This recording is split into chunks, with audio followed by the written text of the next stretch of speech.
topics, whether conscious or cosmic. It's never nonsense, mega levels or microscopic. It's a Killah Priest project, AD control the rocket. Before we land the plane, many things we engage and explain. The unexplained, without mask. Welcome to the Killah Priest podcast. Killah Priest podcast. Yeah, that's better.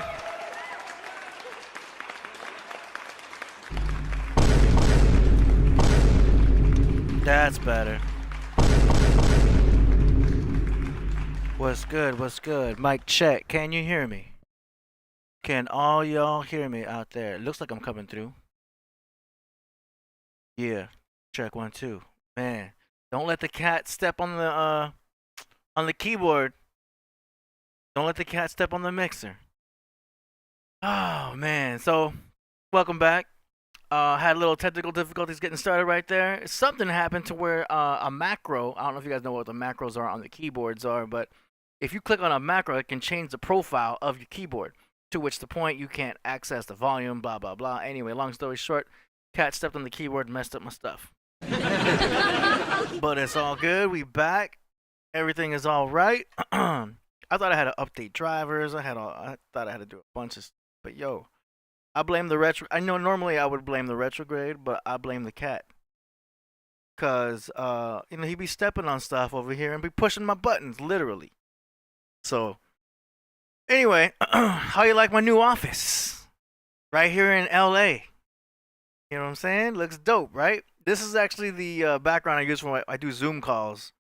If I have a Zoom call with like a client, you know what I mean? I run a company providing web services for small businesses.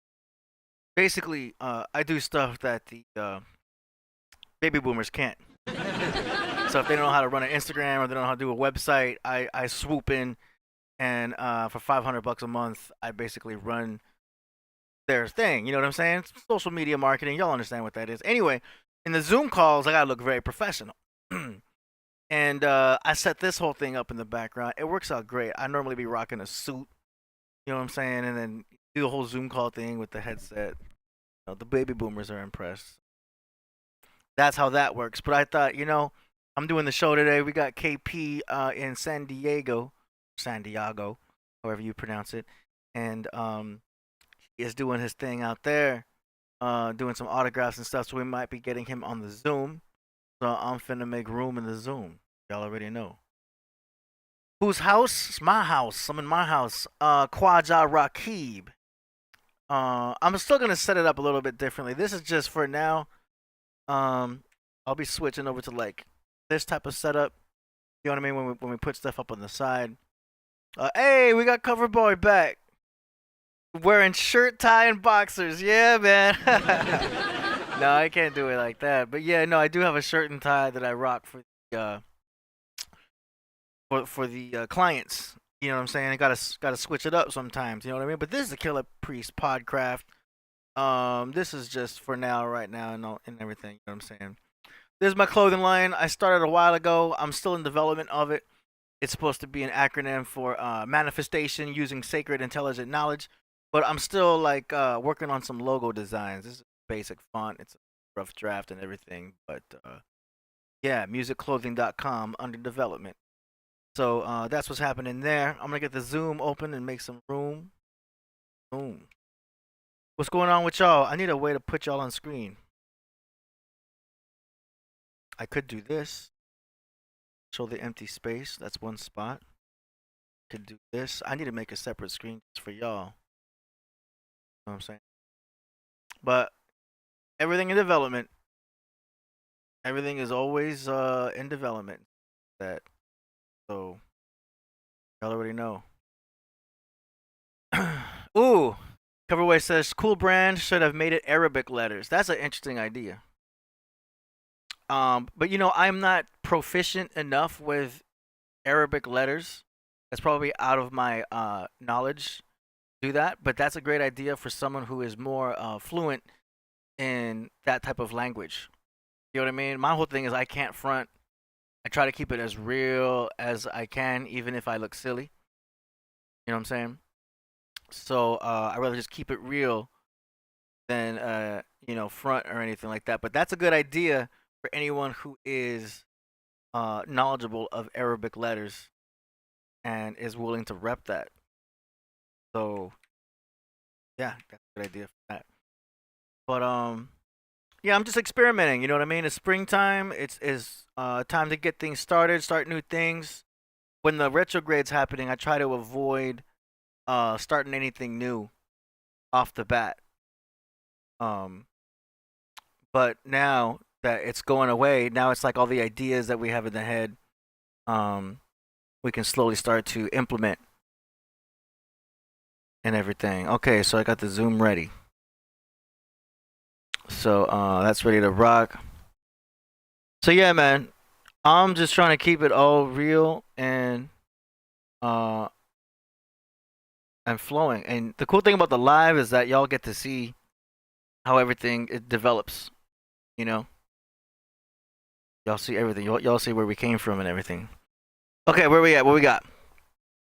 80. If I find a job, I'm buying your merchandise. I wear a medium size. Okay, cool. Yeah. I'm still setting it up. I gotta make it look dope. You know what I mean? Good to see everybody in the chat room. Good to see what's happening. It's new beginnings right now, yo. This was technically the new year. Um, it's a very knowledgeable audience, so I don't gotta explain that to you because I think you all already know what I mean by it's the new year is now. You know what I mean? April Fools has its background for being the new year. March 21st, so it's like it's springtime. So we're starting anew. You know what I mean? So here's what we're gonna do. We're gonna freestyle off the top as far as topics, to the best of my ability. Got the Zoom open for Priest to join in. I'm gonna actually let him know that we're ready for him right now on WhatsApp. Let me give him the link. Be ready for you. And it'll probably be a short show. I need to set up a better. Probably be a short show. We'll go into song promotions as usual. But yeah, it's a Sunday fun day. So let's keep it rocking. Cover Boy says 80 is Temple of Boom, your favorite Cypress Hill album. Hey.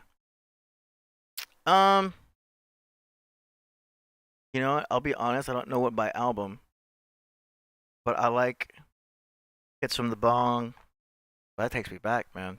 We actually opened for SX10, which was a side group that Sendog had started. I was in a band called the Hit Squad, and we had opened up for Sendog SX10 at the Sun Theater in Orange County in Anaheim, way back in 2005. That was fun. Sendog is an awesome person. That's one experience I have with that. Okay, I need to bring this on screen. Oh, I got an idea. Let's do this. Let's go here. We're gonna take off the grid. Watch this. I'll take this grid off right here. Bam. Take off the overlay. Bam. Bring this up. It's just for today. Until I can put together something better. Boom, boom, boom, boom.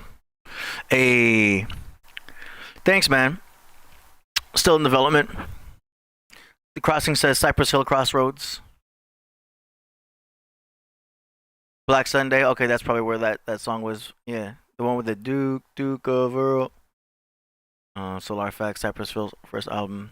Yeah, they're great. I saw them live too. At Smokeout. If y'all are familiar with the tour that they did with Smokeout, it's because I was homies with the Cottonmouth Kings for a long time. You know, specifically Lou Dog, the drummer. We still talk. But Lou Dog, as you remember in the Cottonmouth Kings, he had a bicycle drum set. And that was huge.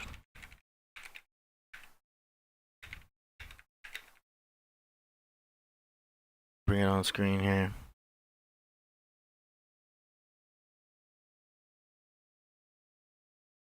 One second.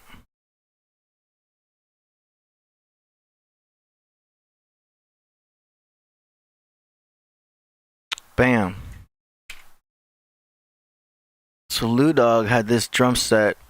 It was basically like a bicycle drum set. As yeah.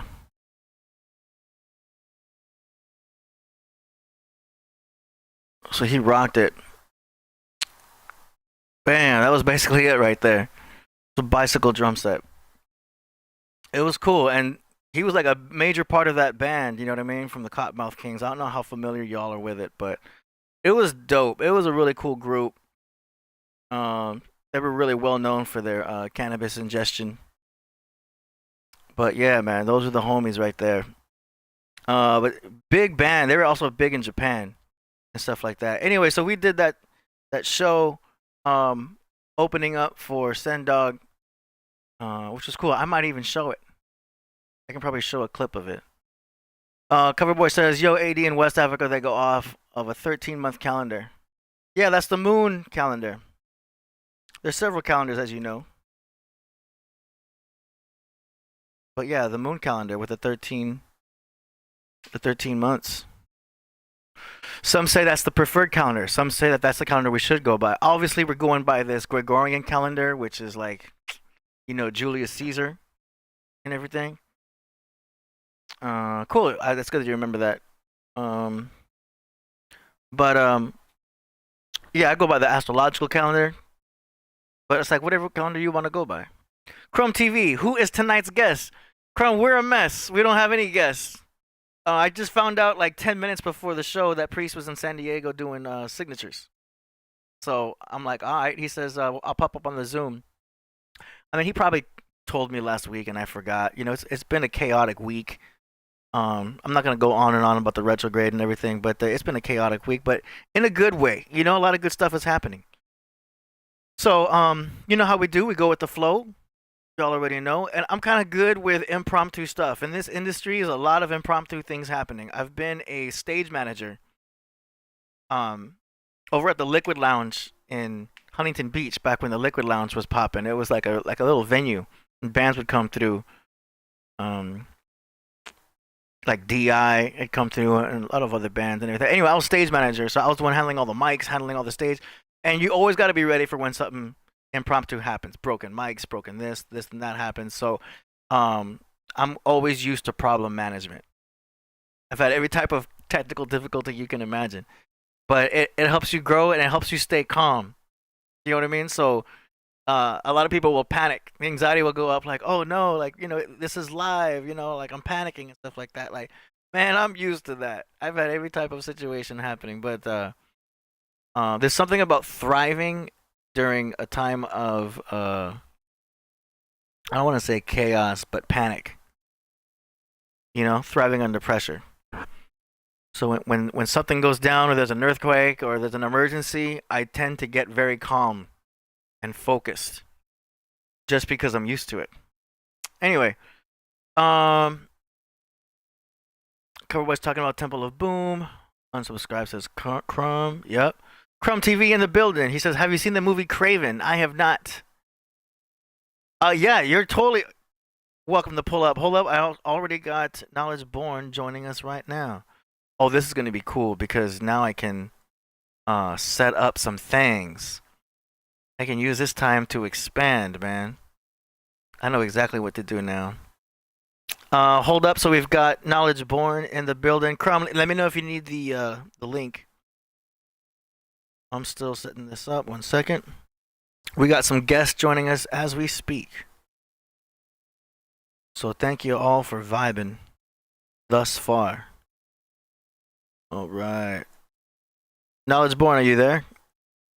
I see you. Mic check 1 2. Can you hear me? Yes, sir. I can see you. Give me a second to adjust because I've had it set up for when the main room has you on here as a Zoom guest. I have never set it up yet, so where it's just us. But I will. I know how to set up the grid for that. New grids. How you doing? I'm doing well. How are you? Good. Okay, so you can see this main screen here. Going back to the main screen here, where normally you would be. Okay.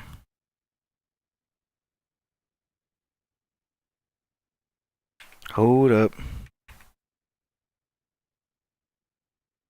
Bam.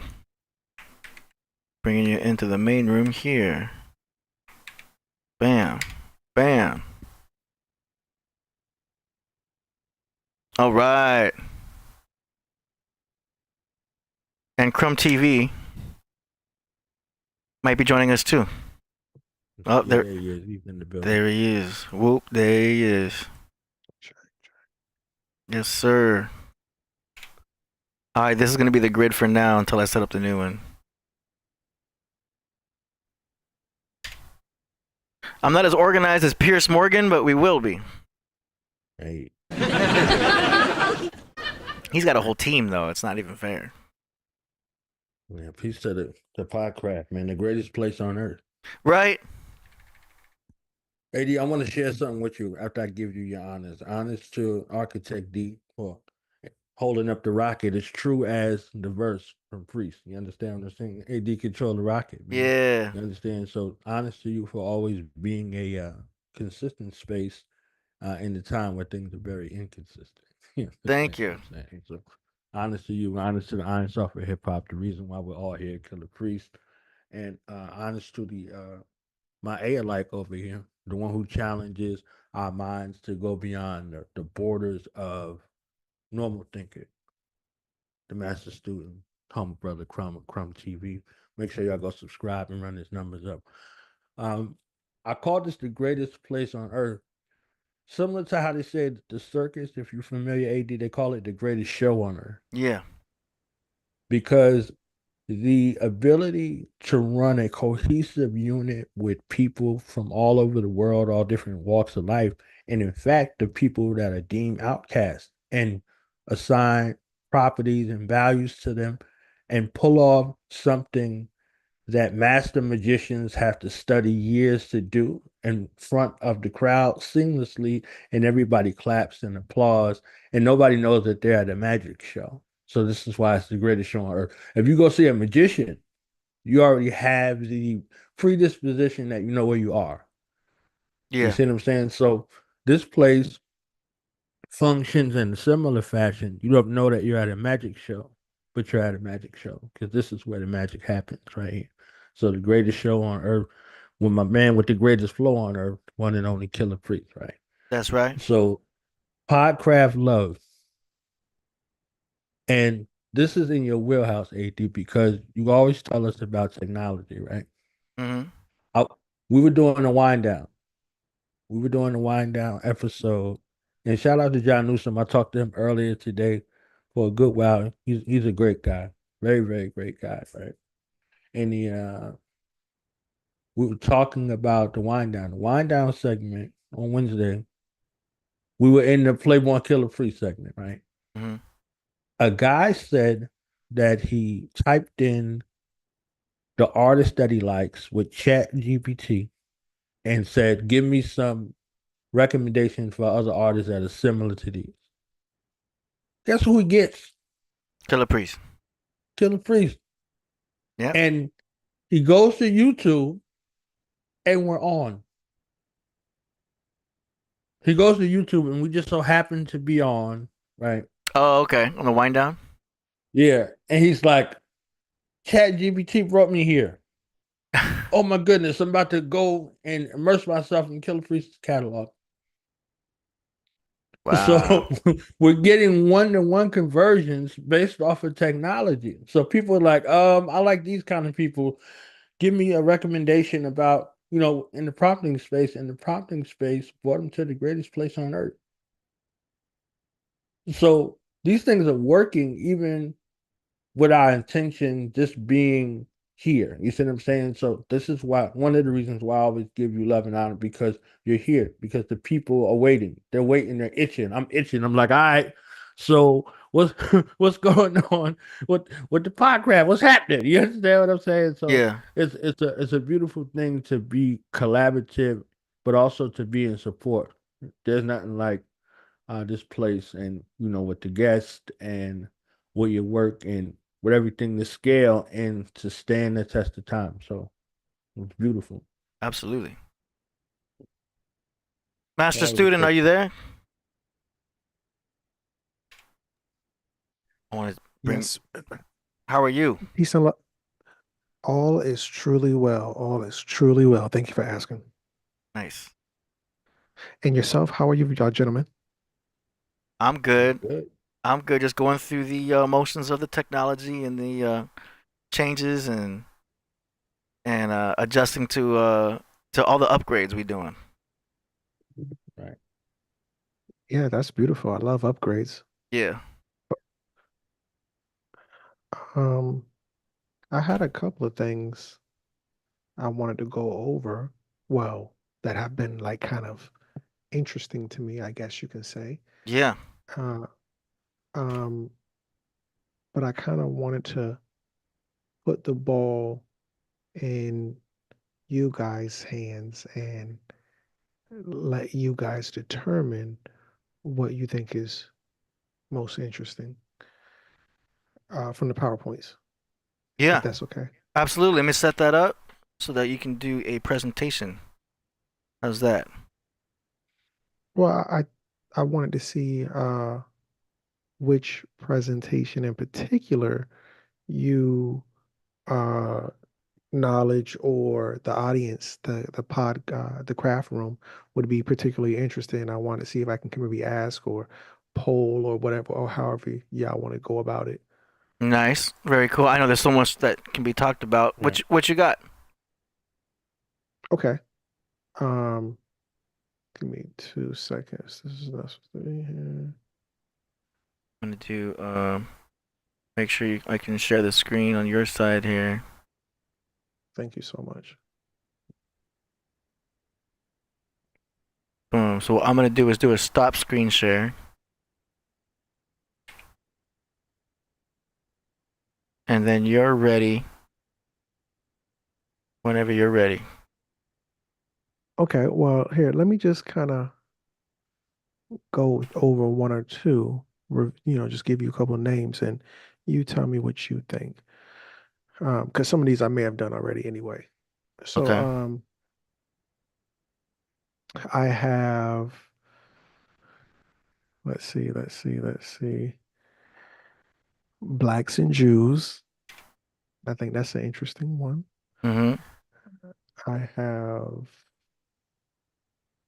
mm, I don't know if we did white slaves or not, but I have white slaves. Mm-hmm. Um, Still looking. Give me a second, just a second. See what we got over here. Yeah, because your Instagram be lit. I see a lot of interesting topics that pop up on your Instagram. Right. Oh yeah, I could go review those, but some of those I don't quite want to get into just yet. Yeah. Because I want to do some of those live in person uh for the summer, maybe even out there with y'all. Oh yeah, I have history and origins of the KKK. Oh wow. I mean, I'll leave that up to you guys to decide Right. on that. You know what I mean? Because I'm just like, wow. I just said it's true to the introduction, outside our normal parameters of thinking. Right here. Yep. Or we could do Moses the first waterbender. Maybe keep it less racist. If that sounds like a good topic as well. We can hit the chat room to see what they think Right. too. Also, let me get them on Uh, screen. all right, family. Let's So see what the chat room says. it's up to y'all. Which topics are interesting to you guys out there? I gotta Okay, set that. unsubscribe says Moses. Conscious Connect is sticking his tongue out.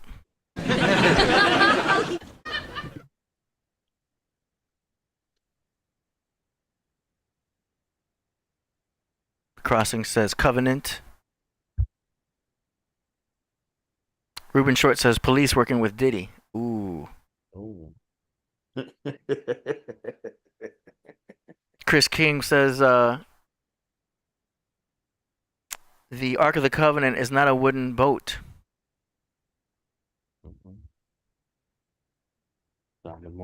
like Moses. Conscious Connect says anything, CrumbTV.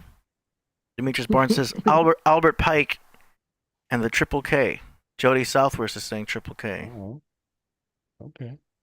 History of the KKK. KKK. It's getting neck and neck over here. Crumb's getting neck and neck over here. That's right. Okay, KK.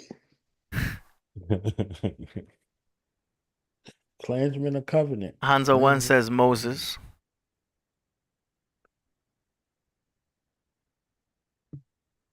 Crumb, you got to do your famous vote. You know how you do. Put a 1 in the chat. Put a 7 in the chat. If you know what to talk about. Put star 69 in the chat. It's so funny. A lot of people don't even still know what star 69 is. I think everyone watching does, though. I hope so. Yeah. No, I see the demographics for the show. And there's an age range of like 28 to I'd say 40 that watch predominantly. That's a beautiful age range to be able to capture that generation right there. 28. Yeah, I mean you've got a lot of the diehard Killah Priest fans watching, but it's also interesting to see that there's still an 18 to 25 right watching too. So that's cool. Knowledge, what was your vote? Anything I said that caught your ear? I'm good with all three of them. I mean, it's April. You know, we're approaching 420. Everybody likes to celebrate that from weed space, but you know, Adolf Hitler's born on that day. So Yeah. that's really celebrating, right? So it's very interesting dynamic, and the climate that's being utilized here from a propaganda machine. I'm curious from the Klansman's perspective, but I'm also very curious because of respect to how your mind works with the Moses situation, because they're all interconnected. All three of those topics for me, they are all interconnected, especially in the propaganda machine. You know, all three of those topics have something very, very heavy in regards to propaganda. Good brother AD, can Yeah. you do a tiebreaker for us? What say ye? What's your vote? Well, I always like the biblical stuff. That's why I was voting for Moses. There it goes. But how many options did you have total? 3? 3. Yeah. Well, I gave a good bit, but I'll go over them again. Yeah. Yeah, so we have Go ahead. Moses, the first waterbender. Mm-hmm.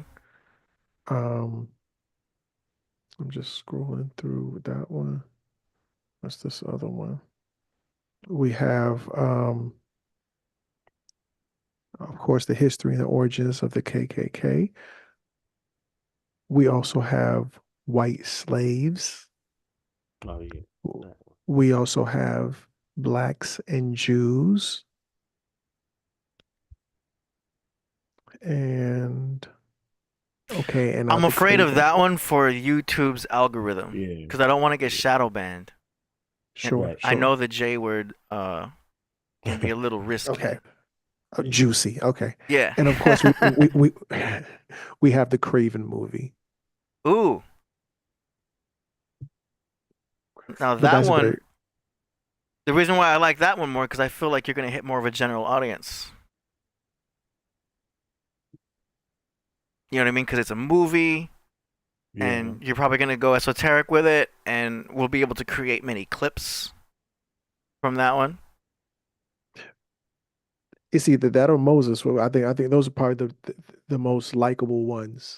Yeah, to create the most content out of. Okay. You know what I mean? Right. Because I consider these lives like just live recordings or creating content. Yeah, absolutely. And you always drop some great jewels, so I'm always anxious to put out clips. In fact, there's so many episodes you've done where I still need to clip them up. You know? Well, I'm gonna do never turned Moses. down a movie. Okay. Well, the only reason I'm saying Moses is because that Kraven one is I think it's like 500 slides long. Wow. In addition to that, but It's mostly pictures, but it's up to y'all. Let's do it. Screw it. All right, Kraven, it is. Okay. All right. Yeah, peer pressure wins again. Eh. Go ahead and do share screen so I can set you up on this side. I have a whole new setup. I'll do as you say. Nice.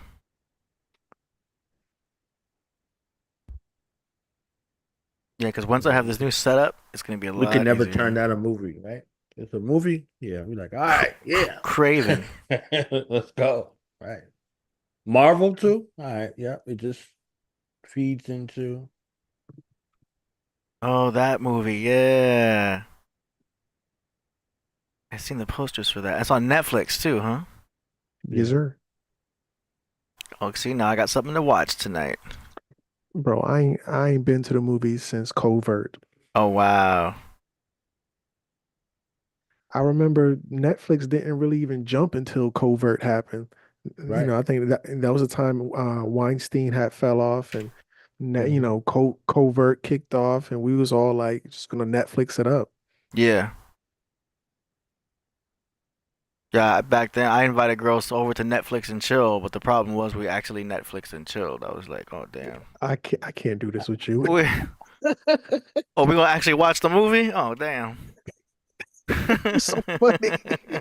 Yeah. So between Netflix and I think Peacock saw a rise also because they had some kind of licensing deals with getting the movies first before people got hip to AMC theaters that you could get online.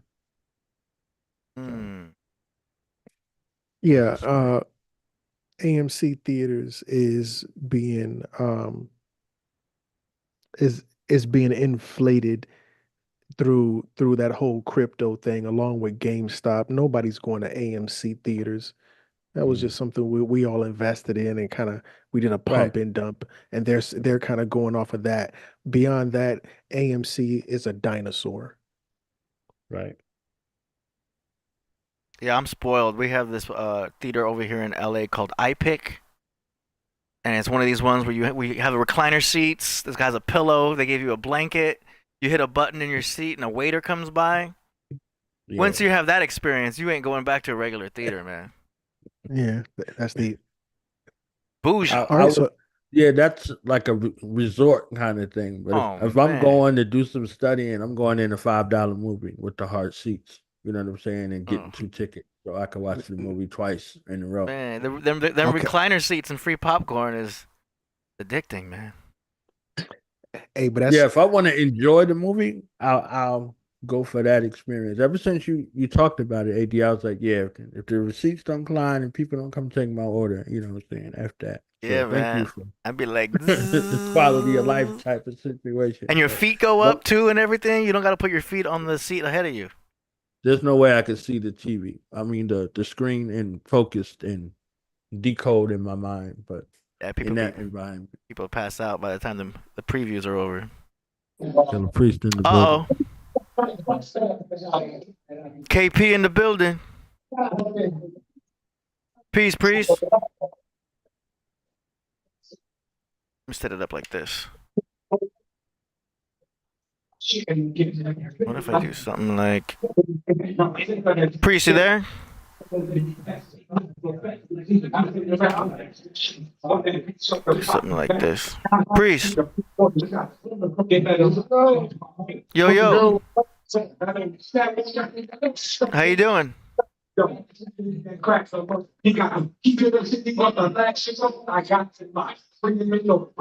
Yo, yo, how you doing? Can you hear us? Sound like acapella. Somebody spitting bars back there? Yeah. sound like it. You trying to get signed to proper record. Priest, you there? Oh, I'm gonna make him full screen right now. Hold on. Yo, what up? Yo, yo, how you doing?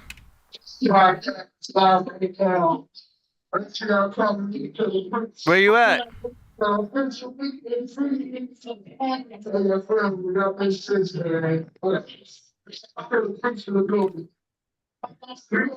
Yo, yo. He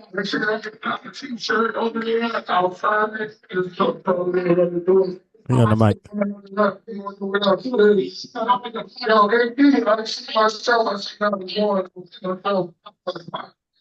Yeah, it's all muffled. We can't see you. All we hear is noise. There you are. There you are. He's on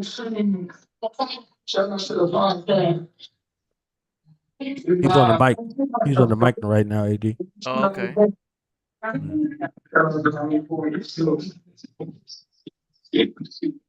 All right.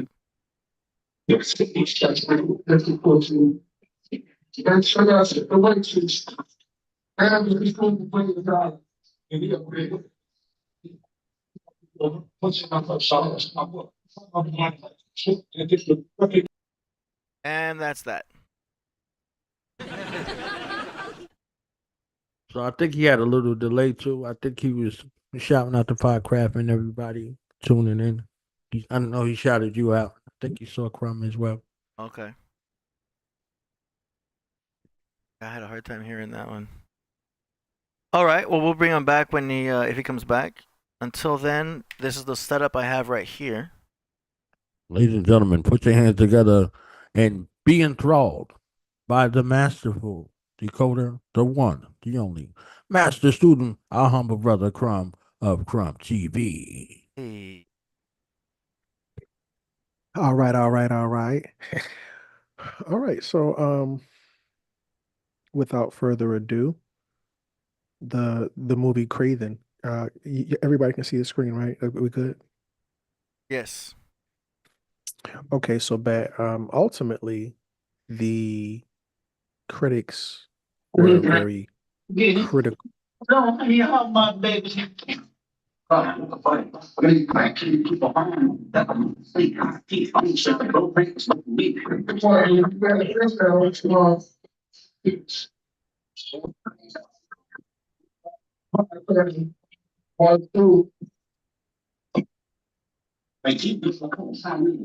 right, Priest. Do you see yourself?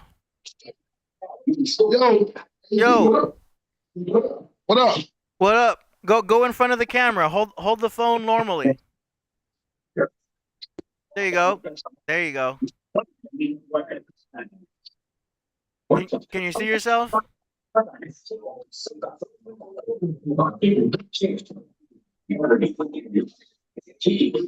Okay. Can you hear us? Okay, you see yourself. Can you hear us? You can't hear us.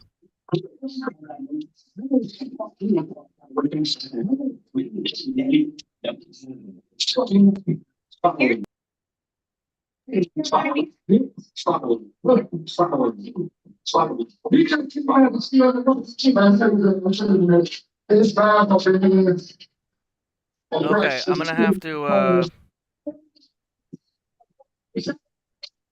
have to mute Priest for now until he gets it together there. Okay.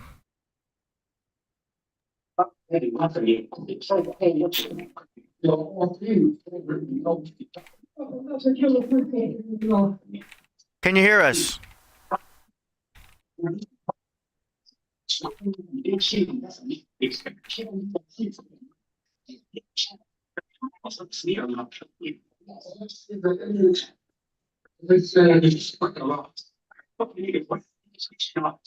Okay, Priest.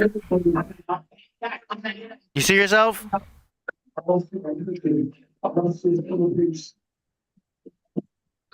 Okay, can you hear us?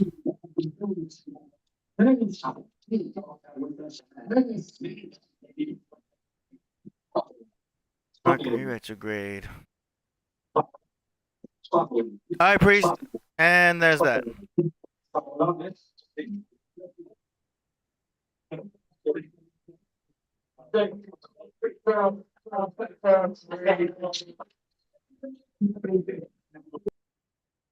All right.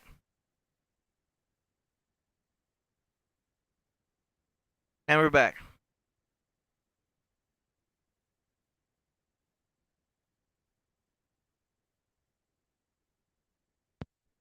All right, Crumb, you may proceed. Okay. All right, so as I was saying, ultimately, the critics gave this, I think, like 6 thumbs down or just something excessively bad. I watched it, of course, I watched it with my third eye, so I thought it was pretty decent, to be honest with you, if not awesome. Um, Marvel didn't let me down, but let's proceed. And let me just say this right now. Let me back up. I'm sorry. Family, spoiler alert. I'm spoiling everything. You know how much everything is? I'm spoiling everything. Spoiler alert. Do it. Okay. All right. So the movie opens with Kraven going into a Russian prison designated for lifers. This prison is only for people who get life in jail. Kraven goes into the prison, and then he eventually goes to the boss's lavish prison cell and strokes his albino tiger skin rug head and it's like a saber-toothed tiger ultimately. He pulls off one of the teeth from the tiger. Kraven unalives Chorney, this dude right here in the bottom right. The whole movie is basically based off him unaliving this dude. So the whole movie seems to be based around that. Craven escapes the prison and he escapes into a blizzard. And you can see him right there, this little silhouette of a person. And it kind of reminds me of the Mad Max moving into the sandstorm. But I think I've seen other movies where they go into the storm. So maybe that was symbolic. Maybe I'm reaching. When he gets into the storm, he gets lost. He can't find his way. And he finds this lone wolf. Craven's eyes glow yellow, and this is where we see where Craven is. He has some sort of telepathic whatever with the animals, and he can kind of, ignite it when his eyes turn yellow or gold or whatever. So now he sees the wolf, and the wolf kind of looks to the left or whatever, like, "Hey, go that way. That's where your people are at," and that's how he gets through the whatever. At the very beginning of the movie, though, they was like, "Hey, be careful because wolves are out here and they will tear your butt up." Um, and I don't know if they got it from this, but I have personally heard stories. Joe Rogan loves to do like the animal thing, Yeah. and I'm sure our brother Joe Rogan has said something about it as well as others, but in the movie, the correctional officer warned Craven that the Russian wolves are notorious man eaters, and that goes back into history. So during World War One in the winter of 1916, German and Russian troops reportedly declared a temporary ceasefire because of a giant wolf super pack that was attacking soldiers on both sides, the wounded and the healthy. So Craven, instead of getting mauled, the wolf kinds of, he's a spirit animal and guides him to where, to get out of the storm. And Craven ultimately catches a plane out of the storm. And I'm sure this storm is symbolic in some way, shape, form, or fashion. So because he had to fake his way into prison. He unalives the dude in the prison. He breaks out of prison through the storm and the lone wolf. So now that he's made his great escape, Craven strategically, he's wearing a fake jailhouse tattoo, as you can see right there, the swashbuckle and the devil. But that tattoo is washable. He washes it off. Boom, you see it's gone. So he left a dead body, an a unalive body rather, excuse me, as a body double with the same tattoo. And the COs see it and they take the bait thinking it was him who escaped. And they look down, like, look at the tattoo, like, yeah, that's prisoner 0864, which was him. Now, how did they recognize this one dude from a jailhouse tat? I don't know, but maybe he was infamous and they knew about that tattoo. Either way, that was how he threw the dogs off. So for me, where have I heard this story before? So somebody faked a death to get out of prison? I don't know. And brothers, am I reaching? I don't think you're reaching. I see what you did there. I'm watching the movie and I'm like, where have I heard this story before? Yeah. Wow. Right. I see that. So the story jumps back 16 years. He's a kid in school, private school, some lavish upstate New York facility, academy. So his dad picks up him and his brother from the private school, and Kraven asks, "Where are we going, Papa? It's the middle of the school term." And his father says, "Your mother's dead." He insults her as his kids digest the news. The dad is clearly the antagonist, saying, "She took own life. She was weak." He had a real thick Russian accent. Hmm. They ask if they can properly mourn their loss. And the brother, because he said, "Where are we going?" So the brother says, "Are we going to a funeral?" The father says, "If you take own life, you do not get honor a funeral." He continues by saying that they'll go hunting instead to help them mourn instead of some silly little funeral. And he instructs them after he breaks the news of going hunting, shoot to kill, which was very interesting in terms of symbology of they're going to mourn their mother through more unaliving, more death, which is really interesting. Yeah. But maybe he's doing that because that's what he enjoys. He wants to unalive a lion named Czar. That's what the father, his ultimate ambition is. And he's kind of based around this particular lion. Now, the mom dying, now removing the mom could be another patriarchal psyop, the whole Father, Son, and Holy Ghost situation. Yeah. Maybe I'm looking too deep into it because the movie is really based around him and his dad and his mom in spirit is going to really be in this movie, but she only operates and is revealed through spirit. Anyway, so at any rate, after the mother to go on to mourn her, instead of having a funeral, they go on a hunting trip. So they venture out to Ghana, northern Ghana to be exact. In Ghana, not far from Craven, is a young girl playing with tarot cards. Are you following me, family? Hmm. Yeah. So the mama in the background, this is Big Mama, Nana, Grandmama, Granny, uh, Gigi, family, and the Podcraft, the listening audience, and those who are going to catch this later. You tell me, what do you call your mama's mama? What do you call your daddy's mama? I call my grandma, but my cousins them call they grandma, which is my mama's sister, my aunt. They call her Nana. So I Hmm. know everybody got their own whatever what they call their grandmama them. Yeah. But anyway, so her our grandmama's in the background. Careful with those cards, baby. First card she pulled. You see what card that is, good brothers? The man with the sickle. That looks like the death card. Yes, sir.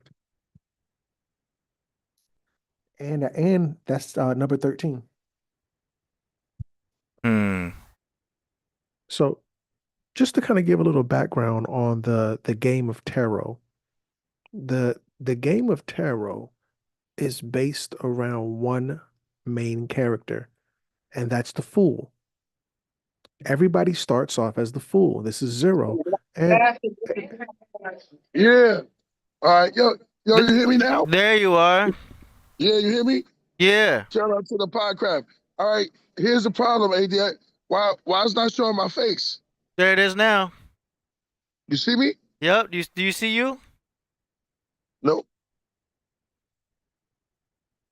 You don't see you? Nah. I just see Master Student. It says Master Student, and it has it says the full tarot card. Nah, you should be able to see. Oh, he's seeing the presentation. He's not seeing my. He's not seeing. Okay, that makes sense. Exactly. I got you. Okay, 1 second. Once you take me off there, then we good. We good money. Yeah, I'm gonna yeah. introduce y'all to Mitch. Okay, 1 second. Taking over the. I forgot I wasn't sharing anymore. That's why. Okay. Boom, Priest. Do you? Hold on a second. Nah, Hold I'm on. still on something. Hold on. Hold on. Still on something else. Hang on a second.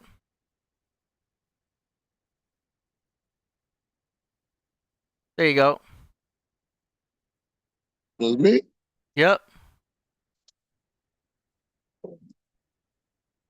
How do I turn the screen? Turn it sideways. Hold on. It should automatically change position. Right now you're at a diagonal. So turn it landscape. There you go. Boom. Nope. Yeah, but I can't. Peace to y'all. This is my man Mitch. Doing it up. All Peace. right. Outside. Yeah, out here, baby. Yo, we got Killah Priest out here on a meeting piece right here on Fifth Avenue, 1320 on Fifth. That's where we at, the lounge. You know what I'm saying? Definitely we in San Diego doing what we supposed to do, keeping this W flying, as we say. You know what I Peace to the mean? podcast. Peace to the podcast. You know, Right. Killah Priest podcast go harder than Mine's podcast crab. Like the Oh, crab. pod crab. Yeah. Pod crab. My hey, peace. Peace to the podcast. You know my brother Heck. Peace. Peace. Yeah, My brother you know Heck. what time it is. Yeah, You know what time it is. Yeah, We in you the do. town right there, man. Lord Masada. Yeah. Yeah. Yeah. You doing it up. Yeah. Oh, what's that? For you. Oh, peace, Lord. Oh, to hold this? Yeah, I'll show you. Oh, okay. You take those. Oh, let me cover my hair. Yeah, almost. Oh, Shower looking. oh, good. You killing me.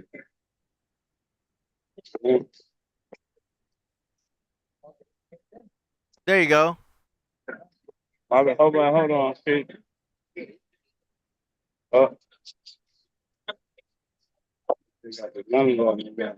Good. Yeah, because it's YouTube, the horizontal works best.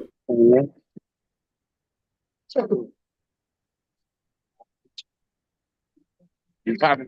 On top of that. Look. Wow.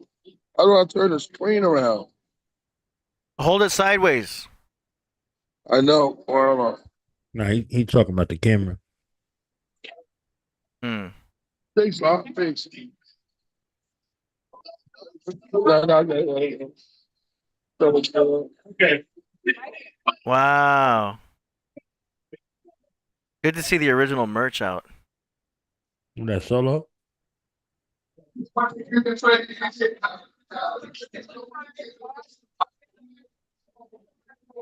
I'm working. Bartender right here. See the microphone. Yeah. The break.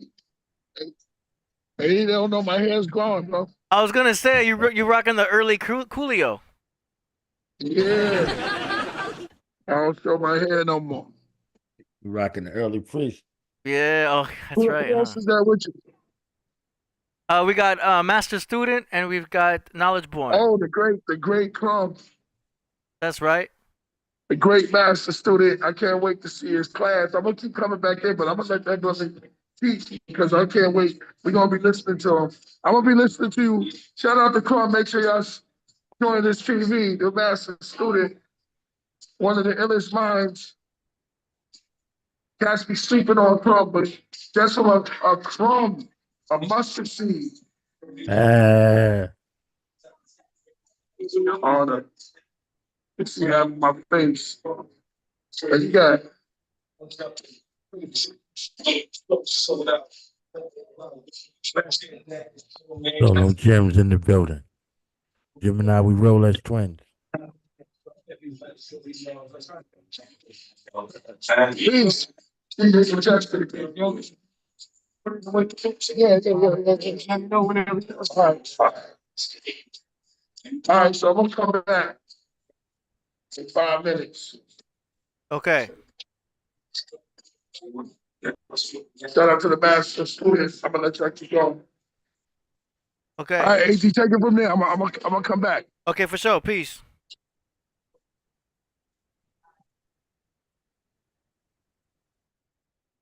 All right.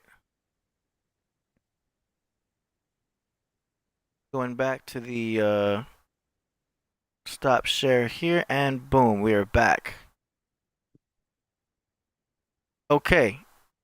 Crumb, you may proceed. Let me start.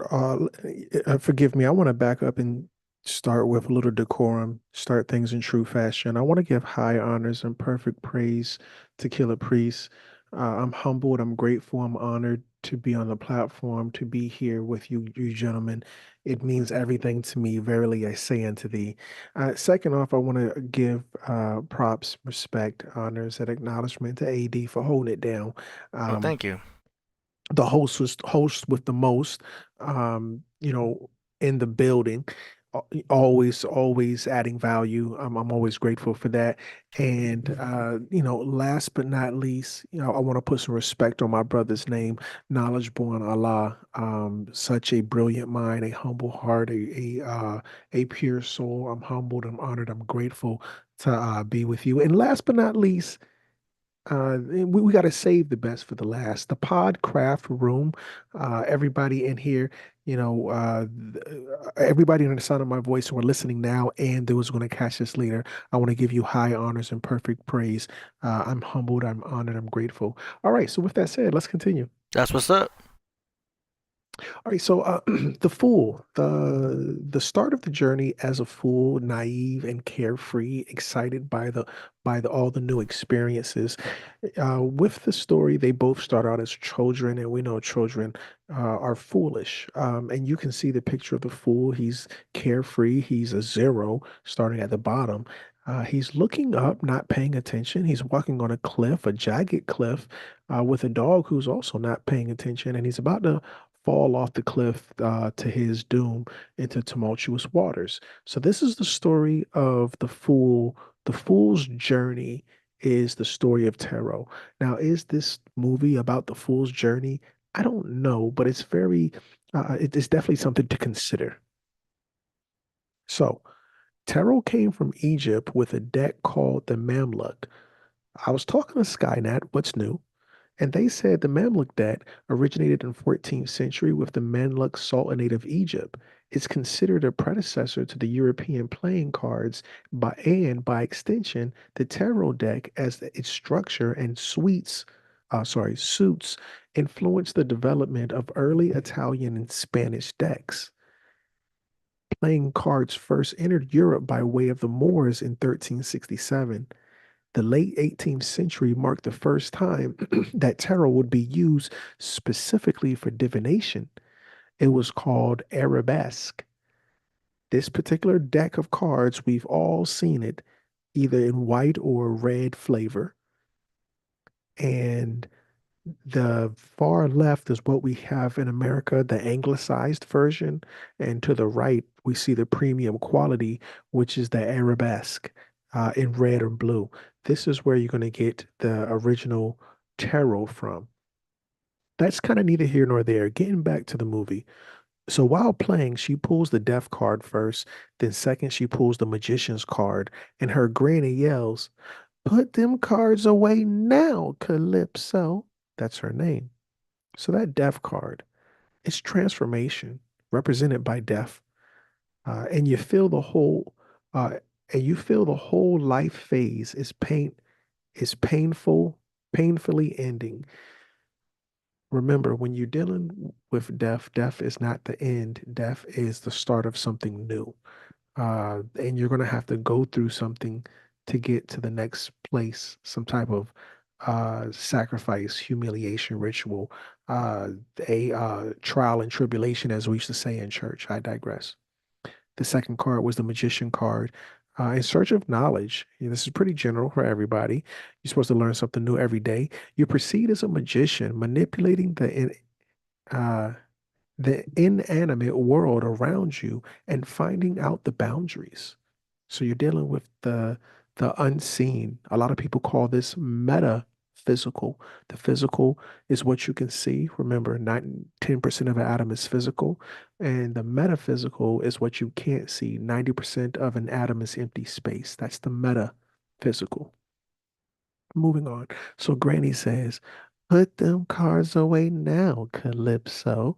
And Calypso meaning to hide or conceal. That's a very Masonic name. If anybody knows anything about Masonry, one of their mantras is hide, conceal, and never reveal. But it's roughly translated to mean concealing knowledge. Hide the light. Calypso is dismissive of her grandma of the cards, replying, "Oh, Granny, it's just a game. They show you the unseen road, Calypso." What? Like predict the future? Mm-hmm. In the right hands. Sensing the student is ready, the teacher appears. Granny initiates Calypso to become a voodoo priestess. Granny instructs Calypso to pull 3 cards, saying, the first card is the subject. As you can see, Calypso pulls the high priestess. So Granny's like, okay, bet. Now, the high priestess, soon as you realize that there are other kinds of knowing, and as the high priestess, you start freeing your intuition. Now, this is very Masonic, as I told you. Her name is Calypso, hide, seal, and never conceal. When you're dealing with the Masons, Masonry is dealing with 2 pillars, one with J and one with B. Now, that don't stand for Beyonce and Jay-Z. That's Boaz and Jesseph, or something like that. But these are 2 Masonic secret names. One is wood and one is marble or something like that. But this is what you're looking at. There's a Masonic undertone to this particular type of divination, which is tarot. I digress. Uh, so Granny says, the second card is the situation. So the situation is a burning tower.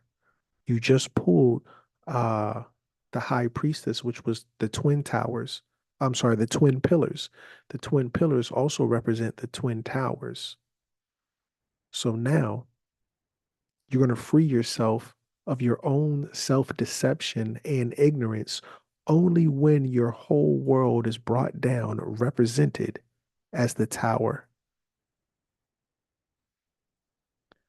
After seeing the tower, Granny says, there's something to be, there's going to be a terrible accident, Calypso. The third card is the outcome, says Granny. Strength. So you're going to use your intuition. There's going to be a great tragedy. And once everything falls down, when the outcome will be strength. Soon as you confront your first real problem, anybody know when first is? When you confront your first real problem and challenges and you discover your inner strength. This is inner strength on the inside. It's very important. Granny starts tweaking and decides to give Calypso a potion. It's the sign of the spirit of Papa Legba, Grandma says, and that's the potion she gives her. Now, are y'all familiar with Papa Legba? I'm not. Knowledge? Let's see what Skynet has to say about Legba. This should be interesting. Skynet says Papa Legba is a prominent figure in voodoo and Haitian voodoo, serving as the gatekeeper between the human and the spirit worlds, or the physical and spiritual world, and the mediator for communication between humans and the Lao, or the spirits. That's Ever, lower. Loa, excuse me, keep me honest. Here's a more detailed look at Papa Legba. Roles and significance. He is considered the old man at the gate and is the first spirit invoked in voodoo rituals.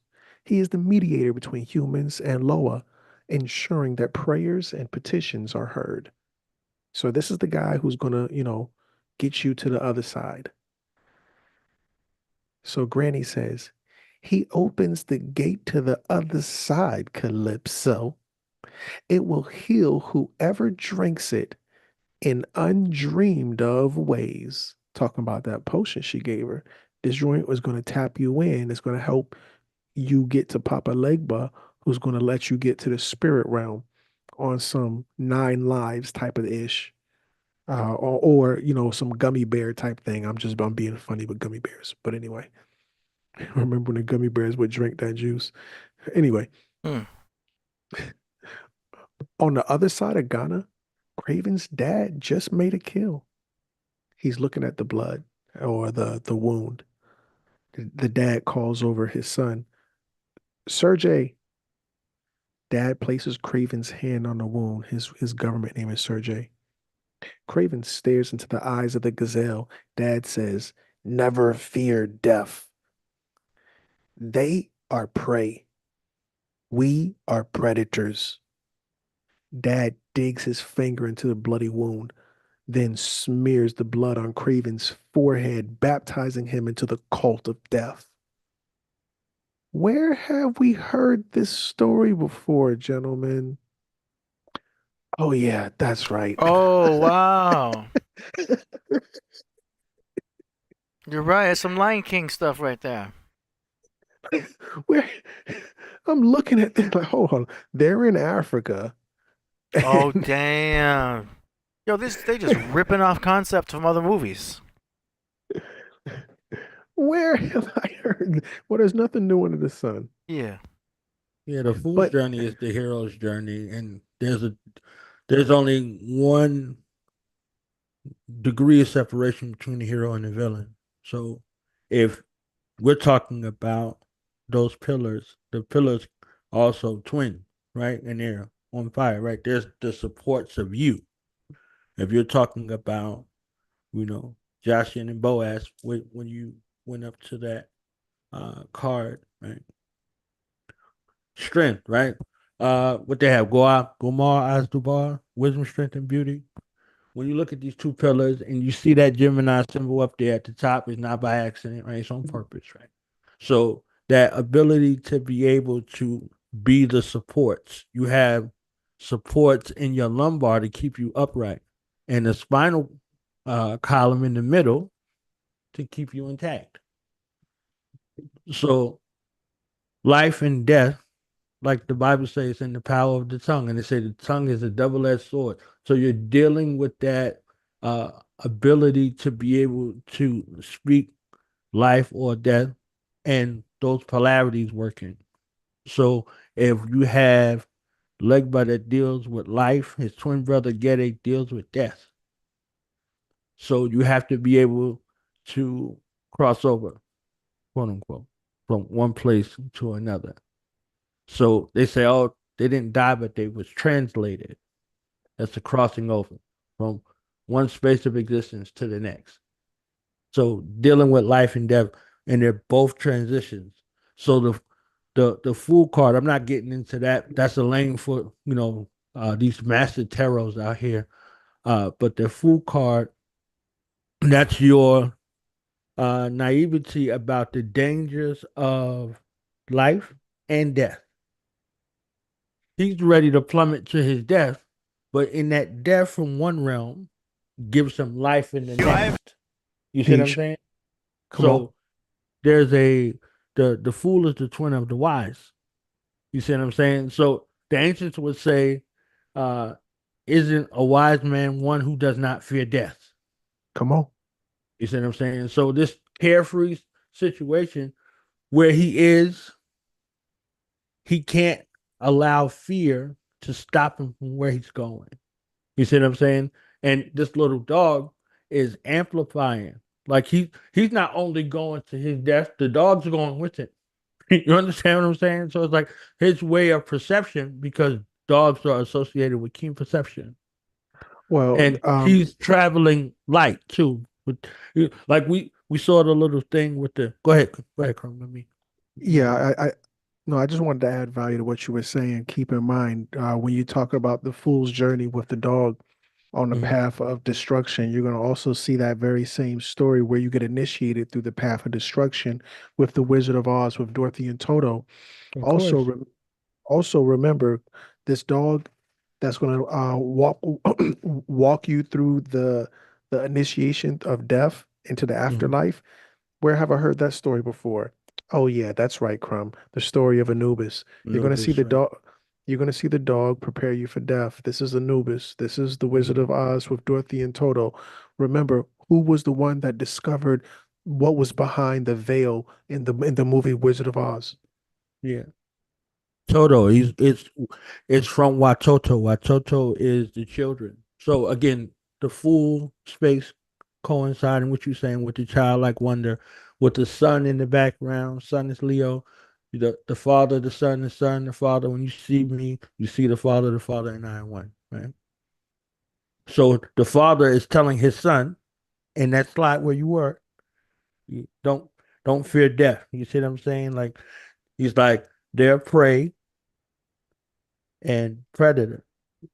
So the grandmother and the grand daughter have a likeness that they share in regards to the initiation of life, and he's giving his son the initiation of death. So while these Mm. things are happening, she's telling her about life, and he's telling him about death. Teach Muhammad. So both of them teach Muhammad, right? So they got this whole thing, right? So he's there. He places his hand on that wound, right? So if you placed your hand on the wound, you're prolonging the life versus guiding it to its death. And you see it in his eyes. You're seeing that these things ebb, the life ebb out of his body. He wants him to embrace that. You see what I'm saying? He wants him to embrace that, like that's what it is. This is also what radicalizes him and changes him from a perspective of hero villain. Because there's a bloodletting type of situation, a bloodlust that you can develop where now you're addicted to taking life. Like I'm there addicted are to people. Go ahead. I'm addicted to the pain. The ends keep calling my name. Yeah, I'm gonna back up and let you do what you got to do. This is beautiful. That's also the if you remember that scene in Get Out, that's the face from Mm, the mm. animal. This is what connected him. The guy who kept going back. His name was Chris, right? He was the Christ figure. He kept going back, trying to do what he wasn't able to do with his mother. He knew the day that his mother had was transitioned in that accident, and he was in the house, and he didn't move. So he was immobilized. So he was basically stuck there, and they tapped into it, and they was able to call him back there. So they putting that mark on him, like that mark, like the mark of Cain. My bad, Crumb. Get you. That's powerful. Okay. So where else have I heard this story before where they do this little mark on your forehead and blah blah blah. Oh yeah. That that boy that shot up that daggone school. I don't know if y'all remember that. Let me see, can I dag nabbit, I really wish I would have had it ready. European Jesus. There's a video. I don't know if y'all remember this boy, he shot up a school in I think it was in Georgia, and the FBI had identified him as a potential school shooter maybe like a year and a half before he even did it. And there's a video of him and his dad going out to get his first kill. I think in the military, they call it CK1. I'm sorry, one CK, one confirmed kill.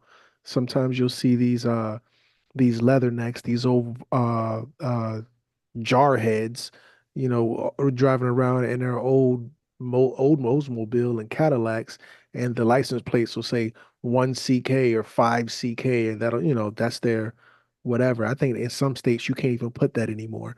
Because it's, but anyway, when he got his first confirmed kill, his dad, there's a video and his dad uh gets the blood from the carcass and smears it on the sun before he goes and unalives a bunch of people at the school. So, when I saw this, I was like, oh Lord, school shooter, here we go. Mm. Because his dad did the same thing. The video's in my stream yard. But anyway, shall we continue, or did anybody want to add anything? Proceed. Proceed, brother. So after initiating Kraven, almost within the same breath, Dad starts insulting Dimitri. Dimitri, you look so weak. And Dimitri didn't even look weak. He was just chilling. And I'm like, Dag, get off his back, bro. That night in their tent, underlined tent, put it in red, before bed, Sergey tries to console Dimitri. He shouldn't have talked to you like that, Dimitri. And Dimitri says, he'll never respect me. He'll never respect me like he respects you. This sets the tone for how Dimitri looks at the dad, and he ultimately he doesn't say, I wish dad would stop talking to me like that. He says, I just want dad's respect. So you kind of see where dad doesn't love him like he loves Kraven, but he is more interested in his dad's approval than Kraven is. So that's the dichotomy between the two. They're so close, but they're very different. So remember, they're in a tent. Excuse me. Let me drink some of this tea. It's cold now. I think I menthol in it. Anyway, that night I'm sorry. Yeah, so I was talking to Skynet, and Skynet said, in the Bible, Esau is described as a skilled hunter and an outdoorsman. Because remember, Craven, he's an outdoorsman. He made the kill. He's been baptized in blood, blah, blah, blah. So Esau is described also as a skilled hunter and an outdoorsman who preferred a life in the field, contrasting with his brother Yakub, preferences staying indoors. Here's a more detailed look at Esau the hunter, because remember the movie's called Kraven the Hunter. Biblical description. According to the book of Genesis in chapter 25, verses 27 through 28, states that Esau becomes a skillful hunter, a man of the field, while Yakub was a quiet man dwelling in tents. You just became a skilled hunter, and now you and your brother are dwelling in a tent? Where have I heard this story before? Oh, yeah, this is the story of Yakub and Esau, who later becomes Edom. Let me hit some of this tea one more time. Did anybody want to tap in on this one? I'm not too familiar with the story to say anything. Fair enough. Yeah, Yakub becomes Israel. So That's it. The fight in that Middle Eastern quote unquote region is the space of those two brothers. So they got Isaac and Ishmael. 12 tribes of Israel versus the 12 princes. So the conflicts. Yeah, conflicts. I wish you get this art to talk about that, but Okay. And yeah, Isaac was his daddy. yeah, So it's already it's like a predisposition. so So yeah, him and his brother, they're in the tent, and it's basically Jacob talking to Esau, and or Esau talking to Jacob. So outside of the tent, meanwhile, their dad's friend, they're talking around the campfire, and one of the dudes says, perhaps it's, oh, I'm sorry, they hear something, and somebody says, the African dude, you think it's the lion? And then the British dude says, perhaps it's the czar, illegitimate. I'm sorry, perhaps it's the czar's illegitimate half brother. I was like, damn, Gina. Perhaps it's the lion's illegitimate. Right. Geez Louise, what made you say that? Then he says, like your son Dimitri. Wowzer. That's how you feel? So this is the campfire convo? Okay. That's shots fired. Any Mm-hmm. So in the space of Asiatic versus African tradition, right there, they're showing like, okay, you have a Eurocentric worldview about my tradition, and I have an African view about your tradition.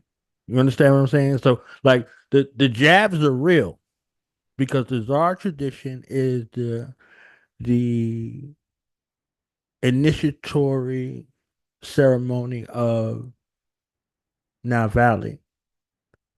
So that's like their equivalent to like the voodoo way over there. So the Czar tradition is a mix of all of the conquerors who came into the region to do the what they call that word when they convert people to religions. That's the mystical tradition of that place. So when they're talking about the lion, and that's initiatory rites of passage ceremony spaces where you might have to fight with a lion or subdue a lion or actually unalive a lion to become the king. Right? So that term Lion King is kind of synonymous, but it's not spelled out.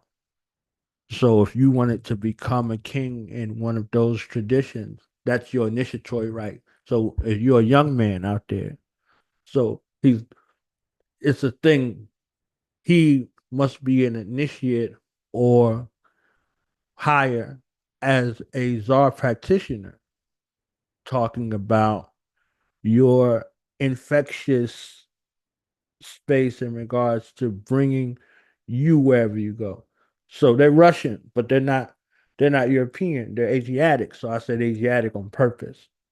So those traditions versus these traditions. I just wanted to add that real quick, Crumb. that's all what that's all wise, right, and exact. Okay. So they hear a sound out there. They say, you think it's the lion? The dude says, perhaps it's the czar's illegitimate half brother, like your Dimitri, talking to the dad. The dad says, he carries no blame for his father's wandering eye. At first, I thought he was talking like Dimitri had a different father who effed his wife. Maybe before they got together, but Dimitri was younger, so it couldn't have been before. So I'm like, I don't know. So ultimately, turns out he was the one who had the wandering eye. I had to do some research. So Dimitri's mama name is Sonia. Um, and she was the servant of Nikolai Kravenov, who was the dad, Kraven's father, Kraven the hunter, with whom he had an affair resulting in the birth of Dimitri, who later became the supervillain known as Chameleon. I really wish I would have took that out. I didn't want to tell you guys that just yet, but there you have it. The next day while hunting for the Tsar, Czar finds Kraven and Dimitri. Czar, just like Knowledge was saying, technically means king in Russian because they're Russian. The family's Russian. Skynet said, heck yeah. In the context of Russian history, Tsar is the title for the supreme male monarch or emperor, equivalent to a king, especially referring to the rulers of Russia before the 1917 revolution. So, shout out to Knowledge Born. That's all wise, right, and exact, as I said earlier. So, we're talking about movies, and I want to ask the audience, listen, press 000 if Knowledge Born is correct. And when they call the lion Czar, this is a reference to Lion King. Czar means king, and they're talking about, and the lion's name is Czar, Lion King. If Knowledge Born is correct, press 000. If not, just say no. Or hell nah, whatever it is you want to put. But anyway, moving on. So Kraven draws his gun, but when he locks eyes with Czar, he sees something. Czar was initially aggressive, yes, then gazed at Kraven like he knew him. Kraven recognized that look and gazed back. They both almost had the same eyes, if you really looked at the movie. So this kind of made me think about Nimrod the Hunter. Because this movie's called Kraven the Hunter. So when we talk about famous hunters in terms of mythos or biblios, we talking about yes, we are going to talk about who was the first hunter I talked about? Esau, but also there's Nimrod. Excuse me. So Nimrod the hunter had the same connection with the Lion King or Czar, as you can see in this picture. Let me drink some of this tea. And here Nimrod is again. Let me mute my mic while I try to clear my throat. I really hate to have all those sound effects. Excuse me. Let me clear my throat. Oh, okay, AD. Tap all the way in. Czar, Thank you. Scar, villain. So this is where we see Nimrod and his connection with the lion, because Nimrod is also a great hunter. And for those who don't know, Nimrod is the constructor, the mason behind the Tower of Babel. That whole story. I digress.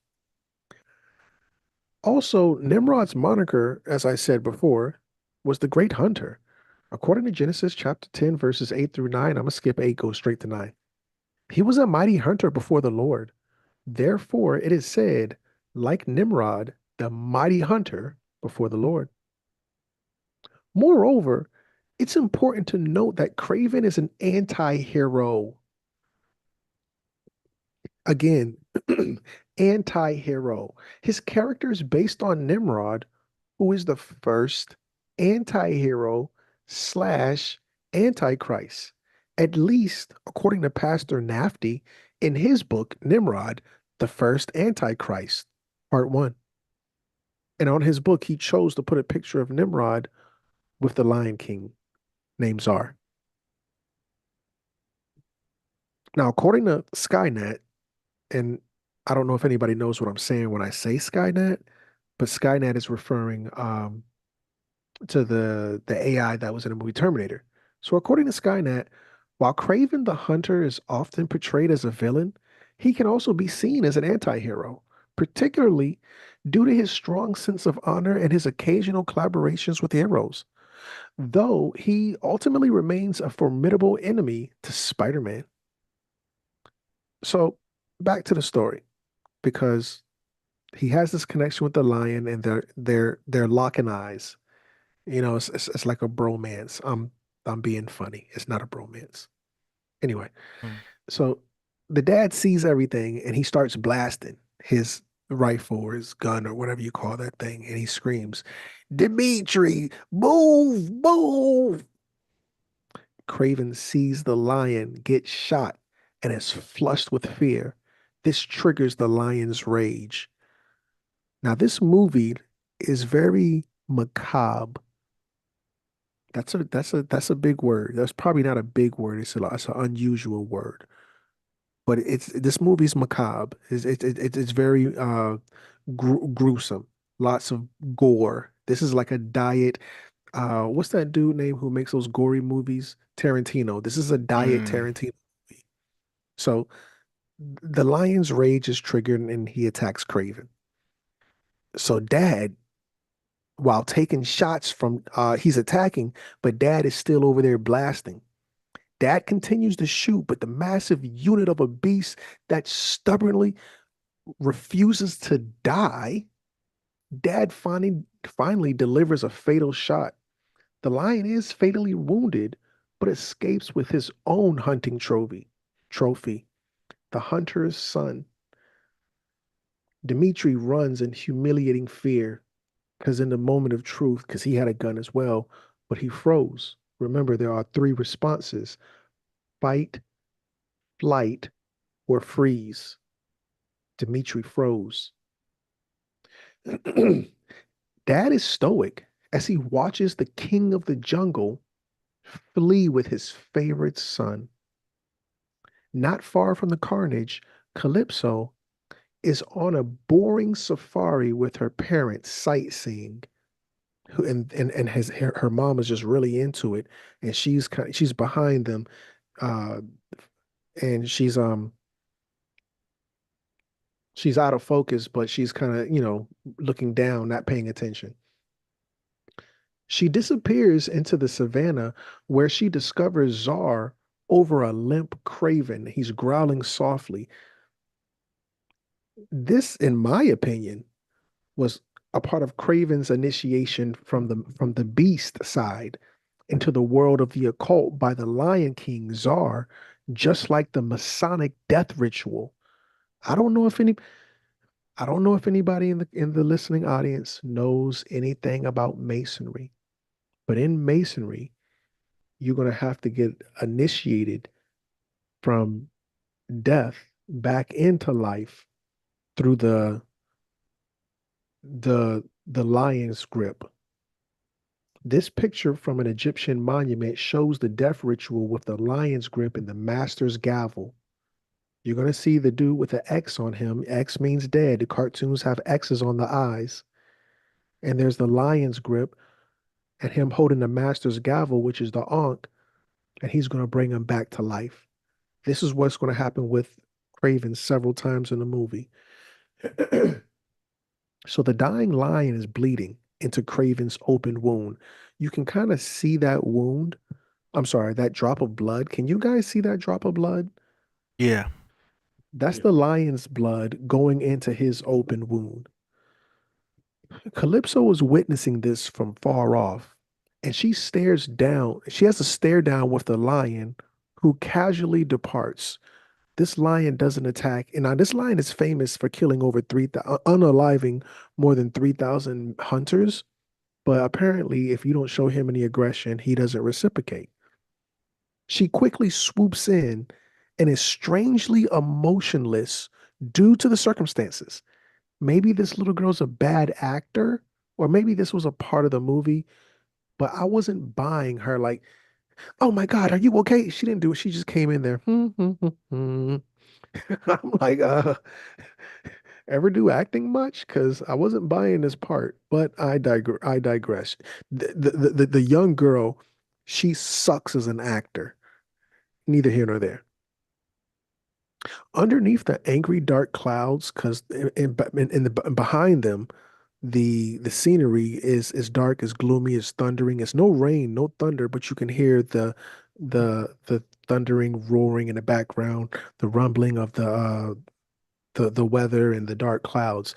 But anyway, underneath the dark angry clouds, she pulls out her heirloom potion and takes charge. She pours about 80% of the bottle's contents into the prodigal child's mouth. Now this is the because remember, her grandmama initiated her as a voodoo priestess witch.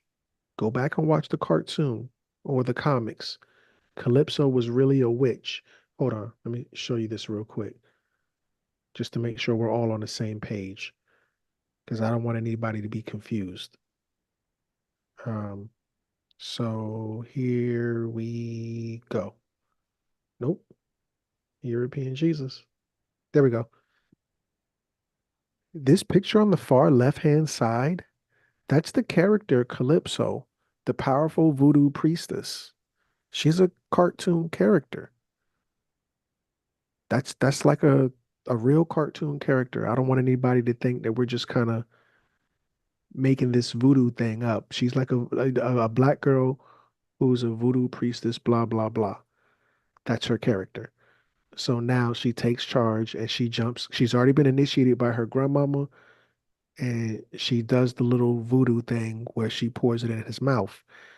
Now, when you're dealing with a voodoo priestess or just basically a witch, the very first witch is Isis. Isis is the very first witch, and her operating table is always a lion. She's a witch, and her operating table is always a lion. So it says Osiris of Libya, lying naked on his bier, which is supported by the four sons of Horus. At the head stands Isis, at the foot Horus. This is the Mariette Dendera 4, page 70, or Stele 70. Anyway, so once she gives him that little potion jive, the voodoo sigils appear in the sky. The Tsar's blood reacts with the potion and amalgamates with Kraven's blood, which the Lion King's blood is yellow, apparently. So Granny starts talking, and more sigils appear in front of the Tsar.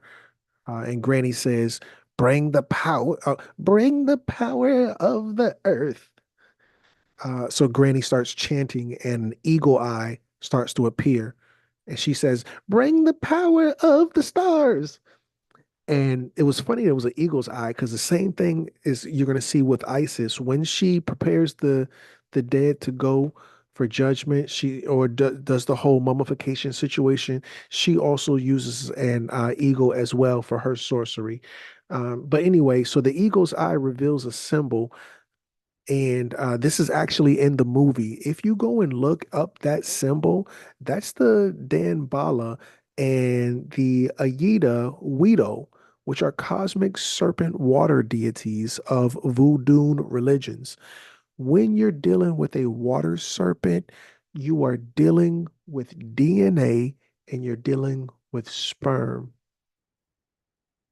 It is what it is. And you're going to see, this is in the movie. The only difference between this and this is the lines upon there's two serpents, and there's this thing with the lines pointing up, two serpent and a star on top with the lines pointing down. Brothers, do y'all know what we're looking at right now?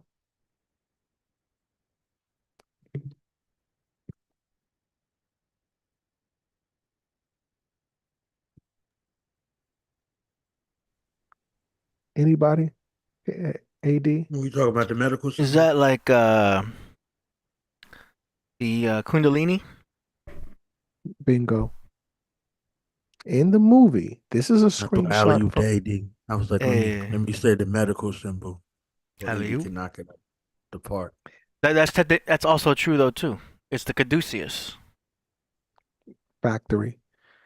In the movie, oh boy, he's unalive. He gets mauled by the lion. All right, bet. There it is. He gets mauled by the lion. He's laying face down. Maybe it's Masonic, maybe it's not, but I think it's Masonic. The lion bleeds into him. A little bit of a blood transfusion, secret sauce. Nah, delicious. So she comes in, she she pours in the Jesus juice. That witchcraft takes effect, and then this sign appears. Hmm. Oh, okay. Okay. I see what y'all doing in the movie. I see. Well, I'm not the smartest man in the world, but I think I see what you're doing. So, yeah, There it in is. yoga, Yep. this is a quote. Yeah, I showed this picture to Skynet. I said, Skynet, what do you think about this? Well, wait, you could show pictures to Skynet? Yeah, What? I didn't know you could do that. yeah.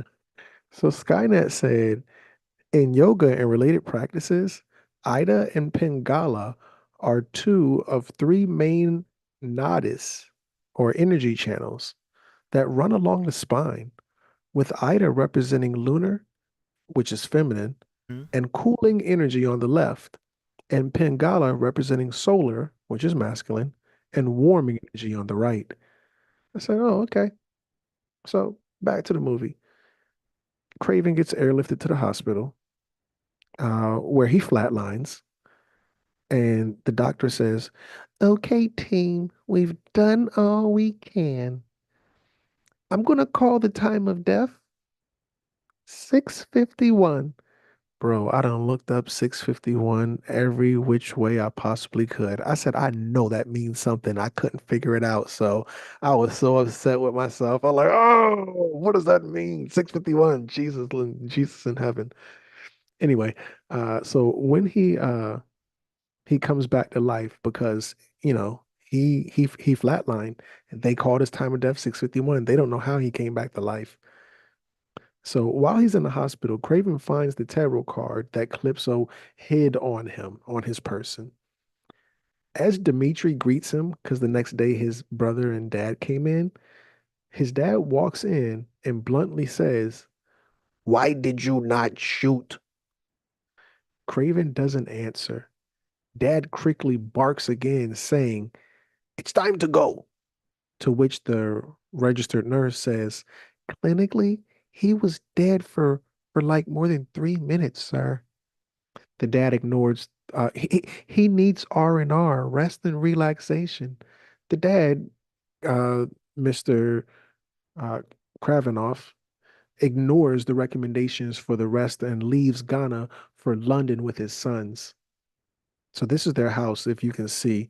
So they're like filthy rich. They live in like a diet castle. It's definitely a mansion at the very least, a castle. A diet castle. Yeah.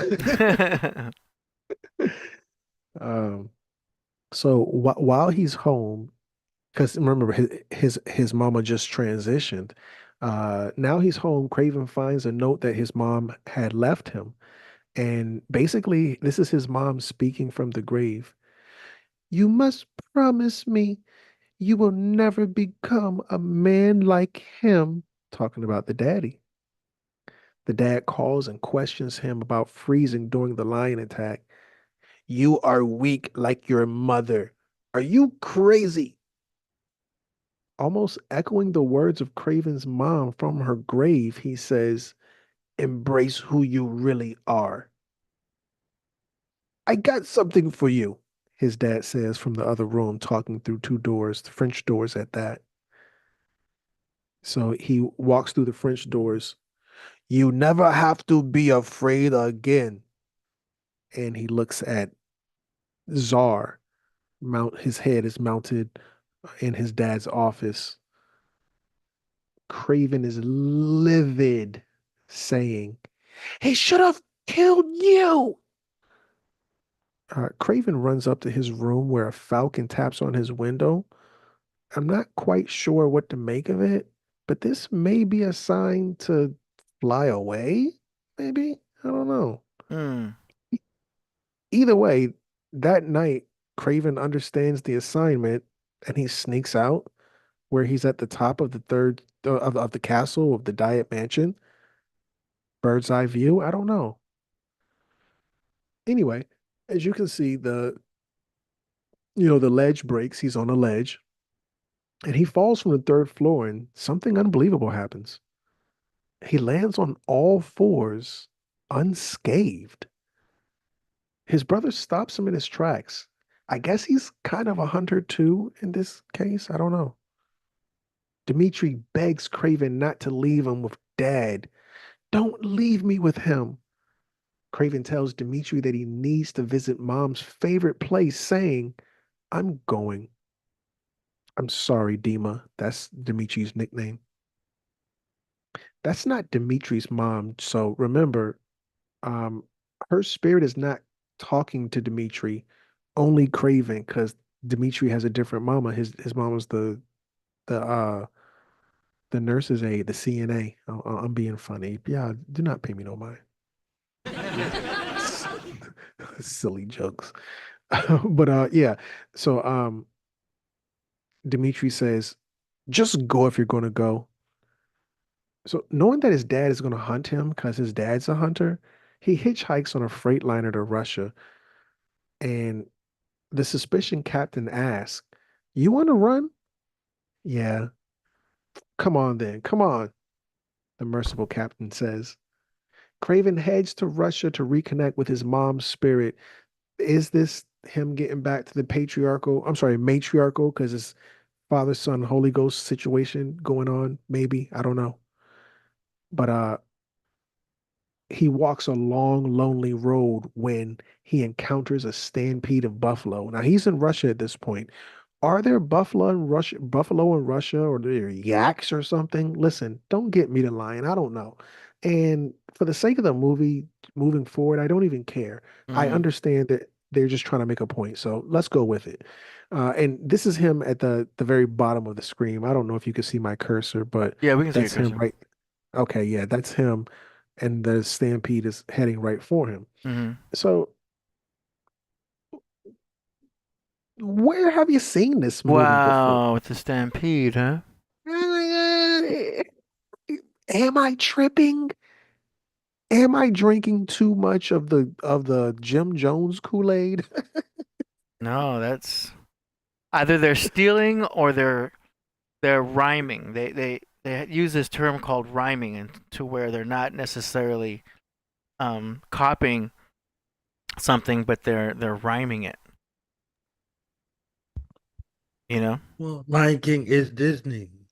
And Yeah. remember, if this has anything to do with Spider-Man undertone, one of the biggest conflicts was like the Disney Sony type of situation versus Marvel about who owns Spider-Man. AD, remember I told you that they Yes. had that thing, and Okay.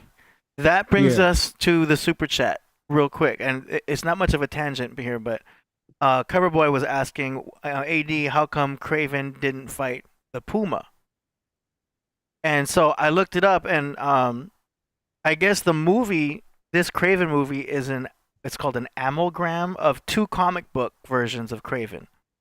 mm, So it's not part of the MCU, obviously, but it's part of the SMCU, which is the Sony's Spider-Man there it universe. goes. So There it that's what goes. you're talking about correlates. So it's the Sony Spider-Man universe version of Craven Right. from two. And Go ahead. there's conflict as to whether Inchidaka, misnomer as Killmonger from Black Panther, whether he was a panther or a puma. Okay. Because the puma would represent something that's native to the US. You see what I'm saying? So there's a discussion off of that. And then if you go look at the puma, jaguar, you go to jaguar paw, you go back to Apocalypto. hmm So Now we can tie that into the MCU if you want to consider that part of the multiverse, and this would just be part of that Spider-Man. I don't know which version of Spider-Man. It'd be Sony right. Spider-Man. So who And played? there's another thing where they just got the rights back recently with the Spider-Man. So now they're coming out with the Spider-Man guy. What's the guy's name? He was the early 2000s Spider-Man. So this would be Um, Toby. yeah, Toby. Yeah, Wait, Sony used three actors. So Tony, Andrew, Tom Holland is part of MCU though. right. But initially, the other guy, the older guy, Mm. what's his name? Toby. Is it Toby?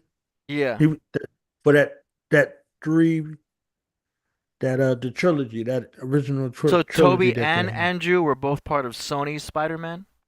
Yeah. Okay. And then Tom Well, Holland it was they become like casualties of the infighting. got you. Okay, so Sony had 2 different actors, and then Tom Holland is part of Disney. Right. Got it. Like, this is our guy. So the multiverse thing comes back where they find a way to settle, and they start reintroducing the characters. Like I said about the Blade situation, they didn't own the rights to Blade, and then Blade Mm. pops up in the movie because they finally settled, or however they did their arbitration in regards to the legalities with the rights. Oh, they probably So split it he pops up. like it was a rap song. You know, they split the Yeah, yeah, split the royalties, split the publishing. right. In exchange for whatever the rights, somebody has to own the rights to be able to use it because you can't use it. Right.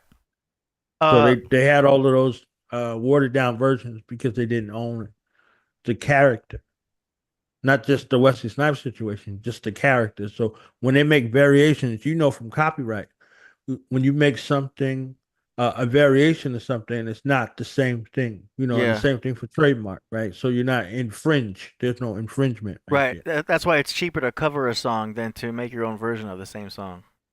Right. Coverboy says Kraven is a big game hunter / colonizer, though. So Crumb made a very good distinction that they put nowadays called anti-hero instead of just calling him villain. Like, Mm. Venom was a villain all of our lives. By the time he makes it to the movies, he's an anti-hero. You see what I'm saying? Because there's a case now that they make in regards to this way to play in the gray area.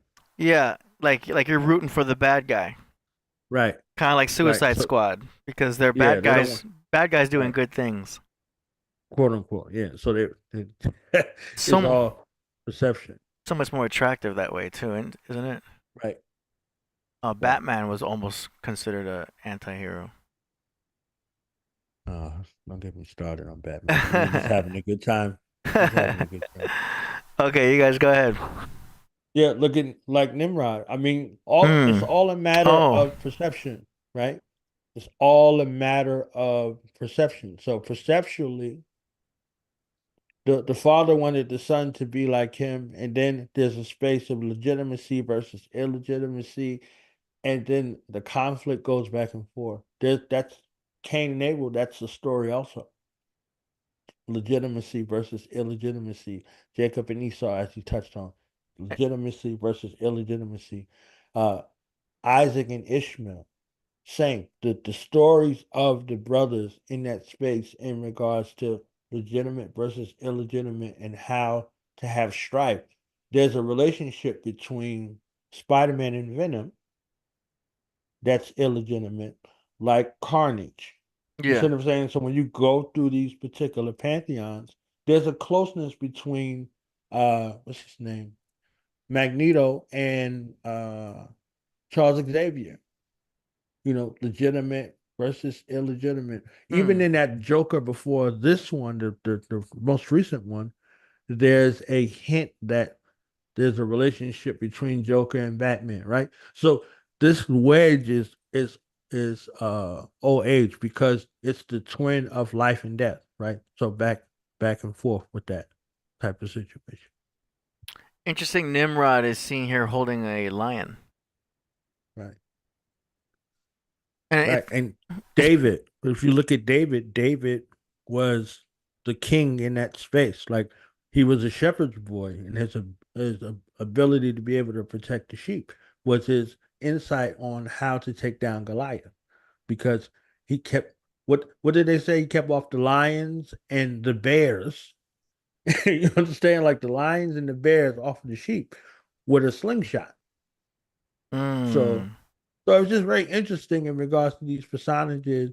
We know they have multiple meanings, but the personages in regards to that. So if he was able to keep these ferocious predators off of the prey, quote unquote, back to the reference that Crumb gave with the movie, then a man didn't stand a chance because Goliath would have ran from a bear and he would have ran away from a lion.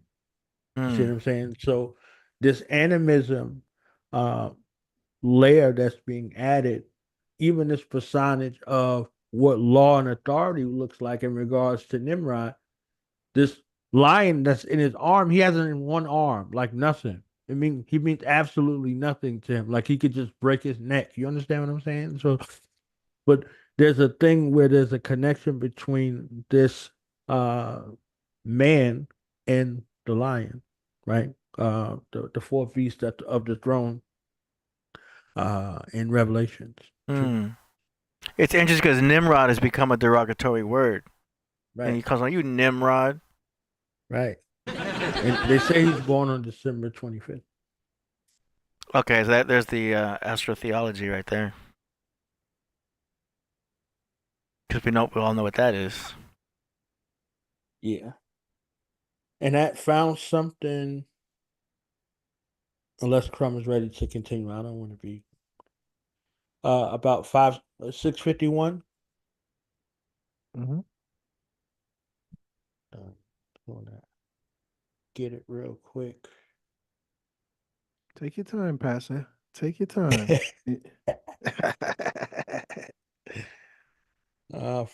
From astrology.com 651.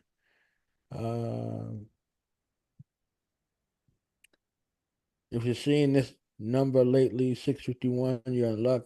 This number holds a special significance in numerology and can offer guidance and support in various aspects. So I wanted to read the transformation aspect. See, that's magic right there because the numbers they put in movies are not by accident. Everything is on purpose. Right. And in every one of the variations has a significance. So 651, 516, 156, however they go. One of those numbers that they had in the movies and on the television shows, when they put somebody's phone number, what did they do? 555, right? Yeah. From a spiritual perspective, the angel number 651 carries the message of growth and transformation. The angels are reminding you that it's time to let go of old patterns and beliefs that no longer serve you. Embrace change and embark on a new spiritual journey that aligns with your soul's purpose. This number signifies the importance of spending time in meditation or prayer, connecting with your highest self and divine realm to receive guidance and support on your spiritual path. So that raven or that falcon, I don't know if it was a raven or a falcon, right? The raven would represent retribution and the falcon would represent life. You see what I'm saying? So uh however it's termed makes that significance. If y'all remember Brandon Lee, Bruce Lee's son, he had the crow, right? Mm-hmm. But Edgar Allan Poe had the raven. So these birds having this personage in regards to the doorways between life and death. So back to this twin sword of energy, and Crumb mentioned Isis or Set earlier, right? With the lady with the hair, right? She had that Leo hair, right? She literally came like the sun over with her healing agent and properties to resurrect him from the dead. Like she went into the realm of the dead where her husband lives, you know, and brings him back to the realm of the living. That ability right there, kind of encroached in that space, right? And so, uh, what healing in her wings. So she's also seen as a bird, also in that modality. So Mm. healing, resurrection, all of those things. You see what I'm saying? So you see, look, I ain't jiving you, AD. You see her healing wings right there. You see what I'm saying? Yeah. So that ability to be able to bring you back, but you're changed when you come back. So you come back in a different kind of likeness, as Crumb said with the fool's journey, naive because you don't have a connection to your past life or past lives, but you do. You see what I'm saying? This is where the zodiacal wheel becomes something, because anything you ever was, were, or will be is there and contained in your chart, right? So all of these journeys kind of work together uh, in tandem in regards to life and death. So your bloodline, your legacy. So if Calypso's mother and father were intrigued with the safari, they had nothing to do with the tradition. So her grandmother gave her tradition because her mother didn't want it, even though she has it via her mitochondrial DNA. So if they just out there like, all right, look, look, she's like delighted, like, yay, this is so great, and she's like, what is this? They don't even know she done hopped off the joint and went into the to the thick of it. You see what I'm saying? So that sort of connection, right? Uh, Similar to the Jesus story. Jesus is off in the temple, and they ain't figure out he was missing for like 3 or 4 days, and then Mary's distraught, like, "Oh, where's my boy at?" And they going everywhere looking through all of the festival because everybody was turned up. You see what I'm saying? And they came out of their stupor like, "Yo, where Jesus at?" Oh, that's your son.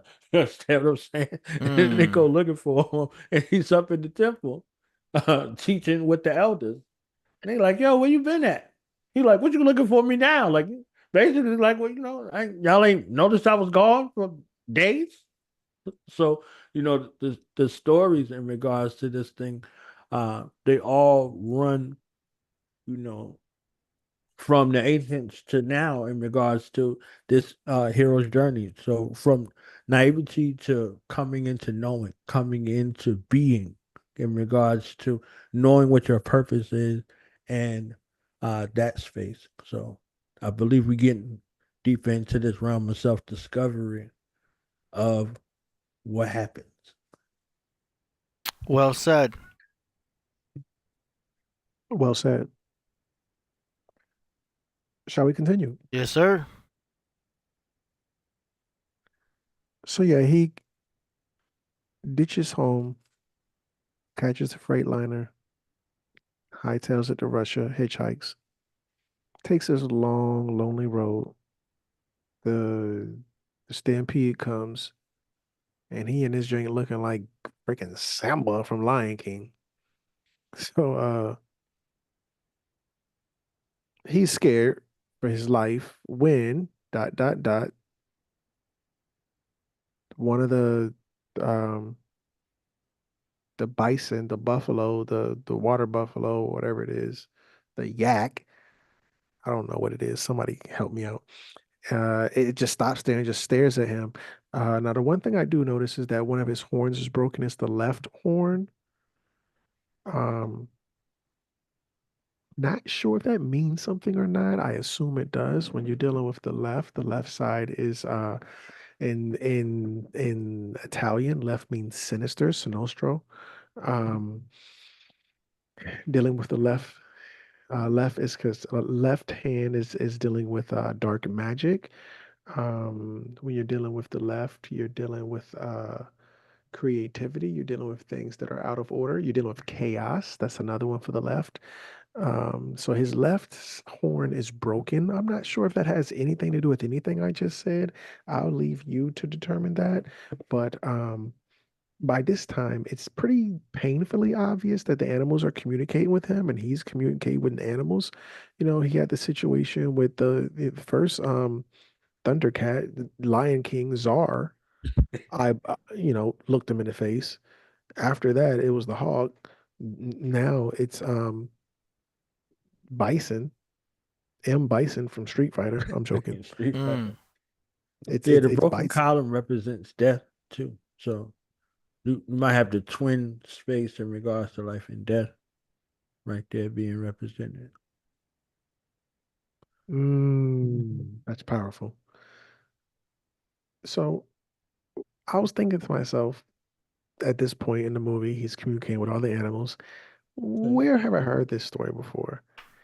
Eh, okay, Dr. Doolittle with Robert Downey Jr. Maybe I'm reaching, but maybe it's that story again. That's a part of the storyline, the Dr. Doolittle's story.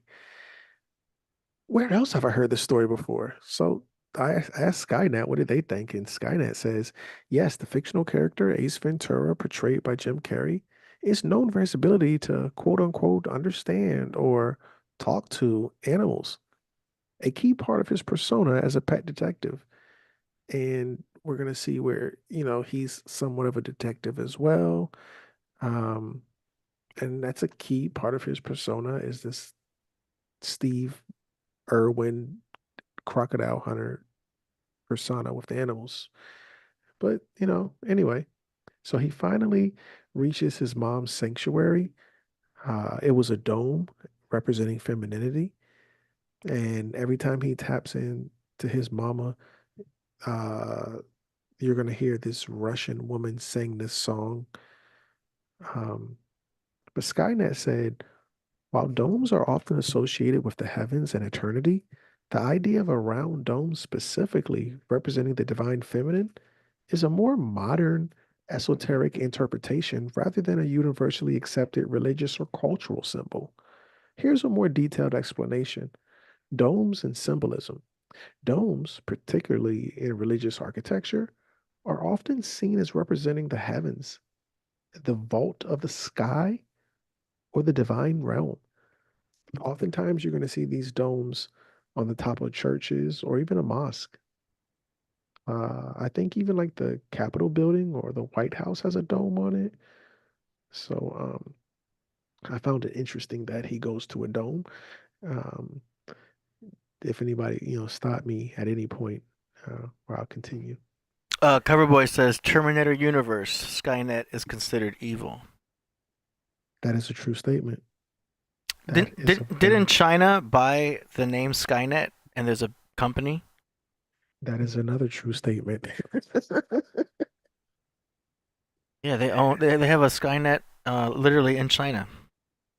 China. I You forgot can't make this stuff up. I forgot what they do though.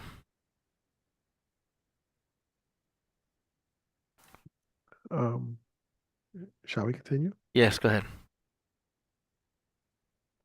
After reconnecting with his mother's energy, he relaxes under a tree and he's looking kind of like Buddha. Now remember, it's like regular daytime. It just gets super dark at this time. And he's over here looking like Buddha. So I'm just want to make sure, me and Skynet going back and forth. Skynet said, yeah, um, Buddha is said to have attained enlightenment while meditating under a fig tree in uh, in India, which became known as Bodhi. Bodhi. I'm sorry, as the Bodhi tree. So I'm looking at this and I'm like, he didn't tap in with the energy of his mama. Now he's spiritually drained because his mama and them, people talking about, Crumb, you better not deal with them spirits. You mess around and be possessed. Well, let me ask my good brothers, is your spirit, your soul in possession of your body right now? Yeah. And so you're saying that you're possessed? Your body's possessed? Technically, right, if you want to look at it from that perspective. I mean, Yeah. I think you're possessed once you get blacked out drunk. Well, that's now that's being possessed by something outside of this body is the possession of your spirit, your Yeah. soul. Now, if another spirit gets possession of your body, now that's a bad thing. But being Yeah. possessed in general, you're supposed to be in possession of the body. Yeah. If you lose possession of the body, now that's an issue. But you're supposed to be in possession in terms of your avatar. Yeah. Uh, knowledge. Is there anything you wanted to add? No, you got the critical question right there. So after he meditates, he has a vision of his mom crying. He says, Sergey. Sergey. His name is Sergey, excuse me. My Russian's off.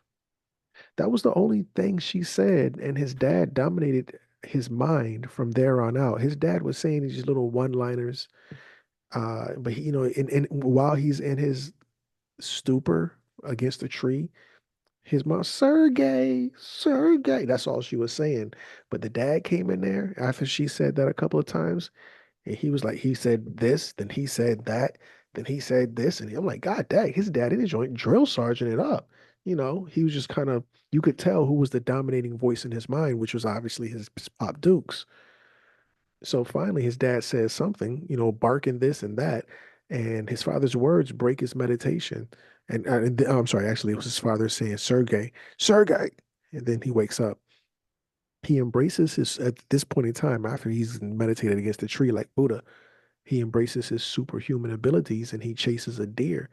And the crazy part about it is, to his excitement and to his surprise, he's keeping pace with the deer. Now he's heavy breathing, but the reality is he's going hella fast. So finally, the deer leaps, clearing a gorge with Kraven trailing closely. And you can see the subtitle. Kraven is grunting.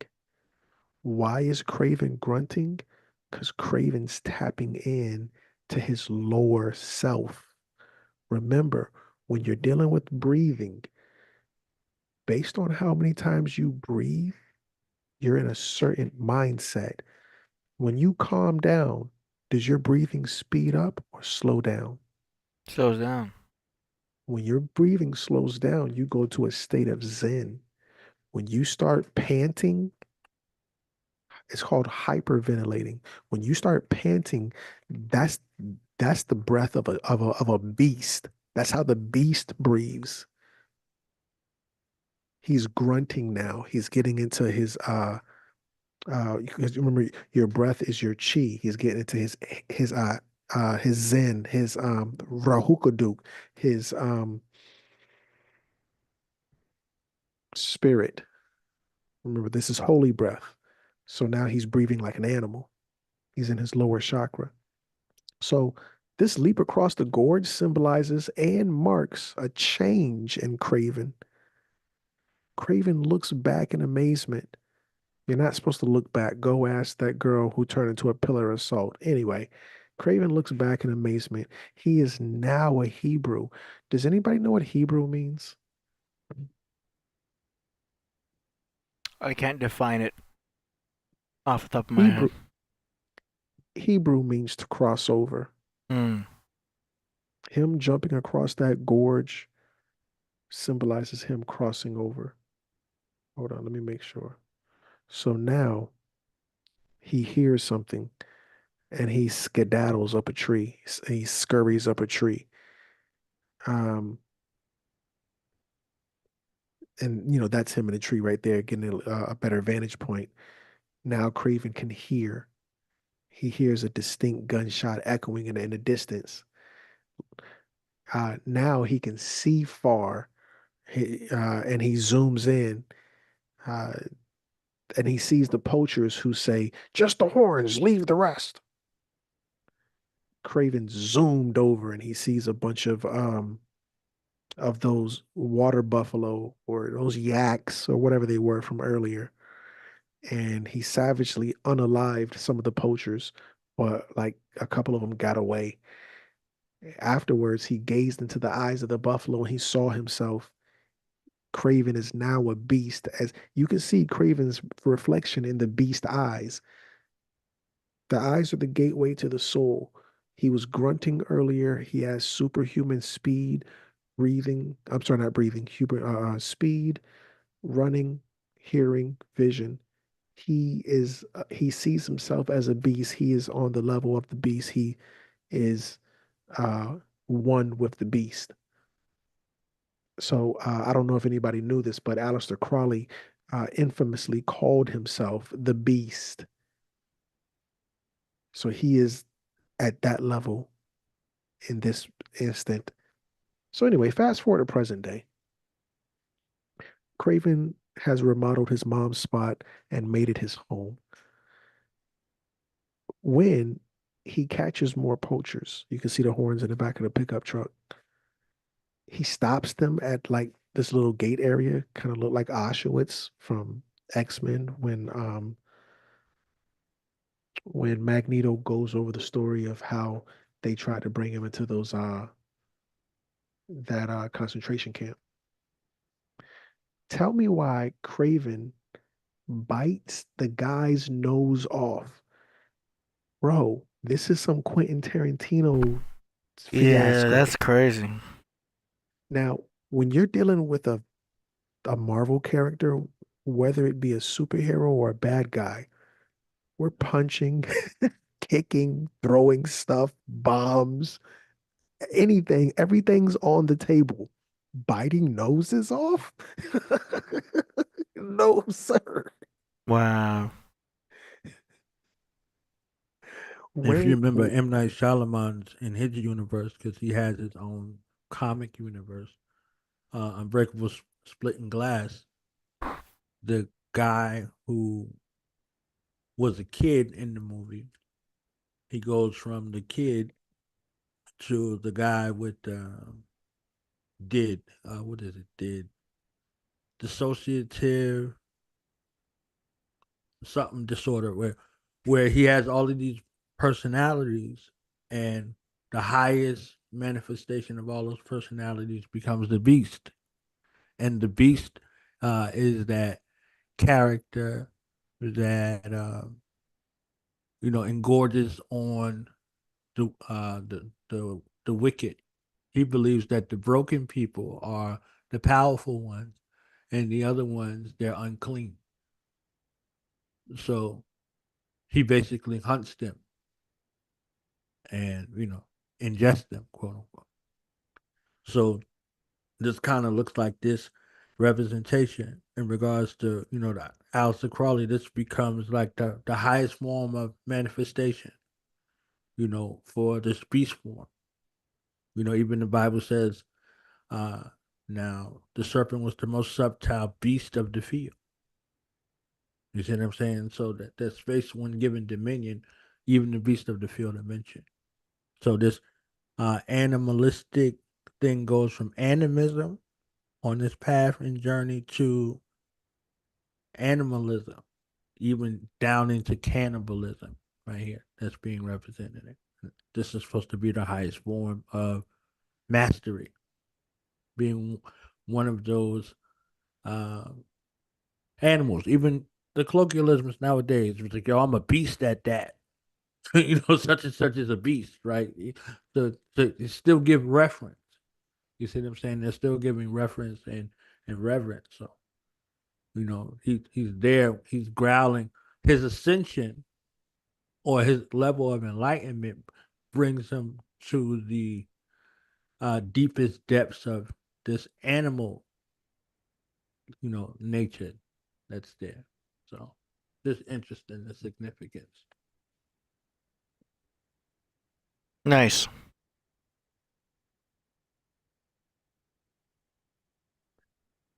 did you want to say something, AD? Nope. Okay. I'm with y'all. So Craven catches up with the poachers, and he is, he's a good guy because he wants to stop the poachers, but we can see where he's a savage because, and he spit the guy's nose out just to let you guys know it wasn't cannibalism, it was just savagery. But I digress. Craven unalives the top poacher, and he's unaliving for a righteous cause. So the guy on the right is the top poacher. The guy on the left is like his minion. So let's bring in Calypso. Remember, her grandmother initiated her through tarot as a voodoo priestess who had that potion to resurrect and bring back to life. So Craven goes to New York to check on his brother, Dimitri, and also to attend the funeral of Calypso's friend. He finally found Calypso, and this is what Calypso says. Samantha dared to stand in Chorney's way. Remember, Chorney was the dude that um, Craven unalived at the beginning of the movie inside the prison with the saber-toothed tiger tooth. So Chorney, the guy who was in jail, living a good life, was in jail for unaliving Calypso's friend now that she's an adult. We find out that Chorney, I'm sorry, I don't know what I did. Kraven finally meets Calypso after all of these years. Because remember, after she gave him the potion, she got back on the dune buggy with her parents, and 'cause they were in Ghana visiting grandma, and they go back to America, whatever. So he comes to America, and he finally meets her, and they meet in a graveyard. Uh, okay. And we see Calypso. She's wearing all black, but she's at a funeral, so that's not weird. It's to be expected. And Craven says, "I'm sorry about your friend." Calypso's like, "Shoot, you scared me." And we're gonna see where she's wearing all black, and black is the color most commonly associated with mourning, the end, but it's also secrets, magic, force, violence, fear, evil, and of course, elegance. I think all of these things, because remember, she's an anti hero, or maybe she's just a villain altogether. In a movie, she's an anti hero, but in a comic strip, she's just mostly a villain, just like Knowledge was saying about so many characters, including Deadpool. Anyway, Craven says, uh, "I'm sorry about your friend." And she just kind of walks past him, like, "All right, creep, whatever." She brushes Craven off as a stranger until he yells, "Calypso!" I just noticed there's a double space. Why is that important? It's not, but I'm OCD. And she stops dead in her tracks. He reveals her granny's tarot card and says, "I think this belongs to you." If you look at him, he's holding that tarot card, the one that says strength with the lion up there that she gave him during the lion attack back in Ghana. Calypso gasped, You're the boy." Craven tells her that he avenged her friend by unaliving Chorney in jail. So she's a professional investigative lawyer now. Back when this is very different from when she was a little girl, just being initiated into the dark forces. So she researches his claims and finds this. Look at her computer. This is the London Messenger. It reads, "Crime boss killed in prison cell." She also finds this from the Daily Bugle. Now, I wanted to ask AD, who runs the Daily Bugle? I'm thinking, oh, not the Daily Planet. That's a different movie. Daily Bugle. Let's see, that's some trivia I don't know. JJJ. J. Jonah Jameson. J. Jonah Jameson. That's right. So, according to the Daily Bugle, it reads 7 killings. Is there a pattern? She also finds this, according to the Metropolitan Times. Cartel leader poisoned on private yacht. Darts in neck untraceable, says local authorities. Which ultimately leads her to this from the Daily Courier. Who is the hunter? So they meet again, and she's wearing all black again. And she says this because she's a master investigative lawyer. "I know who your father is." She tells him that she did her research. Then she addresses the elephant in the room. "Are you like him?" Because that's like his whole thing. He doesn't want to be his father. See, Craven ultimately has daddy issues and mommy issues, but that's going to be a theme you're going to see all throughout um, Disney and Marvel. Remember, Simba had daddy issues as well, but I don't want to go there. It's most So stories. Most stories are daddy issues. You see that with That's the whole Black Panther story right there too. with Thor and Loki and Star Wars. Right. Guardians of the Galaxy, everybody was going through daddy issues. It was Mm-hmm. crazy. So Craven says, I grew up watching my father put evil into the world. I was supposed to follow in his footsteps. Skynet says the phenomenon of unintentionally repeating patterns of behavior, thoughts, or emotions learned from one's parents is often referred to as repetition compulsion or trauma reenactment. I grew up watching my father put evil into the world. You think you're a good guy? You're a bad guy. Like, you ain't ish. Your daddy ain't ish. His daddy won't ish. His daddy's daddy won't. Okay, you get it. You ain't bad. You ain't nothing.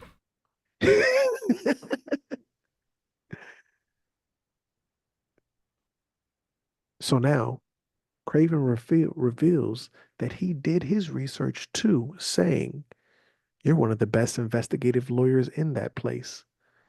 Upon departure, Calypso forewarns Craven, saying, "A little friendly advice.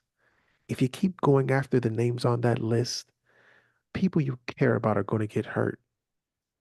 Meanwhile, Dad is being set up because Rhino's name is on that list.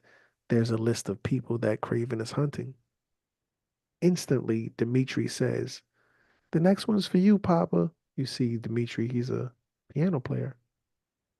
And Dimitri's imitating Tony Bennett when his father says, "He can do anyone. He's like chameleon." I knew about the chameleon growing up, but I didn't realize he was Craven's brother. Did did anybody know that? Hmm. No clue. Because I did watch the cartoon and I do remember Chameleon. I didn't know they were blood relatives, definitely not half brothers. So Rhino's assassin finally reveals his hand to Dad, saying, "The Rhino sends his regards." Shots ring out. People are screaming. Dimitri hides under his piano and cowers just like he did with the lion attack. Dad uses the would-be assassin as a shield. Gunfire continues, screaming continues. They shot the club up and are unalived in the process. You see this dude, he's taking a shot and giving a shot. In the aftermath, Dad scolds Dimitri, saying, "I need fighters, not coward." Dad criticizes him as usual, saying, "You won't even defend yourself." Rhino finds out about the club hit. Bert says the Kravenov hit failed. Bert has a bit of good news on the bright side of things, reporting, "I found this slipped under my door." It was a thumb drive of Craven escaping prison after killing Chorney. Remember the guy in the very beginning of the movie who was living lavishly in the prison, and Craven had to unalive him with the tooth of a saber-toothed tiger back in Russia. And Rhino says, "Kravenov's son, Sergey, is the hunter?" But who gave Bert this video? Anyway, moving on. So the Rhino says, "Put the foreigner on this." Meanwhile, Craven is celebrating Dimitri's birthday with him, and Dimitri vents, saying, "You find out what you're made of in a moment like that." Dimitri has daddy issues, and he now identifies himself through his dad's lens, saying, "I'm a coward." This is where we see Dimitri grapple with the identity, because remember, he's the chameleon, saying, and this is all screenshots, "Why don't we get to choose who we are?" And it's funny he says that because obviously we do get to choose who we are. This is where we're going to see Dimitri's character arc. Now, go back and watch The Grinch Who Stole Christmas. Maybe Christmas doesn't come from a store. That was the Grinch's character arc. Go back and watch Wonder Woman. It's not what uh, it's not what is deserved. It's what about it's about what you believe. That was her character arc. Go back and watch Star Wars. Use the Force, Luke, or choose faith, Luke. That was Luke Skywalker's character arc. Right here, you're going to see he says, why don't we get to choose who we are? This is a part of his character arc. Now, a character arc is a transformation or a journey or inner journey a character undergoes throughout a story. He's playing the fool. I'm a coward. I'm a fool. Why don't we get to choose who we are? You foolish person. Everybody gets to choose who they are. This is the fool's journey, and this is where his character arc, where he comes into become, where he walks his tarot path to becoming the chameleon, typically involving changes in their belief, actions, and motivations, often in response to challenges and events.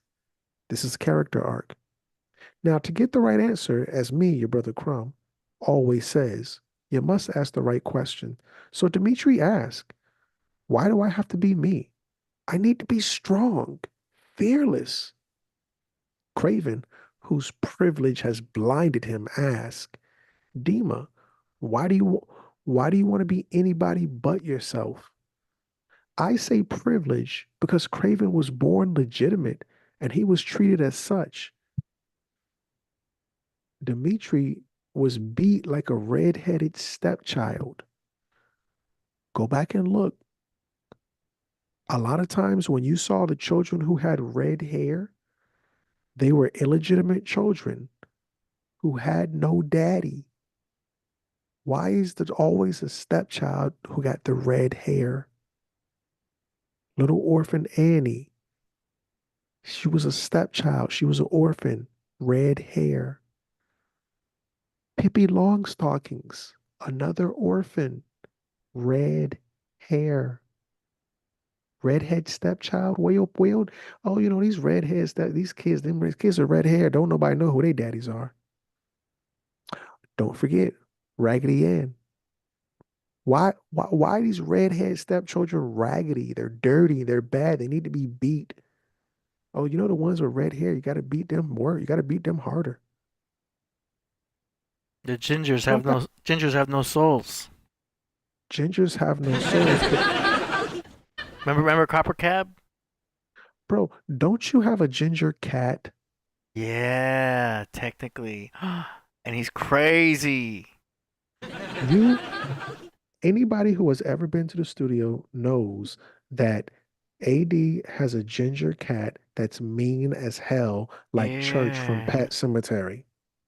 Like Heathcliff. Like Like Garfield. Heathcliff. Not everyone Like remembers Heathcliff. Garfield. Yeah, and that cat that scratched out Nick Fury's eye. The cat that scratched out Nick Fury's eye You had was to a watch, ginger. right? You had to watch not Miss Marvel, the Captain Marvel for that one. Go back and watch Captain Marvel with all the women superheroes. All those cats at the end. They used cats to eat up all the people. Go back and watch Men in Black Part 1. Oh All of it. yeah, Orion. The cat's name is Orion and he's a ginger. Yeah. Damn, Mojito's kind isn't everywhere. That's a true statement. In addition to that, they say that not only are gingers the most frisky or feisty, they're the most congenial.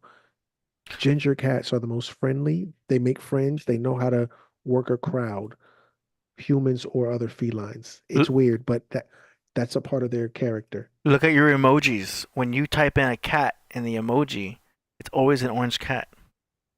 Yo, why are you teaching so much right now? This is overload. And I saw it in the chat room because everyone's putting cat emojis in the chat room and they're all orange cats. Oh my God. Oh, look, I see. Okay. You know? Why not So a brown cat? Why not a white cat? It's always a exactly. ginger, orange cat. Orange tabby. So now I may be going over some people's heads. I heard you say the age limit or the average age was somewhere in the 28s. If you're 28, you probably have no idea what we're talking about. But the people who are kind of, you don't have breast milk on your breath. I'm being silly. Mhm. But the people, 80s babies and older, you guys probably remember Chucky. Um, and according to childsplay.fandom.com, it reads in an article titled Chucky Child's Play. When Barb's young daughter Alice sees Chucky, all caps, I'm sorry, in bold, she quickly adopts him. Oh, so now we're adopting these redhead Wow. stepchildren. Yeah. So, yeah, and Chucky's bad. So let's kind of segue a little bit. So now, because remember, Dimitri's technically he's illegitimate. So with the whole red hair stepchild theme, where have you heard this story before? Oh yeah, that's right. The story of Jacob and Esau. Are you familiar with that story? Not too much, but I don't remember him being redhead. Knowledge? Yeah, red and ruddy. Yeah. Mhm. Wow. So Jacob later wrestles an angel and becomes Israel. But back then there was no letter J. His name was Yaqub. Hmm. And Yaqub creates, according to the Honorable Elijah Muhammad, white people. In this particular story, his uncle name is Laban, which means white, and he does a breeding program with goats and changes some of them to white. This is in the Bible. Amen, church. I'm Hmm. just being funny. Amen. So now Amen. Jacob is a twin. He has a brother who was born first, but when his brother was born, Jacob was holding on to his heel. So now his brother, his name is Esau, and he's kind of a big dude. He's they call him a great hunter. Remember, Kraven is a great hunter. So we talked about Nimrod, great hunter. We talked about I think we talked about Esau earlier as a great hunter. But anyway, so Esau has I'm sorry, excuse me. Yeah, Esau has red hair. He's a ginger.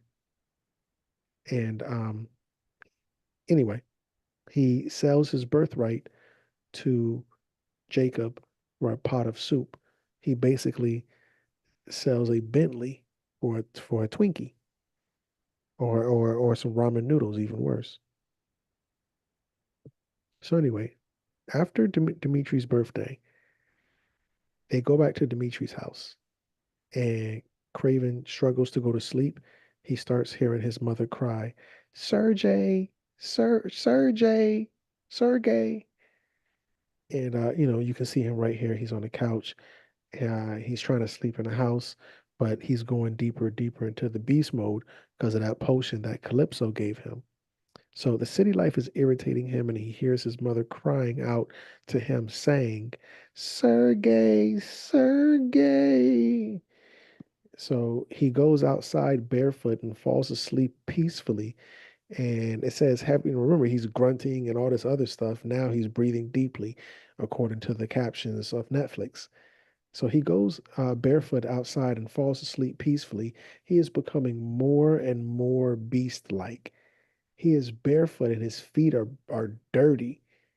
He's basically Captain Caveman. And remember, Captain Caveman was beast like and he was iconically barefoot.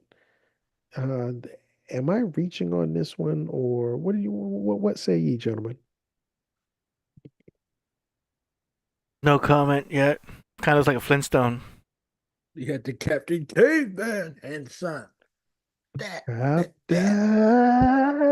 Caveman. Okay, yeah. So the next morning, Rhino's goons kidnap Dimitri, and Craven chases them on all fours. This guy is falling deeper and deeper into the psychosis of becoming an animal based off that potion that Calypso gave his ass. So I was watching, wondering, where have I seen this before? Because he's chasing the goons who kidnapped his brother.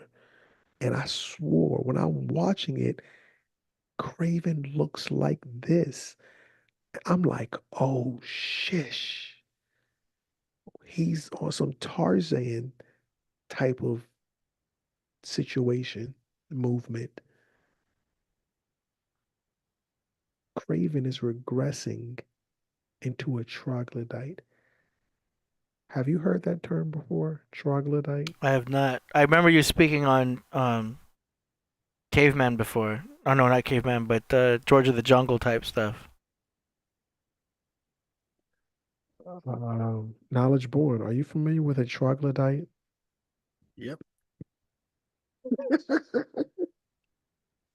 So you can see him moving like a troglodyte.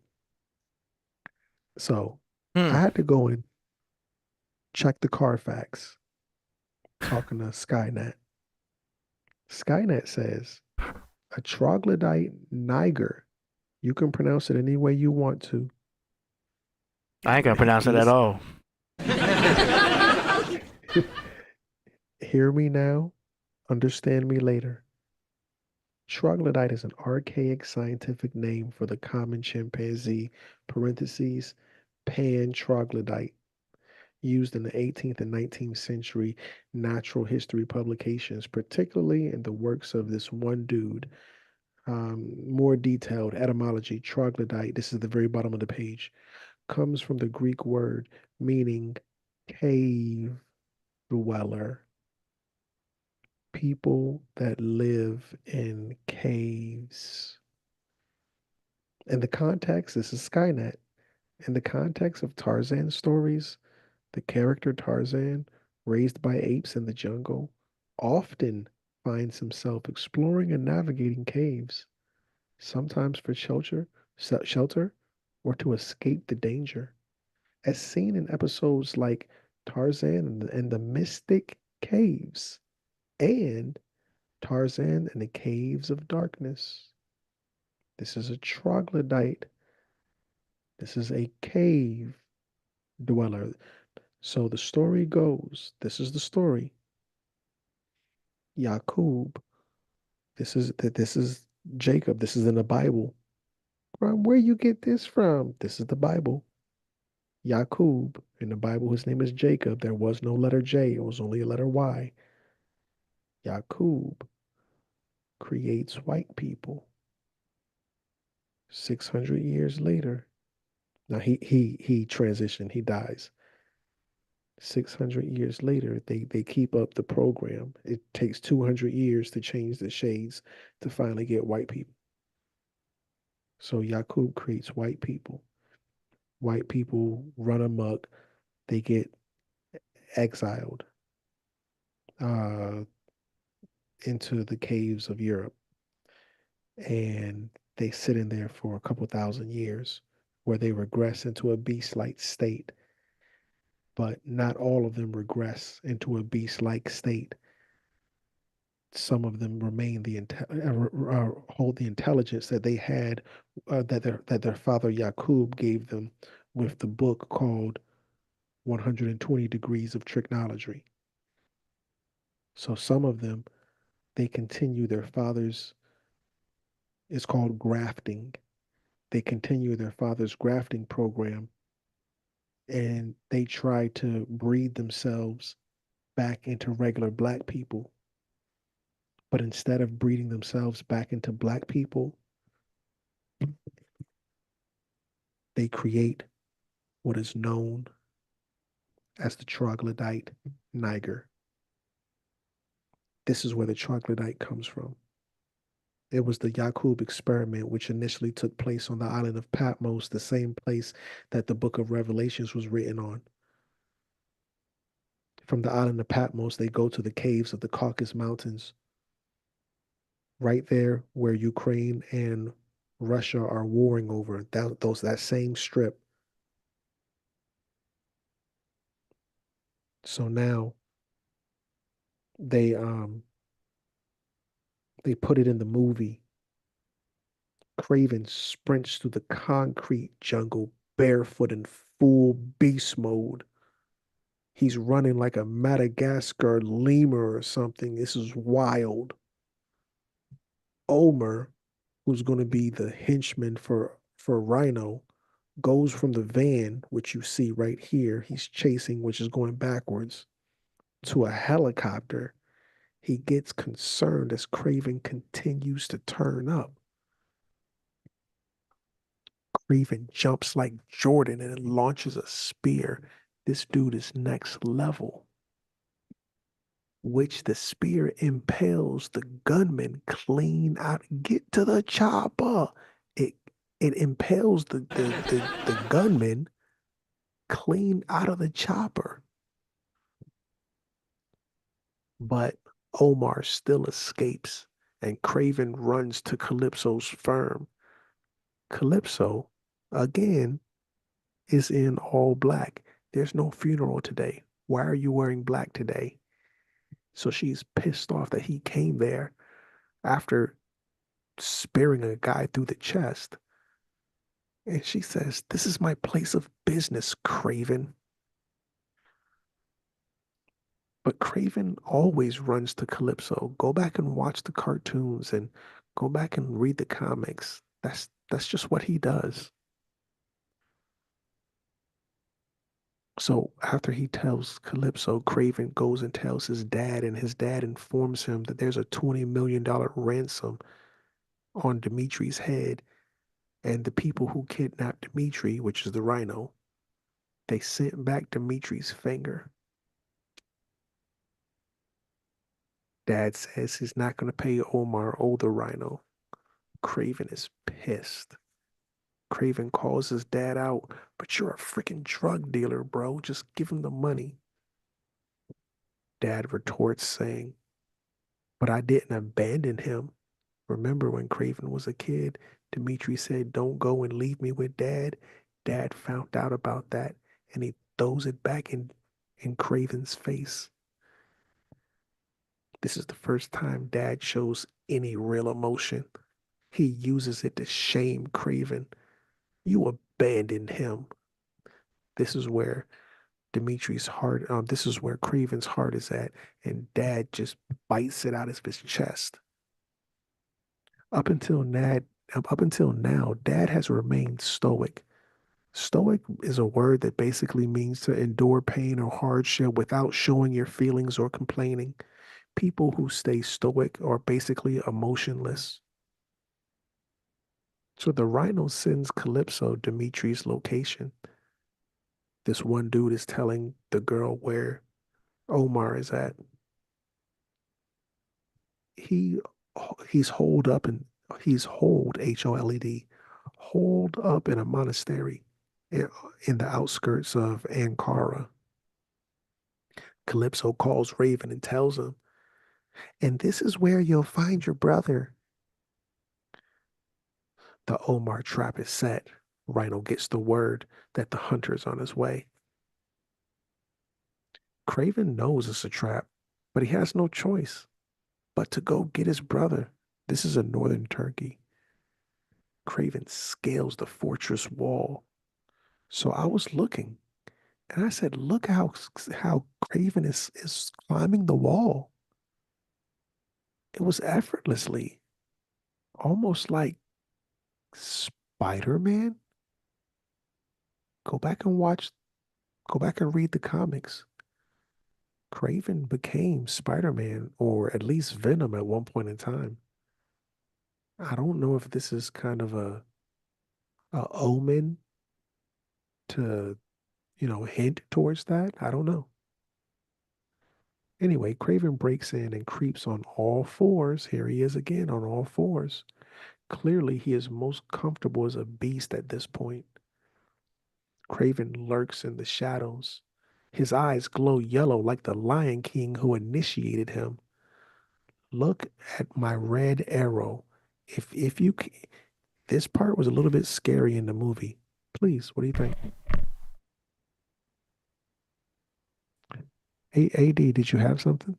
Nope. Kraven hunts down Omar. "Drop me and you'll never find your brother." Omar calls Kraven by his name. Kraven. Kraven's like, what the freak, bro? How did you know my name?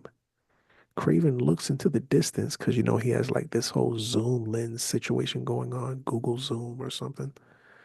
And he sees two snipers. They shot a RPG, a rocket propelled grenade at Kraven, blowing him and Omar clean out of the window. That's Omar and Kraven falling out of the castle window. That's Omar. He's laying down on the ground because he took a real hard hit. Kraven lands and questions Omar again. How do you know my name? Who set me up? Who took my brother? It was uh, the Rhino. Meanwhile, the Rhino finally gets time to talk to his prisoner, Dimitri, and he says, we met once on your father's hunting trip. This is a flashback to the very beginning of the hunting trip. Breathing heavily, the Rhino says, we should talk. No, save your breath. That's Dad. No, it's a condition. I'll be okay.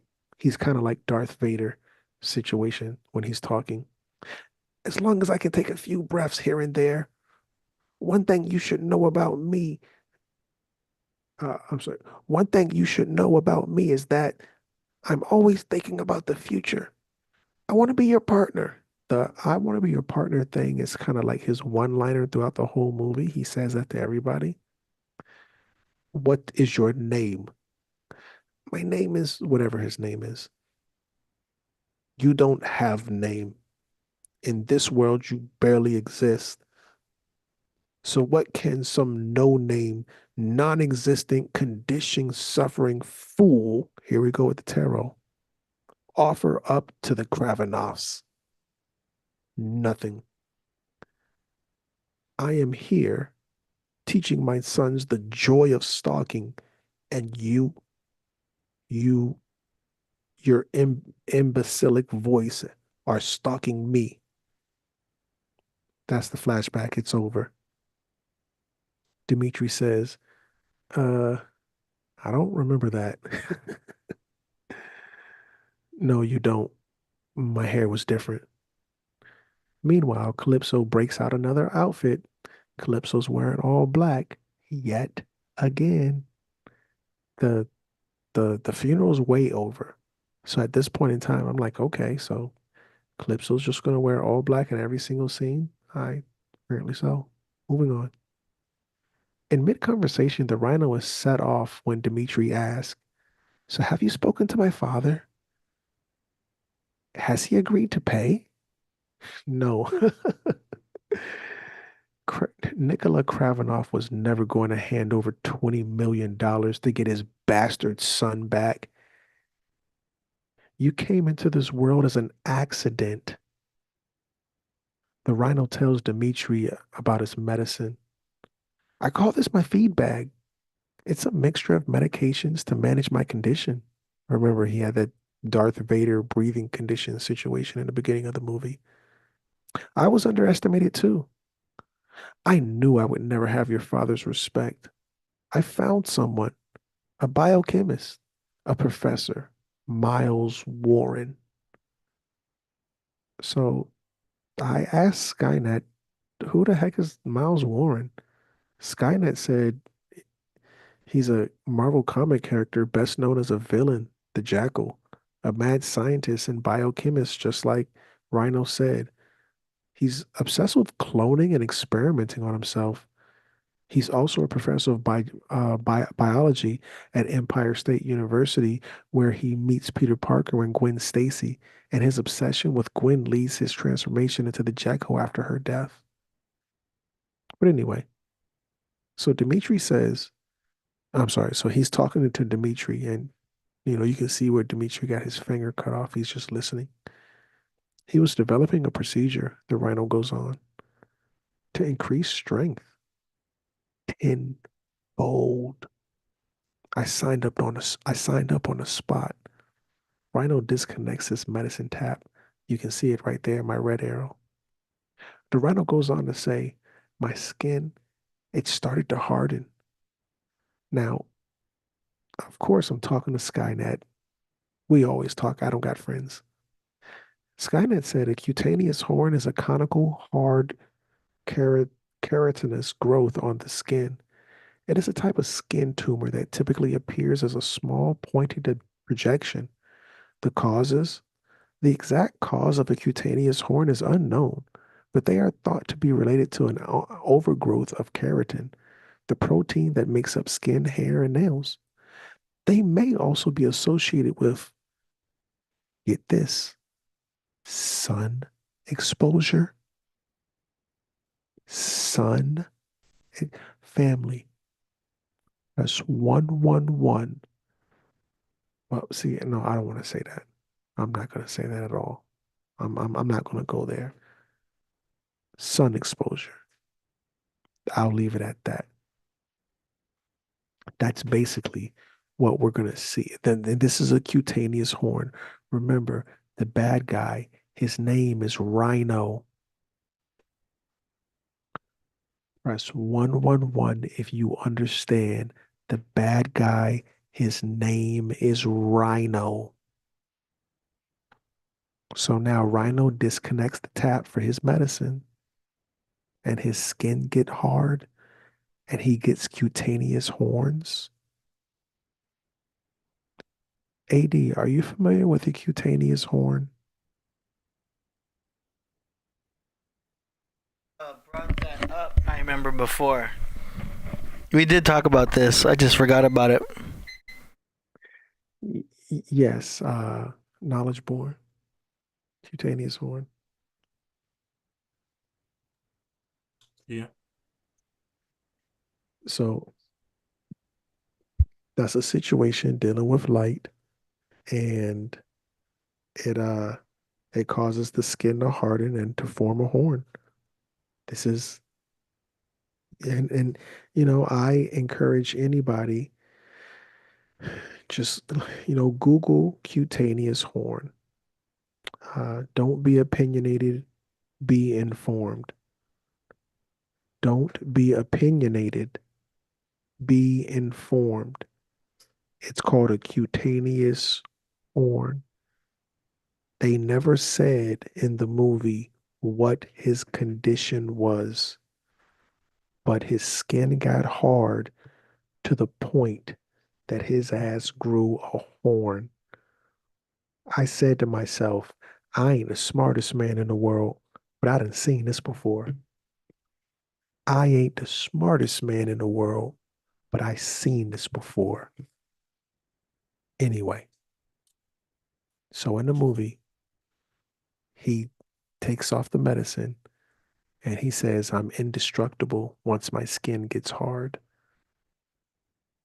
And his voice deepens like a rhino. I think there is an animal in each one of us, Dimitri, says the rhino, which may be a double entendre because Kraven is technically an animal and he's an animal and Spider-Man's an animal and blah, blah, blah. And chameleon is a type of animal. But anyway, he says, I'm taking over your father's territory. Now, Rhino closes with his iconic line, I want you to be my partner. Because in the movie, he says that to everybody. Dimitri replies, you're right. I have been underestimated my whole life. But if you think I'm going to betray my family, you're wrong. Dimitri is clearly not a coward as he stands on business. Rhino is about to unalive him, as we can see. But something happens and he doesn't unalive him. Back at Kraven's mama's house, Calypso is admiring Kraven's lab, saying, Figwort, wood avens, tribulus, rosemary peas. Calypso is finally wearing white. It must be a Monday, I assume. Somebody in the comments, can you tell me why I assume that she's wearing white? I'm sorry, excuse me. Why I assume it's Monday. Why do people wear white on Monday? anybody in the comments, I assume out of the 100 people watching, somebody knows exactly what I'm talking about. Why do I assume that? Well, actually, here, AD, do you know why I assume it's Monday? The reason why she's wearing all white. Why do I say Monday? I have no the holiday. Hmm, maybe. Um, Knowledge born.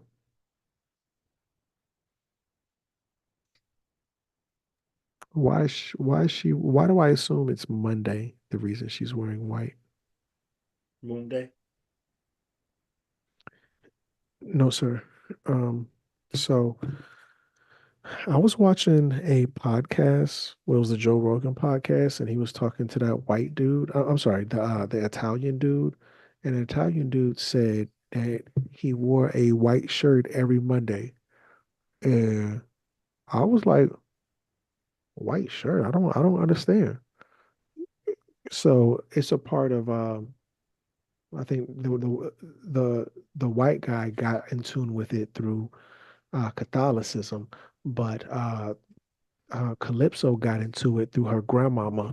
So in in West Africa, where she was at in Ghana, in that area, or close to that area, they practice Ifa, and in Ifa they wear white on Mondays. Let me do they wear white on Mondays? While there's no universal tradition of white on Monday, some cultures belief associates Monday with white color, often linked to Vedic astrology. There we go, astrology, which suggests it brings peace, calm, and setting a serene tone for the week. You're supposed to wear white on Mondays, all white on Monday. Um, a lot of times you're going to see these all white parties. They're going to be on a Monday. Um, but I don't think people really understand the science, or I'm sorry, the astrotheology behind that. But you're supposed to wear all white on a Monday, and this is with Catholicism, this is with Ifa, this is with a lot of, and I think after you can't wear white after what holiday? Labor Day. The traditionally, through though now largely outdated fashion rule is you don't wear white after Labor Day, which is the unofficial end of summer. So the stuff I'm talking about, you have to do this during the summertime. Those white parties will be in the summertime. Um, but after Labor Day, you're not supposed to wear white. This is all old school. People today don't really do this stuff, but if you watch the movie, you'd be like, oh, she's finally wearing white. It must be a Monday. Well, you got to kind of know the old occult history. Am I reaching? Does this sound crazy? What do you guys think? I mean, it makes sense for those who follow all that. You know what I mean? But Yeah. a lot of Yeah. people, especially the cholos, they're gonna wear their white T-shirts regardless. Factory. You know? Yeah, So Hollywood is steeped in mysticism and occult, and that's the last place because people don't read the books anymore. And this is what the comics and the comic strip served as originally. factory. So And then she said, the Ifa tradition, as an initiate, excuse me, you wear white for a year.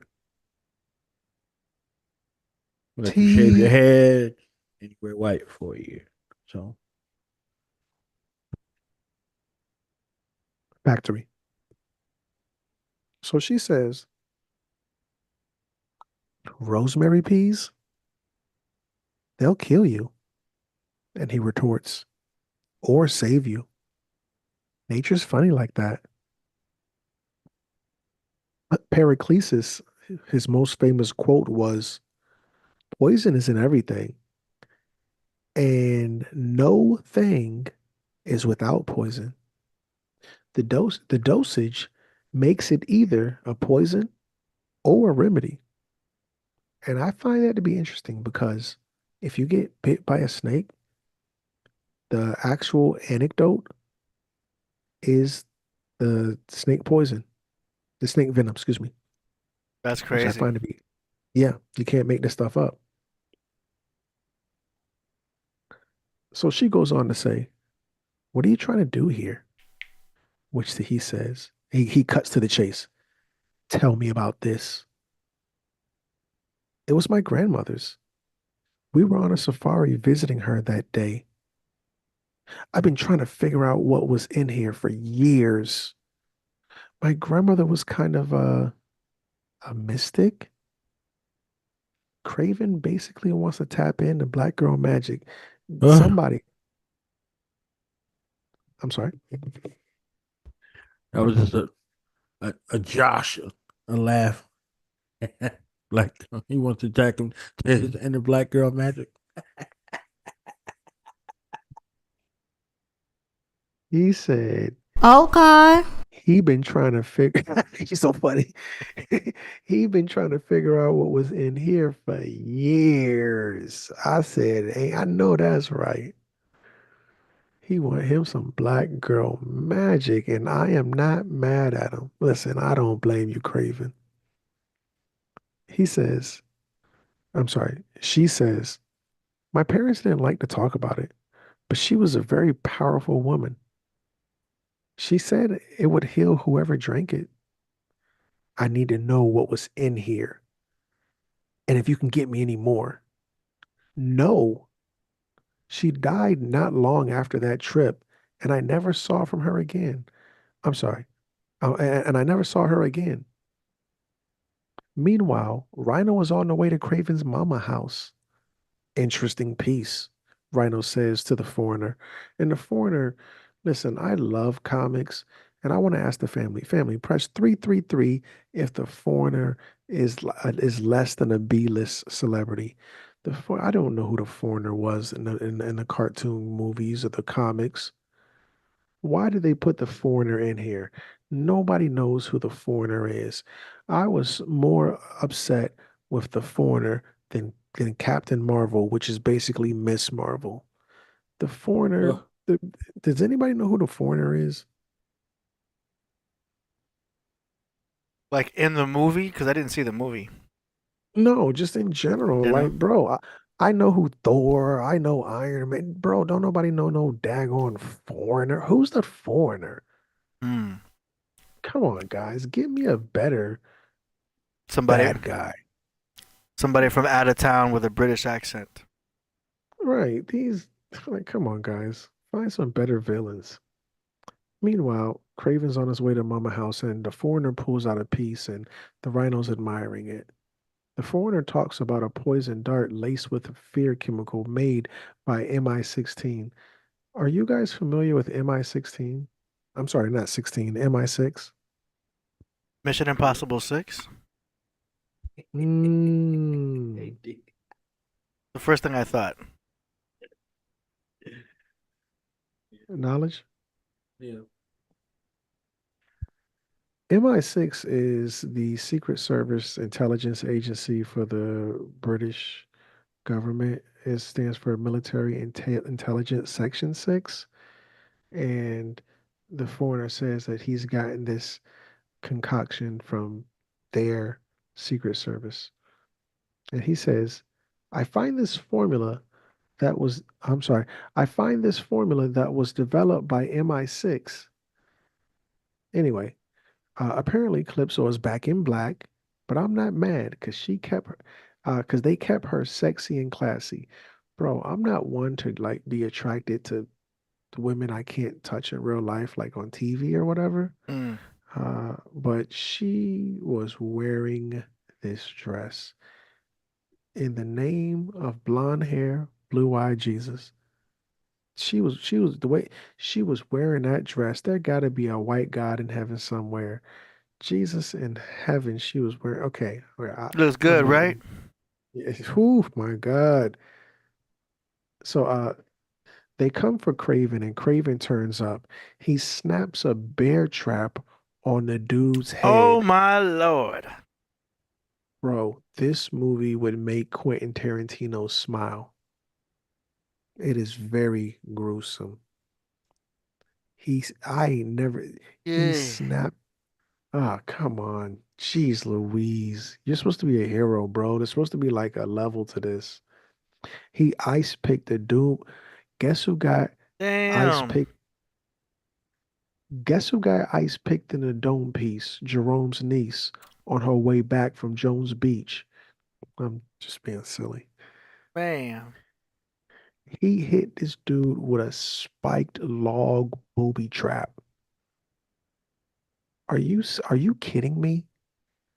Spiked logs? That's like the dun, dun, what was it? The Iron Maiden. That's like the Iron Maiden, bro. A spiked log booby trap. Kraven set a trap that split this dude in two. The trap hit his ass with by both legs and pulled him. And he's getting pulled into this sharp object, about to split him in half. This is nothing less than 12th century medieval European torture or justice. This dude is tapped all the The way way in. in. Anybody know how much all All is? is. I love it. So Craven starts running and something going on up above that distracts him. And he they hit his ass with that serum from the British Secret Service agency MI6.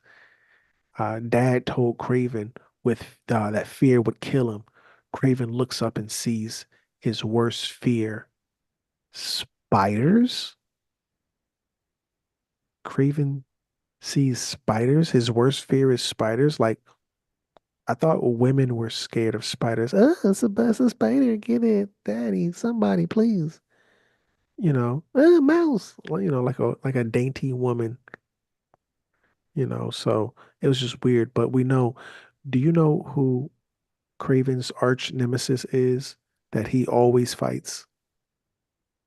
I don't. Knowledge?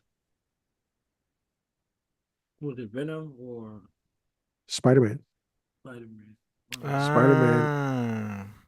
is Craven's arch nemesis. That's a true statement. So, according to Marvel database, fandom.com, in an article titled Peter Parker, Earth 11,209, it reads, has Spider-Man ever killed Craven? In this reality, Spider-Man ignored Madam Web's advice and, in a fit of rage, killed Craven the Hunter. He is initially horrified over his actions and gave up being Spider-Man to live his life with Mary Jane Watson. In a certain parallel world, Spider-Man did kill Craven. That is a true statement. But anyway, so they cut to Craven's mom whimpering. So it's not that Craven has this phobia. Craven's channeling his mother's phobia. So we see his mother saying, Sergey, as she whimpers. So her worst fear is spiders. And she says in Russian, the spiders, Huschklaven. That's probably German. Heichnov. I'm, I don't know Russian. Craven wails and screams like a bish. Look at the caption. The caption says Craven wails, then screams. Craven is channeling his mama. Craven has an inward erection and gets a vagina at this point. He's screaming and wailing, channeling the energy of his mama because he got hit with the fear serum that came from MI6. So now Craven couldn't get it together and the foreigner unalived him. Spiders are continuing to go around him. So here come Calypso. She breaks out the secret stash of the Jesus juice and resurrects Craven once again. I need you to understand. Hear me now. Understand me later. every time he die and come back, he's less human. It's basically the 9 lives situation. The reality is you can't sell part of your soul. It's a one and done situation. But he's kind of like Spawn in this case. Remember, Spawn was an anti-hero as well. Spawn did some bad things for a good cause. This is the Machiavelli, the ends justify the means. Every time she resurrects him, he has less and less of a soul, less and less of a spirit. He becomes more and more of an animal with more of that potion. But what is she going to do? Let him die? Or bring him back to be more of a troglodyte than last time? FYI, every time she does this, it sends him deeper into the animal state. So she gives it to him. Again, wearing all black. She says, legends don't die, is what you said, because that's what his father said about the lion that attacked Kraven. Now get the F up, Kraven. The voodoo sigils appear in front of a dirt portal.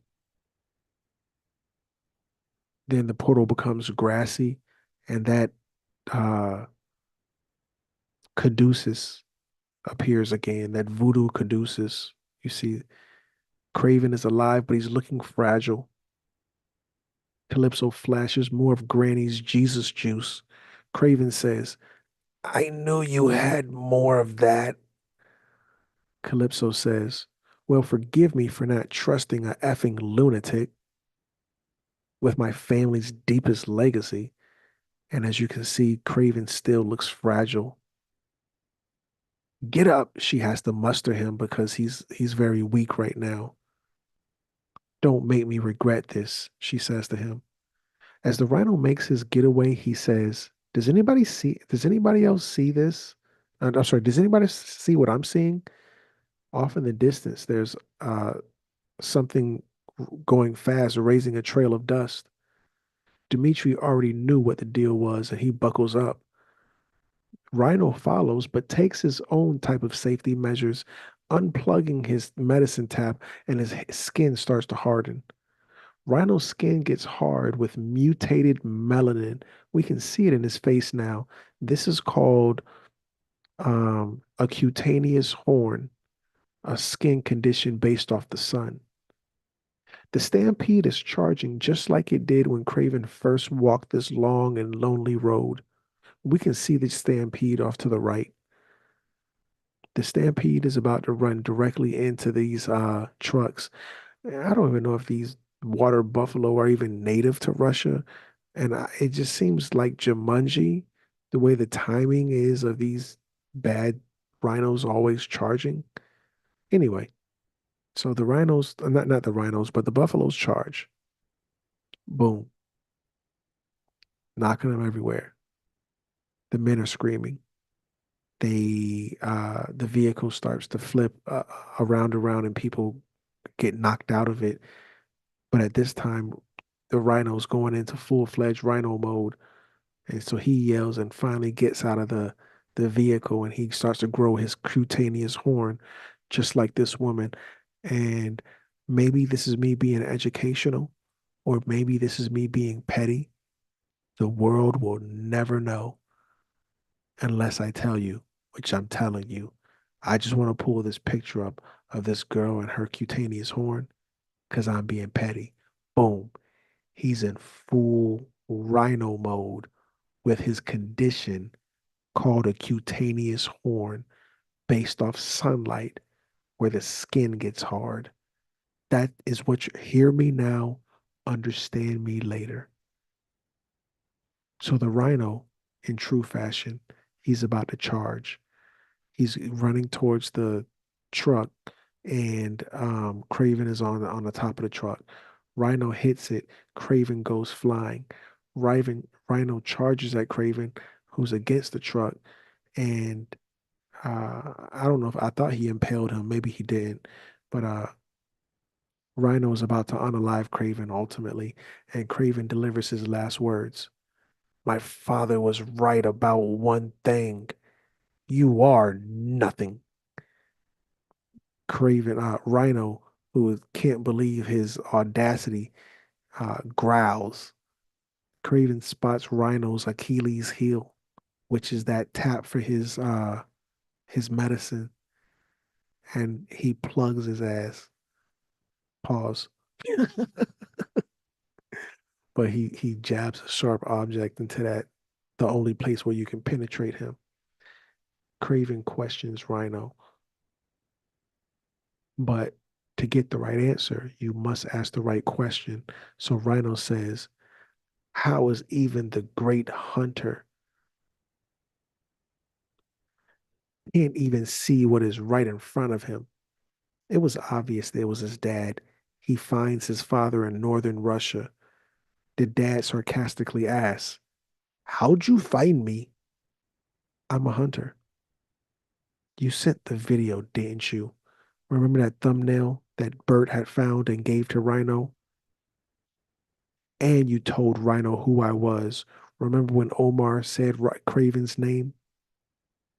You, of all people, I'm sorry, this is the dad. You, of all people, should recognize and appreciate the beauty of the trap I set. Craven decodes his father's BS and says, the rhino was coming for you. You weren't strong enough to fight him off by yourself, huh? No one is stronger but my son, my real son. And I knew you would not go after him for me, so I sent him after you. I mean, Dmitri could have died. You would not let anything happen to our precious Dmitri. You were my father. At this point, he's done. He's over it. So he leaves.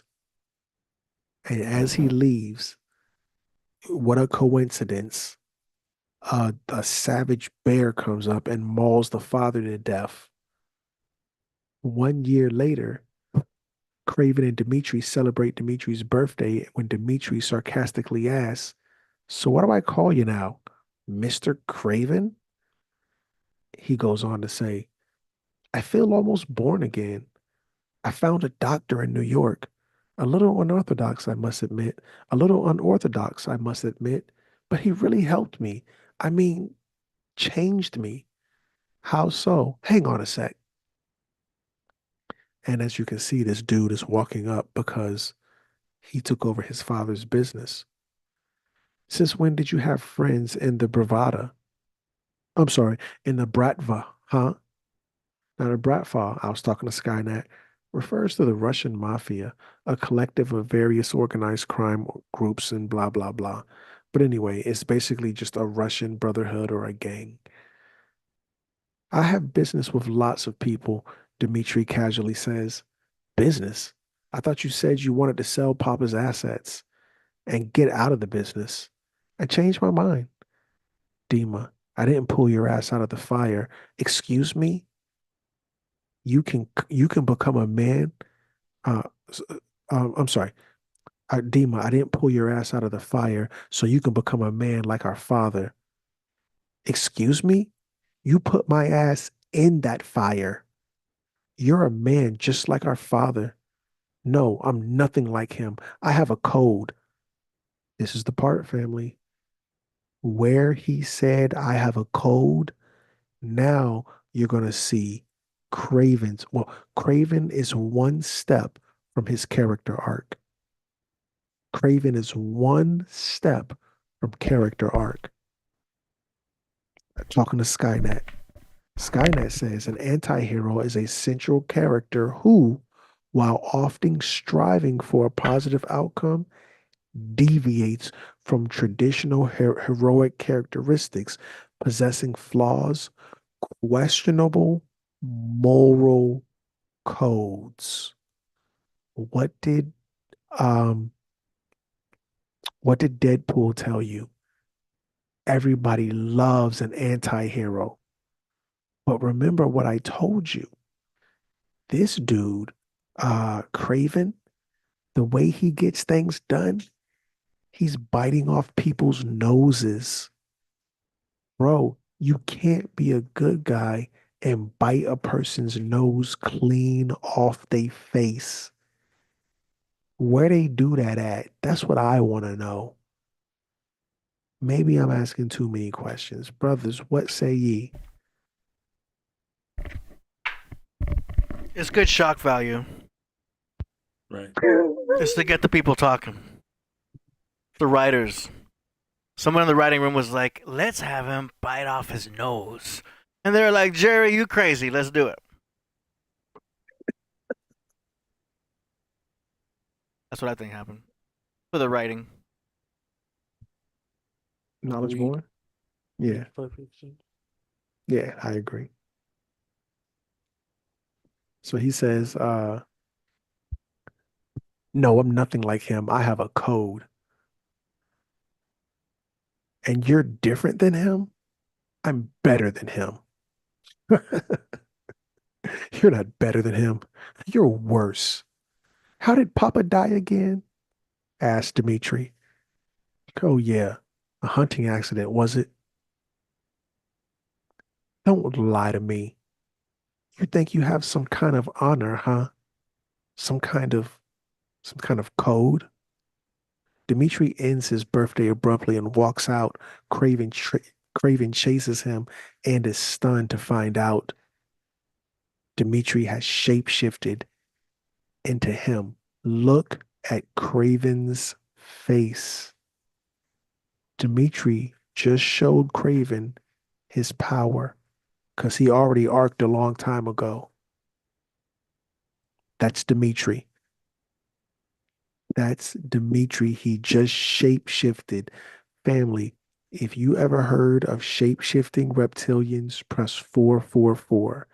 If you've ever heard of shape-shifting reptilians, please press 444.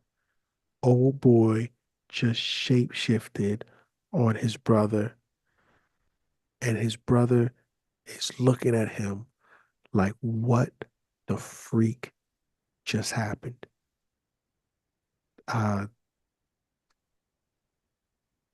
Did you want to say anything? Did anybody want to say anything to this? The shape shifting? That's crazy.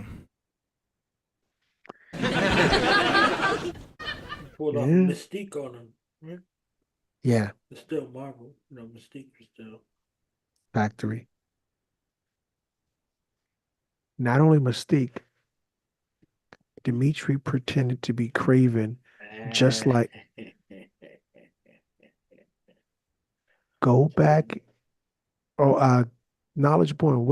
What do you think about the Jacob and Esau story with his daddy Isaac? That was the greatest. What was the shell game called? 3 card. The greatest 3-card Monty ever Yeah. pulled. So in this, remember the name Jacob. Well, Jacob is a trickster. In the Bible, Jacob is a trickster. Oh, Crumb, the 12 tribes of Israel. Well, I don't care if you want to call him Jacob, if you want to call him Israel, I don't care. He's still a trickster at the end of the day. So now, And his mom Jacob, sent him in there. correct. Don't leave that part out. Mama was like, yo, your daddy ain't gonna know the difference. Jacob pretended to be Craven. I'm sorry, Dimitri pretended to be Craven, just like Jacob pretended to be Esau in the Bible. Craven is stunned. He's flabbergasted. Dimitri walks off again, and Craven follows. You can see him in the background. It's super blurry, but you can see him. He's right here. Now he's getting closer, but Dimitri's changing his face. Craven's getting closer, and Dimitri's going into chameleon mode. Here's Craven pulling up. Dimitri, you can see his full. Craven says, "Hey!" Now you see Dimitri and what the doctor did to Dimitri, just like what the doctor did to Rhino. Then he shapeshifts just like Mystique back into his original form. Kraven catches him again. Dimitri says, I've always been a chameleon. It's the one thing I was ever good at. Kraven says, who is this doctor? What did he do to you? Kraven has the tendency to ask people a bunch of questions. I can be whoever I want to be. The rhino's gone. Dad is gone. It's all just there for the taking. I'm going to take it. You know I can't let you do that. Dimitri took the family birthright, his father's business, causing a problem between him and Kraven. Where have you heard this story before? Jacob took Israel, whatever you want to call him. Jacob took the father, Isaac, took the father's birthright, Isaac, and stole it from his brother Esau, who had a problem. That's the same story. You can't make this ish up. Jacob took the, I'm sorry, oh yeah. Dimitri took the family birthright, causing a problem between him and Kraven. Jacob took the family birthright, causing a problem between him and Esau. Amen, church? Mm-hmm. So Dimitri says, go home, Kraven. Dad left you something.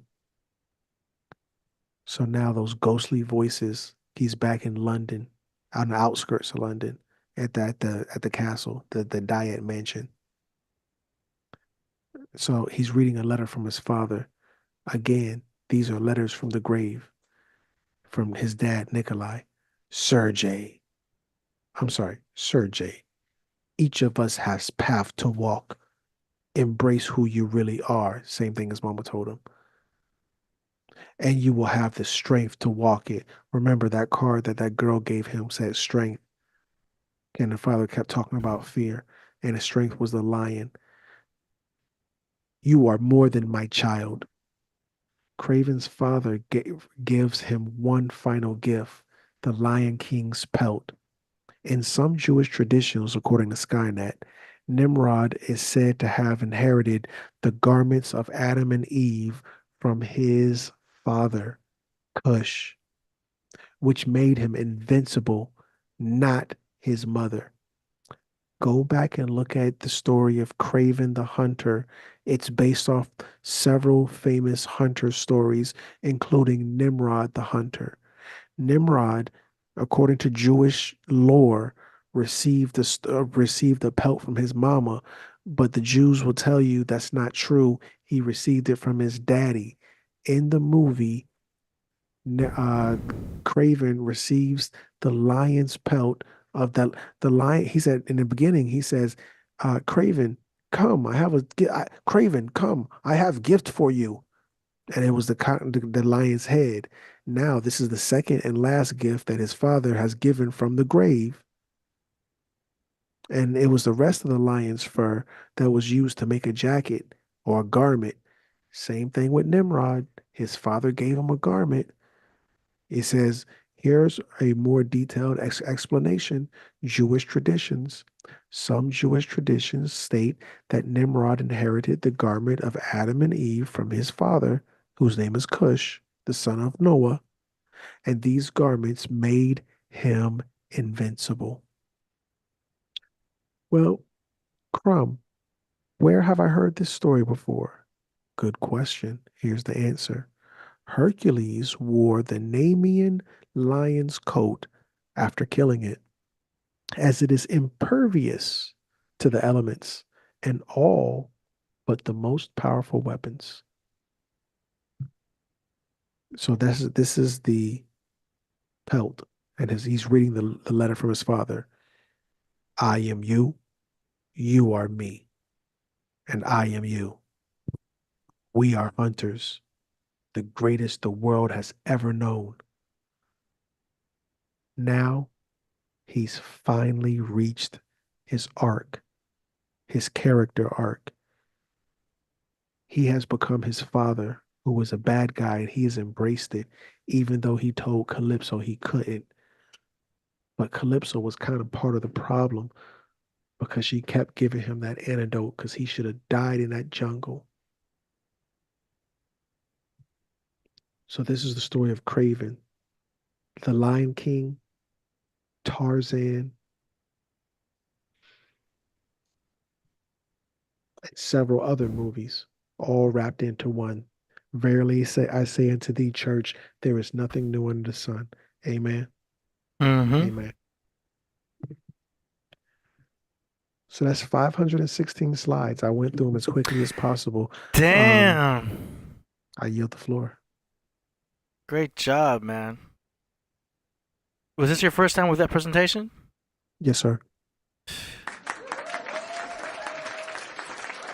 Well done.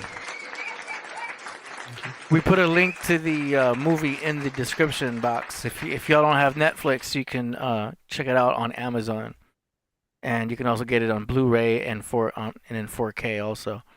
But the link to that is in the description box. That was cool, man. Any questions out there? Ask them now. We got Coverboy. He says, "Crumb, watch how you talk to AD. He cool. I ain't forget." I don't know what he means by that. You've been good to me the whole time. But I think I said something maybe last year or something that really hurt Coverboy's feelings. Um, I think he is in desperate need of a hug, and I would love to be a father figure and just kind of take him under my wing and kind of put some bravado, maybe put, some bass in his voice, trying to help him out. Um, I ultimately I blocked him. I can't see any of his comments. He seems to be a little bit of a manic. Um, but I tell you what, with all them super chats coming in, I support Coverboy. Whatever you got to say, as long as you put your money behind it, I want to hear it. So shout out to you. Keep it coming. Please be encouraged, whether it be good, bad, or indifferent. Drop a super chat. I'm not here for an echo chamber, meaning people just say what I want to hear. Give me the left, right, center. Good, bad, indifferent. Next question. That's it for super chats that I see thus far. That's about it, man. That was crazy. That was cool. Well done. Somebody said, "Why is the sky blue?" I want to answer that with a question: why is water wet? Man. Yeah, they get silly out there with it. Well, I don't know if he was copying Killer Priest. Oh, yeah, maybe.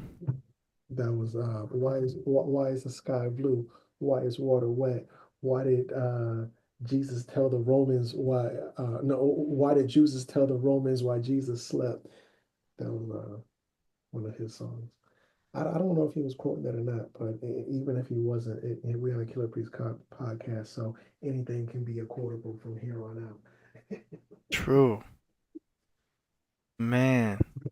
Oh, I'm sorry. I was so far away. You probably couldn't even hear me. We did. It was a little bit low, but it wasn't bad enough. Like, we could still hear you. Okay, thank you. Well, okay. I I yield the floor. Nice. Knowledge Born, you got anything to add? This was epic. I'm glad we went this way. All of the worlds were interconnected and combined anyway. So we did kind of get into white servitude, the history of the Ku Klux Klan and the blacks and Jews in the movie without having to explicitly go into it. So origin stories are great, and this is a masterful presentation. Excited to see. I know you're going to go in depth on your channel. When you go back through this presentation. So this is a good space to be able to work out whatever kinks that you wanted to deal with. So I think this was very amazing and very timely for Amazing. AD always on point with that one. But a great opportunity to be able to demystify and basically codify things that are happening here in the now. So very interesting, Word. especially right now. Especially right now with the proposed climate Hegelian dialectic psyop machine that's happening in front of our faces. You know, a lot of the fear mongering, the fear template. So when you like this arrow with this fear template thing that's on it, where like this guy gets spooked out and all of it, like a lot of that is happening right now in front of our face, even with the whole sky net reference. You see what I'm saying? Like that's one of the things that's used to quell independent thought, i.e., the resistance, right? So the resistance and the against free thought is one of those conformist societies that they show, like post-apocalyptic societies where everybody takes some drug or some injection, right? If we look at equilibrium, to keep their feelings at bay, where thoughts and feelings are outlawed, books are burned, art is burned, music is outlawed, all of those things, right? So there's a continual indoctrination program that happens. So the beautiful dichotomy between these brothers is one has an identity. Well, both have an identity in crisis that they struggle with, and they both embrace them at the end. So the one that was looking for his father's approval decides that he didn't need it, and he becomes a master of disguise. And the other son, who thought he rejected his father's notion, the further and further and further he thought he got away, the closer he became. So their father did their job in his job in regards to helping them become who they were supposed to be regardless. So that aspect of his mother's voice in that song was similar to I gave a reference. AD, if you could find that movie Split by M. Night Shyamalan, because it's Unbreakable, Split, and Glass. I don't know if y'all saw those movies at all.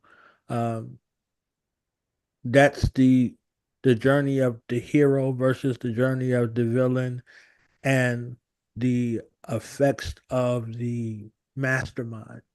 So the mastermind created the hero and the villain, and is neither hero nor villain, but he is the mastermind. Samuel Jackson's character is the mastermind, but he appears physically weak.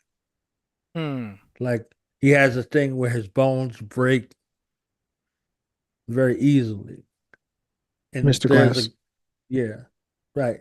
There's a Bruce Willis character is David Dunn, where he doesn't get hurt, but he has an aversion to water.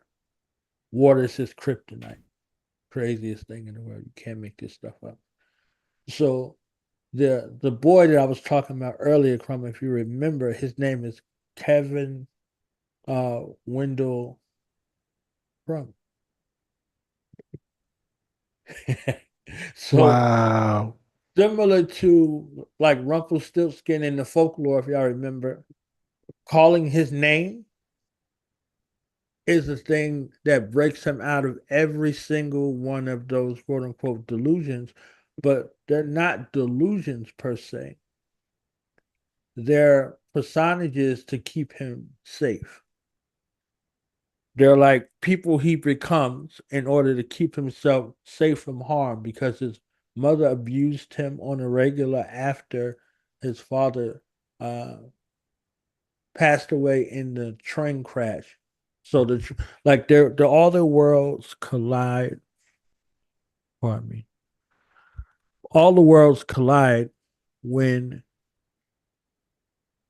David Dunn's on this train to go to New York. Well, coming back from New York to Philadelphia for this interview with the security guard. He's on the train.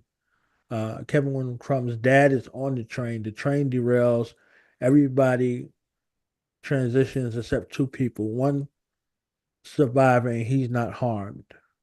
So you go to the movie and you don't know how this stuff is related until the end. Samuel Jackson's character, Elijah Price was his name, but he changed it to Mr. Glass because, again, it's a self discovery space. And David Dunn's power was he could figure out when people had done wrong. And in the original thing before Split came out, he walked by Kevin Wendell Crumb and his mother, and he bumps into her, and he sees that he's abusing her. So he goes to try to intervene, but then he finds he's David, so he has to fight this Goliath, right? So the Goliath story is a better story. This guy breaks into this house and has his family hostage. So he becomes who he was supposed to be his entire life, right?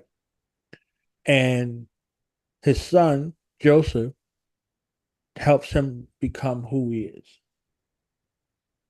So that path works together. And then you see this movie Split by M. Night Shyamalan. You don't think it has no connection whatsoever to the end of the movie where they're talking in this diner and it was like, this reminded me of this other guy, crazy guy out of Philly, whatever his name was. And in walks Bruce Willis and he calls his name. He says Elijah Price. And it's like, oh, snap. So this is like a sequel unofficially to Unbreakable. And then they actually come together finally and make this film, Glass, as a matter of fact. So then it goes into their own M. Night Shyamalan comic universe in regards to like these, the secret society that's there to quell people's extraordinary abilities. You know what I'm saying? So now they're like, no, they have this lady psychiatrist, as a matter of fact, Ellie Gray, telling them like, no, you're delusional. You're not powerful. You can be hurt. So she's telling him things like that. Like, she wants to do a lobotomy on Samuel Jackson's character because he did all these things from his mind. So they say that he was disturbed, and then they bring in Kevin Wendell Crumb, and they have all of these flashing lights because every one of his personalities, he has 23 of them. All of his personalities, he referred to them as each person wants to hold the light. So they use these UV rays to snap him out of those motions so he doesn't transform into the beast because they saw what the beast could do. So it's kind of interconnected with this whole thing in regards to this beast type of situation and this chameleon type of situation all in one. And the masquerade of the guy walking away from his particular destiny or like being caught up in that whole thing where he tries to walk away from who he is. So all of them come to that realization of who they are, and that's what it is. It becomes something very interesting as well. So the stories kind of run parallel as we see that there's a concerted effort, overtly and covertly, to get us away from free thought. You see what I'm saying? Free thought and tapping into the mind. So, I said all that to say, thank you, Crumb, for continuing to hold the line in a time where free thought is on its way to being outlawed. You understand what I'm saying? So as long as we're peeling back the layers and creating spaces to decode and think outside of the box, so to speak, we still continue to have that through line. So you did an amazing job again with this whole Amazing. thing. Yeah. It's an incredible talent to be able to speak with such eloquent and like knowledgeable information and apply it to pop culture. Right. And that's what I see Crumb doing, is that he's able to take something that's as, like a movie, and then bring in the philosophy of it. And the Knowledge Born, you do that too.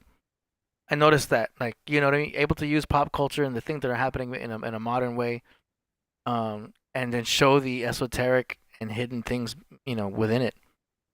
A lot of lessons to be learned there. It also goes to show how, how the creators that are creating all this stuff are kind of probably already having such knowledge already themselves too. They're not just movies, and it's not just music. There's hidden messages, just as the Bible has hidden messages, or any holy text will have its metaphors and allegory. The movies and the media has their own hidden messages and allegory too, and the ability to identify that isn't inherent in everyone. So in the podcast, people are able to see, like, oh, did they do that on purpose? Is that crazy? Because people talk about Kendrick fans and being like, oh, these Kendrick fans, they're going too deep. They're looking too into it too much. You know what I mean? Kendrick didn't mean it like that. You know what I mean? He's just rapping. And then some people say, like, no, Kendrick knows what he's doing. So there's that dynamic as well, to see that, are we looking too deep into it, or is it actually there? You know what I mean? Either way, it's like almost interpretive art. It's all art. It's interpretive, and everyone has a different feeling towards it. Either way you're thinking. That's exactly the point. The point of it is either way you're thinking. Boom. What was that thing in that movie? He's like, it gets the people going. Yeah. It gets the people going. Somebody's there's gonna be a tug of war, some sort of something about it, but you're thinking. You're not just knee-jerk responding. So they're gonna look up somewhere something to find something to substantiate their point or invalidate your point. Either way it goes, you're looking, you're reading, you're researching, however it goes. It's provocative. There it goes. Gets the people going. And I think in that movie Damien back in the day, I don't know if y'all remember that. Damien. He figures out that he's like the son of Satan, AD. He's upset about it for 10 seconds. Wow. 10 whole seconds. Like he puts the mirror to the back of his head. He sees 666 in his hair, right? He's like, oh my God, no, why? The next scene, he's in all black. And he's taking his ops on the ice skate ring. Like nothing. Like, all right, this is who I am. Wow. Let's go. You see what I'm saying? So yeah. It's very interesting, that dichotomy. They didn't have to use the entire movie like they're using now in the space of self-discovery. It was a blip. Yeah. It was like, all right, yep, I control these birds.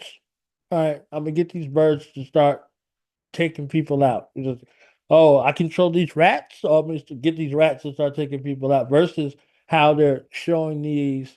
Because they still have to have that thing that you talk about, AD, in regards to the hero's journey, too. And things are made with intent, and all kinds of things are consulted before they make a movie. They release dates, all of that. They talk to psychiatrists, they talk to psychologists, they talk to sociologists. They have focus groups. They have all of the right people in the mind in regards to who studies the mind and who studies the brain before they put something out. So even those ones with the big budgets, they go find the people who are the greatest at what they do wherever they are, and they employ them. Yeah. So they have a thing with the trailer where they put all of the best aspects of the movie in the trailer and put it in the trailer. And now, 8 times out of 10, none of that stuff's in the movie. Yeah. It's really only made for you to want to have an interest in seeing the movie. Now, you got to see Disney messing up, though, because that whole Snow White debacle isn't looking too good. You know what I mean? That girl was saying a lot. The actress that played Snow White, there's so much controversy about that movie. You know what I mean? And it's like, dude, they're losing money. Like, with all that brilliant mind behind Disney, with all those smart people behind Disney, how could they mess up that Snow White movie so bad to be one of their worst releases? You know? They always find a way to recoup. Every time they never lose. They canceled their red carpet, and Vegas says the house always wins, right? They find some kind of way to do something, and people can always be eliminated. one way or the other. And Yeah. when they get eliminated, they always come back. Like the amount of death that's associated with this film that Crumb is like walking us through. He's like, yo, he almost checked out here. He almost checked out here. A lion mauls you, you don't come back from that. You understand what I'm saying? Like he just grabs your lifeless body and takes you back to his lair, right? It just leaves you there. Like the amount of judgment scenes and all of the things in the realm of occult, the life, death, resurrection cycle that goes along here, the uh wittingly unknown to the known, the ability to be able to jump into be who you are and then uh make a whole life off of what you say pretending to be everybody else. If you're in the entertainment industry, you aren't you. You become a personage, and Yeah. people associate and they connect with that personage. Even if you're you, even if you use your real name in real life, they still have an association with you. That's not you. That's what they gravitate towards. So no matter where it goes, you have that. We're here in 3D. We have a life's goal and a mission that's connected to us. That's not the sum total of who we are, but the sum total of said experience on the planet. So we're not the avatar. This is just a physical representation of something that would house something so divine as your essence. Yeah. So Crumb was talking about it earlier, and you chimed in as well, AD. Is the spirit animating this body? So is our body possessed? So how important is our body? They just say the physical is just a shell and a husk. No, if something is able to animate this body and keep it for years, how important then is the body? You see what I'm saying? Mm. So you talk about health AD. So all of these things happen in regards to that. So health becomes important and how you treat your body and what you say to your body and all of those things because it houses something that's supposed to be greater. And once it's out of the body, you look at that physical body, you act as if nothing ever animated that body. So if y'all remember that movie, what is it? Fallen, where they were able to animate through people's body through touch. One of Denzel Washington and John Goodman's movies, right? They were back together in flight. They were able to move. This spirit, Azazel here called him by his name, right? Mm. He was just doing what he was doing until Denzel called him out. You know what I'm saying? He's like, yo, fam, you called my name? All right, I'm about to bring all of the force and might to you because you called my name. Nobody's supposed to know who I am. It's just like the breeze, like the wind. Yeah. You don't acknowledge the wind until it's a tornado or a hurricane or a twister. Yeah. But before that, it's really formless. But it Mm. takes a shape or form in regards to how it moves.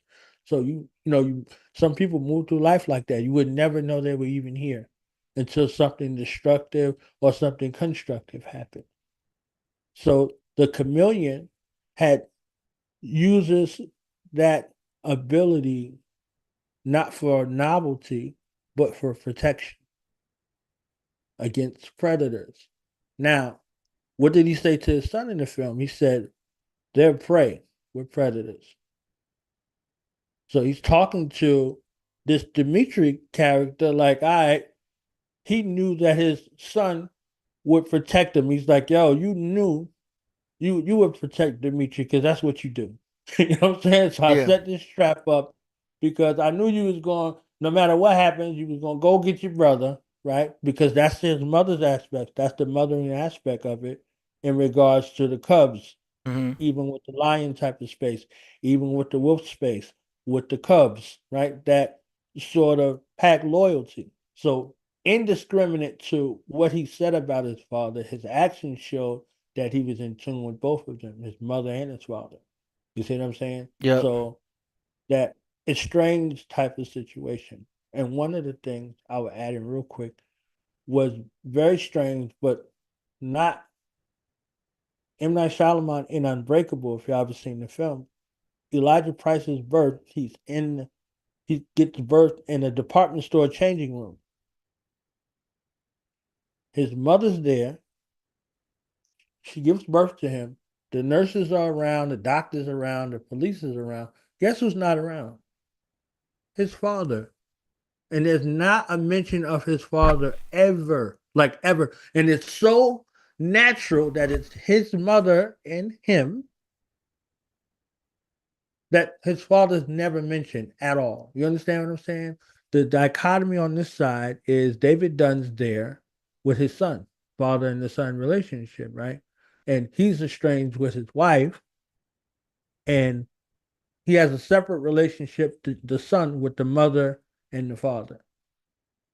You see what I'm saying? So it's just interesting, the dichotomy of how they could show this so naturally in a place like Philadelphia. This black woman's giving birth in a department store, and there's nobody's like, "Where's his daddy?" Nobody, like nobody's there. Where's his father at? Or do we need to call his father? Or where's your husband? None of that, right? So the two worlds that are there that are happening. We got a son and an illegitimate son, right? That where the illegitimate son is responsible for who the legitimate quote unquote son becomes. Yeah. You guys the catalyst. Go ahead, Crumb. My bad. I thought she was on a train. No. The what's his name? David Dunn, the character that's played by Bruce Willis on the train, coming back from New York on this train back into Philadelphia. I'm talking about when Elijah or Mr. Glass is born. No, they showed there's a switch from Bruce Willis's character on the train to the department store birth. He's in like a Macy's or one of those stores. He's in the changing room. And he's born with his arms and his legs broken. Yes, sir. I remember everything. I guess those details, but I got you. I yield. It's perfect because the lady with the son, they're in the train station at the end of Unbreakable, where he tells them go where people are, and he outstretches his arms and his Jesus-like factor, and he can tell by people bumping into him that what they've done wrong. You see like a hate crime. You see like a flash of a before essay happen. It's like, oh, you're here. You look like you drunk too much, right? So you see a hate crime. It's like, go back to Africa. So you see some Nazis hit this guy upside the head with a bottle, right? It's just crazy. Like the type of things that they see, but they remove the scene with the young man who's being abused by his mother because he has a mental disorder that his father went to Philly as a psychiatrist to this conference to try to figure out some answers to be able to help his son with this dissociative identity disorder. That's what it's called. Damn. So he's getting abused because his father dies on this train. His father dies on this train that's derailed because Samuel Jackson's character, Mr. Glass, derails the train. Hotel fire. He blew up a hotel. You understand? Like he did a couple of things to try to find this word because he was determined to find the polar opposite of himself, and he did. He found this polar opposite of himself that had an aversion to water, but he had an aversion to water too. Crazy. But not to the degree that if he was submerged in water, he would almost die. But the other guy, if he was submerged in water, Crumbs, he actually, he checked out. So even that last movie in the installment, Glass, this is how they take him out. So, crazy. Yeah, we got people in the chat saying they like your shirt, Crumb. Thank you, family. Thank you. I greatly appreciate y'all. Brother, it is getting a little bit late out here. I do have to depart ways. I want to thank Killah Priest first and foremost. I want to thank AD, of course, good brother Knowledge Born, the chat, which of course the Podcraft room. Much respect to everybody and the sound of my voice and those who want to catch this later. Hopefully we can get some good clips out of this. Family, please, please, please smash that like button. Also, drop a comment. Let me know what you think. Let's keep the conversation going after the video is over. I'm your humble brother Crumb. Go to my YouTube channel. Check me out over there. Lots of dope content. I'm going to leave you the exact same way I came to you, gentlemen. Hey, that's what's up. And we got the links to CrumbTV, and all of his links are in the description already. I also got the links to all of Knowledge Born's in the description already, so I have everything all set there. And y'all will be able to check out that movie. You know what I'm saying? See, I got the grid for 3, but I gotta make the grid for 2 pretty soon here too. How you like my my setup, man? I call this my this is my Pierce Morgan setup right here. But I don't have the 2 one yet. I'll set up for a pair pretty soon. Anyway, cool. That was great. You ready for song promotions? Definitely. Let's do it. Here we go. Song promotions. You send in your music, we play it live on the show for Killah Priest and the world to hear. Yeah. All right. Let's see. I only have this set up for right now. So we're going to deal with that gray box in the middle just for now until I switch over to the other screen. Let's see. Okay. So we got some submissions tonight. I'm going to hit refresh. 1 second. Let's see. Oh, damn. All right. Our first submission is by an artist named Ceaseless One with a song called Dank from Long Beach. MP3, here we go. Oh, hold on. There we go.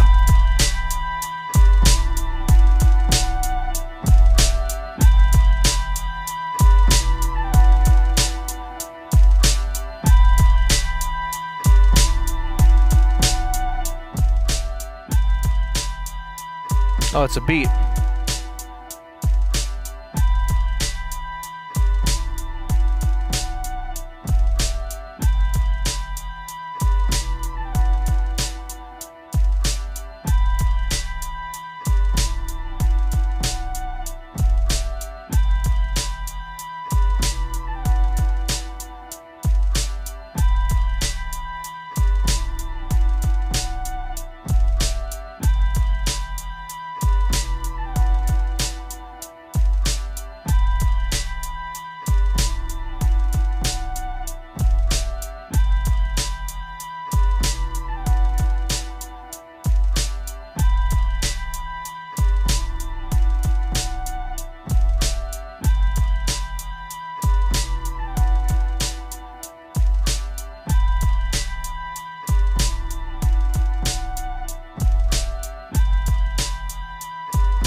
All right. What you think about that? I heard Rashcast on this joint, man. I had a moment where I could hear his voice in it. You know what I mean? Like Yeah. Rashcast, Killah Priest type of situation. Like that's something. Yeah, it's nice. That's Even the instrumental itself kind of stand alone. If we could put it in the Killah-mentary, I would. it has some energy for like an undercurrent for an epic story. Go ahead, AD. No, Oh, it's a loop, but it's one of those non-progressive type beats. You know what I mean? That doesn't have to be. Those are yeah, good for freestyling. Those are good for yeah, just artists that have a platform to just spit however they want to. There's no definitive grid lines as far as hook, verse, hook. You know what I mean? yeah, Which yeah, is fine. You know, not every song needs to have that type of format. You know, a lot of these beats sometimes were just initially created by NPCs, where they would create an 8 bar and then just loop the 8 bar and the beat's done. It's just enough of a platform for an artist to do whatever they want with, and that's okay. Do you know what I mean? So yeah, from taking it from that perspective and understanding that type of beat, I think it's good. I like the choice of samples. I like the snare. I like the kick drum. I think it was mixed well. I think that's ready for an artist to hop on. You know? yeah. I think Raz and Priest would go nuts on that type of situation. Like I literally heard his voice. I heard Raz Yeah. Cash's voice and his style. So, And if you guys want to submit beats directly to Priest, that would be info@killerpriest.tv. Do not send them to me. Send them directly to Priest at info@killerpriest.tv. No, because I'll end up with beats in my inbox. Like, can you show this to Priest? I'm like, you can send it to him direct. You know what I'm saying? yeah. And he does check his email. You just got to give him a little bit of time to respond. So, but that's the email to hit him up directly. But actually, the song promotions are the best way to let him hear the beat. Right. Because Priest watches and listens to all the song promotion segments. So to guarantee Right. his ears on it is these song promotions. So that's cool. Okay, let's go. Next up, now we got an artist named David J. Blazer with a song called Sloth Pit. Yeah. Later. Yeah. Sloth Pit remix by Yahey Beats. Here we go.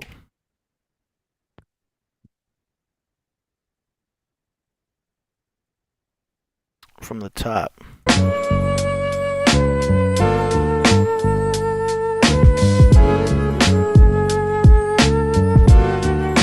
Mankind might be getting overly confident through artificial intelligence, collective computer consciousness. Tell us how it is, as all is factual, but that's not what it is. So tell me this, what is natural? Along the lines of what God intended for man to do. Example set forth like a heart for the Lord, overflowing with gratitude, pulling me from hateful to grateful. Good attitude, not only set the mood, it can actually save you from manifesting in a hell with negative thoughts, you rotten complaints of your fail. Whether you think you can't or you can, you're right. Sleep in the dark or live in the light. Just stick to the plan and trust the process. No set date and don't count any losses. Live out your faith, share all your lessons along the way. Give what you can't handle to God. Serving Him with a smile on your face. Ignoring half of what they say. Superficial shit, this is artificial intelligence read from a compilation of many nations who was hating whatever they said. I bow my head. Spiritually led,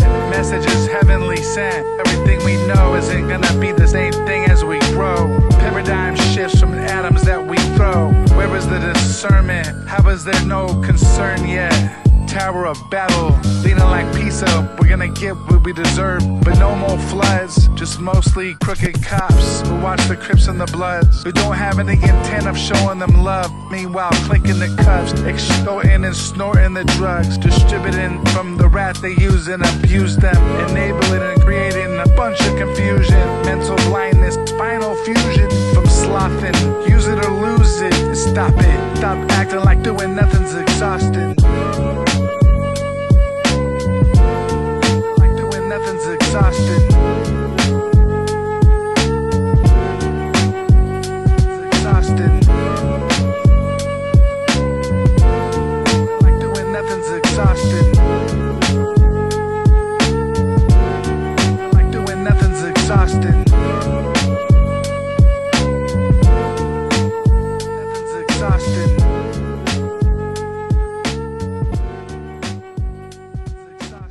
All right, what you think about that?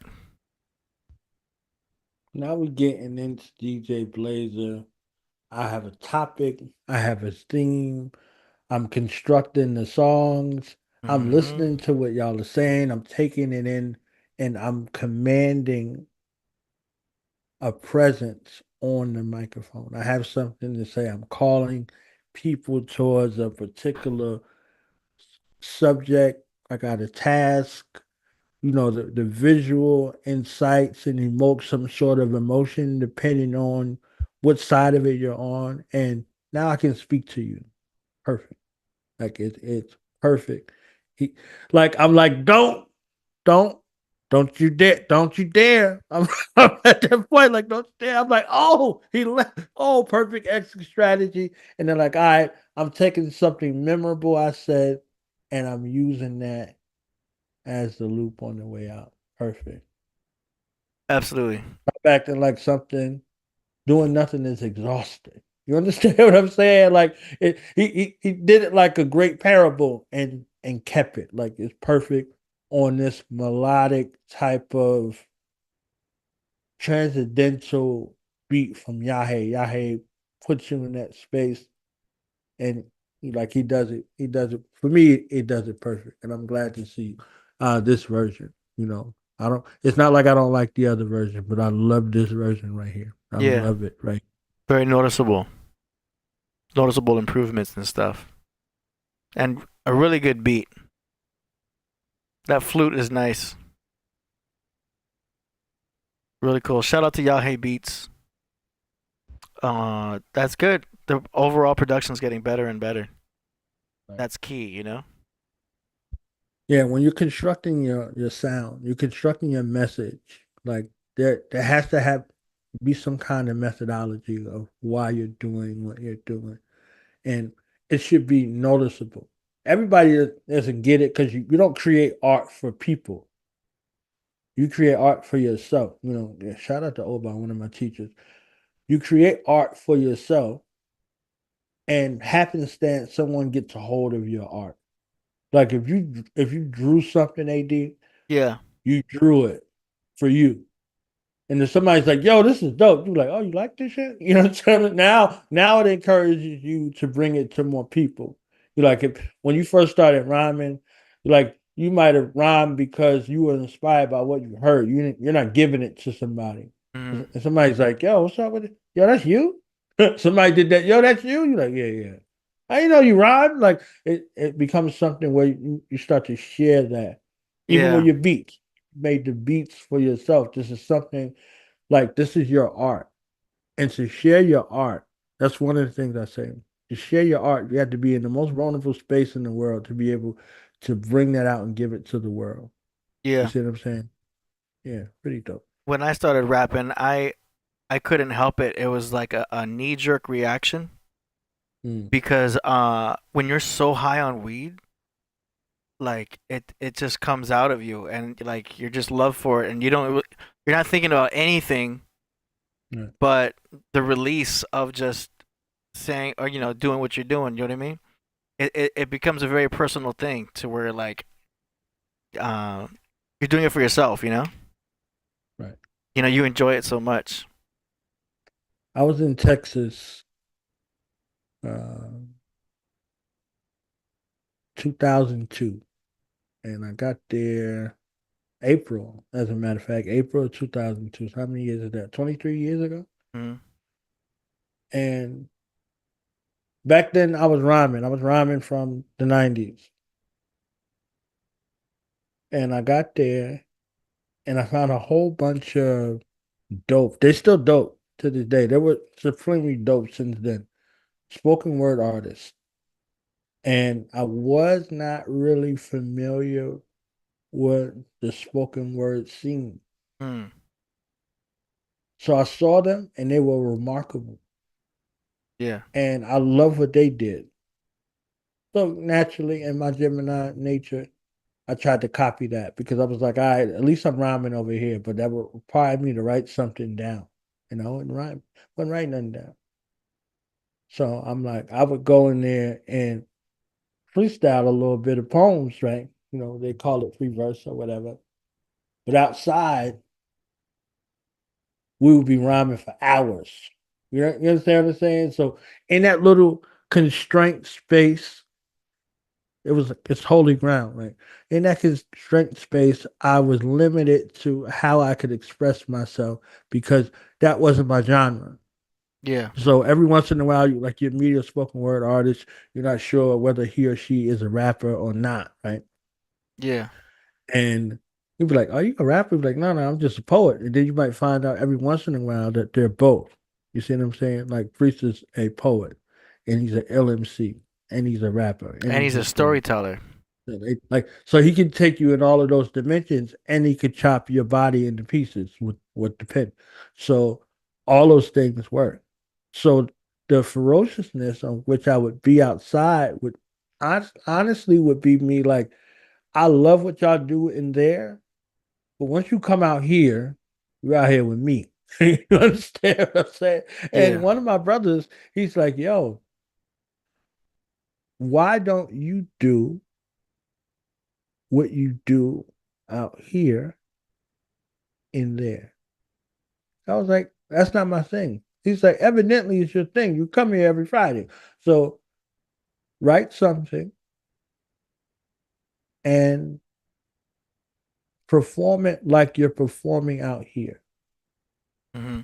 So the performance aspect increased based off of that. And now I'm in there like I'm performing inside. So now more people are staying around after outside because of what we were doing inside. So one of those sparks, one of those guides, one of those guys that are there long enough, you create some sort of tension to where now you bring the best out of the people that are around.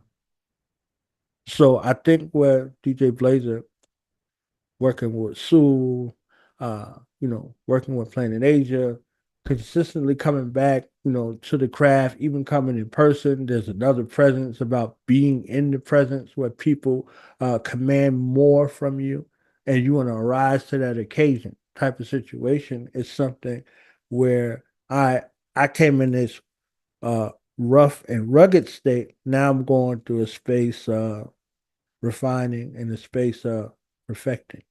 Mm-hmm. So now these things are flowing a lot more. You know what I'm saying? Like when he really gets comfortable, he won't even have to try to rhyme anymore. You just go. Yeah. Like that thing where Morpheus said to Neo, when Neo said, "Are you saying I can dodge bullets?" He said, "I'm saying that when you're ready, you won't have to." Yeah. And when he was ready, he didn't have to. But he had to go through a life, death, resurrection cycle in order to be in that space. There was something he had to let go of and embrace what was in front of him in order to do it. So, yeah, that space of artistry, that caring what other people have to say in that regard, Mm-hmm. can help you or hurt you. You have to have it all together in that flow. So, yeah. There you go, AD. Once upon a time, 1,000 years ago, I picked up a microphone and I was in a different space. That's what's up.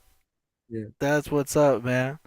That guy's gone. You don't want that guy around. We want the guy that listens to everybody else's art and gives them constructive and uplifting, insightful feedback. You never know, man. You never know. You don't you don't want the hunter out here. Because like, look, David Blazer's collaborating with everybody nowadays, so he might hit you up and tell you to hop on a track. Yeah, I tell him no thanks. You know what I'm saying? At the right price, you'd be surprised. 16 bars at the right price, make a lot of stuff happen. Okay, people stole my voice already over here, AD. It's like, yeah, I'm gonna just put you on my song. Like, you know what I'm saying? Like whether you wanted to be there or not, but you never know. Yeah. You never know. Okay, next up we got another submission from David Blazer. This one is featuring Planet Asia and Rasul Allah 7. Let's go. It's called Asiatic Supersonic.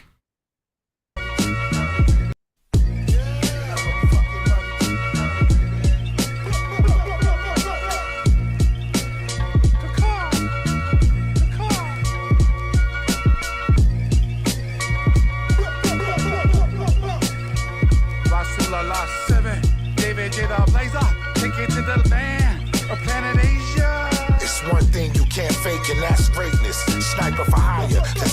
all that fake shit, Planet Asia.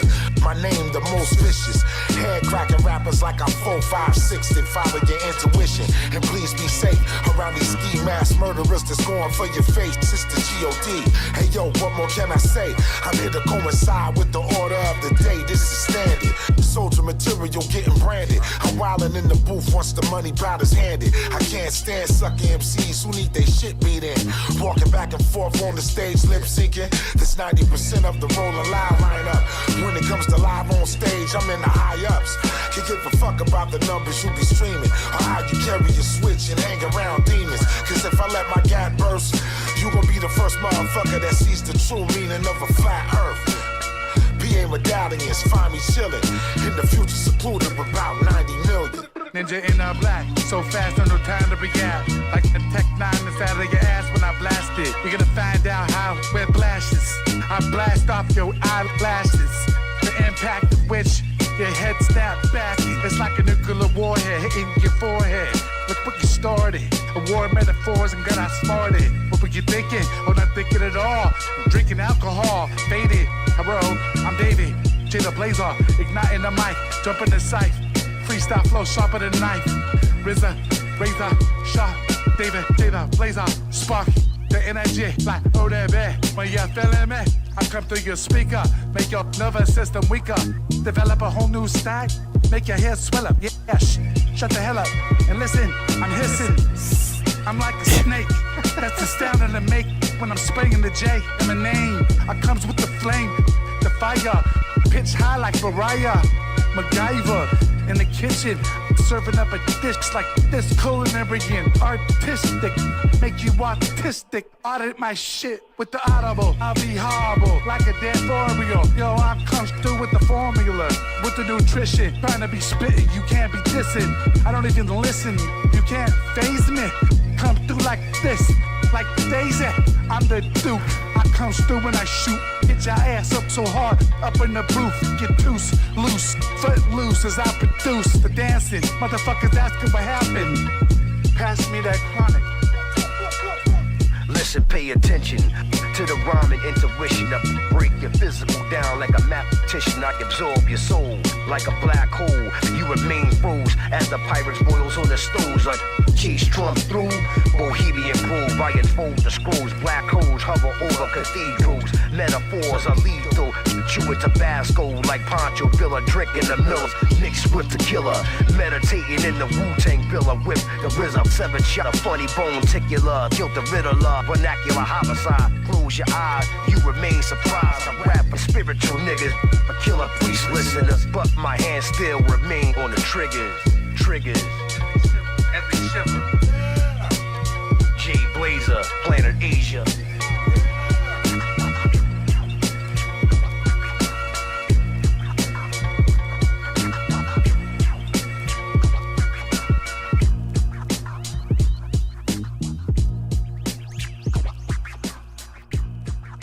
All right. What'd you think about that?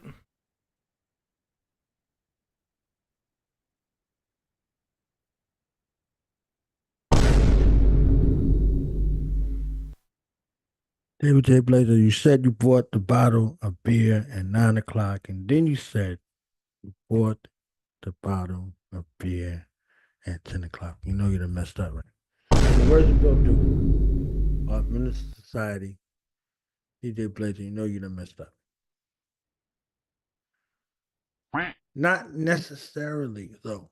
If, in fact, this is what you wanted to do and you had to order in the way that it was, why not cut it off at 16? Why not? You still got to hear Rasul. Like, you got the greatest set off ever. A Planet Asia person. You got it at the beginning. You don't have it at the end. You don't have it at the middle. So there's a standard right there, right? And then you got Rasul right there. There's another standard. Yeah. Onyx was one of the greatest groups to ever do that right there. Fredro on the set off, Sunseas in the middle, Sticky Fingers on the outro. You never knew what Sticky Fingers was going to do on that song, but you were waiting for it though. You were waiting. You were waiting for it. You like, yeah, Fredro, yeah, Sun Seas. What Sticky Fingers gonna say in this song right here? Sticky Fingers, and I'm still alive. That mean the greatest rapper of all time ain't never died. You like, what? You understand what I'm saying? So you're there, you're waiting and anticipating. If this is your song and you're constructing the song, we're waiting for you too now. So if you put yourself in that position to be in the middle, it's supposed to complement the first verse and the third verse. We're waiting for Rasul's verse. Like, is Rasul on this song now? Is he really there? Like, that's not a place where you want your audience to be questioning, right? So this like the third or the fourth time we heard this version of the song. So now we hear it cohesively. Now you got to look at placement. If you wanted to do that, you could have did that on the end and put Rasul second and you in the third position, so we can appreciate you and ride it out. Like, wait a minute, I thought Rasul was on the song. Like, where is he? You see what I'm saying? So structuring becomes important in that degree, especially when you have like a top tier feature from Planet Asia on the set off. Like, we're looking for that thing right there. We're looking for that flow. Like, if I got a feature from Priest and Priest is on the set off, I'm not in the middle playing no game. You understand what I'm saying? I'm like, all right, I'm gonna do what I need to do in the shortest amount possible. I would say 12 or 16, but the 12 to 16 is so solid. I'm undeniable because it's my song, but they on the track, so it's basically their song. So I'm there. I'm not gonna be the dude with the verse where you like, what's going on here? And Yeah. then you have another feature. You see what I'm saying? Another feature that puts it all together, that tells a rugged story. You know what I'm saying? Over a dope beat. So I would say, just for me, shave it. Sift through it. I know you was off the dome, whatever. You could put that in there, give that like 4 bars, but give us 12 of your best if you're going 16 or 80 your best if you're going 12. Like, do that. Because if they're promoting this feature with them, you have to think about their audiences as well, too. So he's like, wait a minute, who's this guy in the middle? Like, what is he doing? Like, Planet Asia has a cult following. Rasul has a cult following that goes back into the 90s. Yeah. So you're looking at the people with their cult following group, and you're there inserted properly, right? But it's not the best you for that.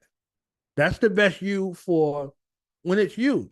Okay, we could rock with you. It's you, right? You see what I'm saying? Like, I heard you flipping up the styles and the flows, the RZA, the Old Dirty. Like, I loved it. I love that fact because Plain Asian Scorpio. So that kind of Scorpio type of vibe works, but it has to still be concentrated. It still has to be concentrated. You still have to have it in a way that's cohesive, that still gives the best you for that format right there. That's awesome. Great advice. All right. So, I mean, he said it best right there. But great verse by Planet Asia, and I think Sewell killed it too. You know what I'm saying? Right. Yeah, I think everything else you already said. All right, let's keep it going. Coming up next, we've got an artist named Coverboy from Mother Africa and China. And the song is called The Order of Solomon's Temple 02. Track number 2 from the Knights Templar 2 instrumental album. Here we go.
Nice. What you think?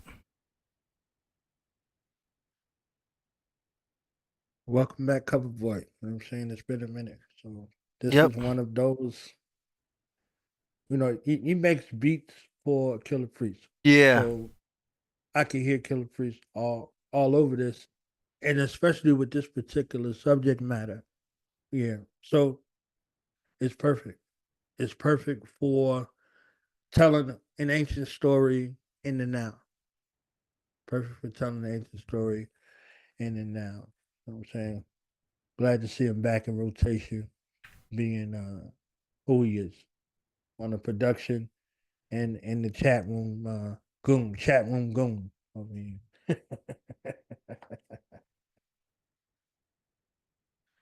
so excited to hear the project with some artists on it. Yeah.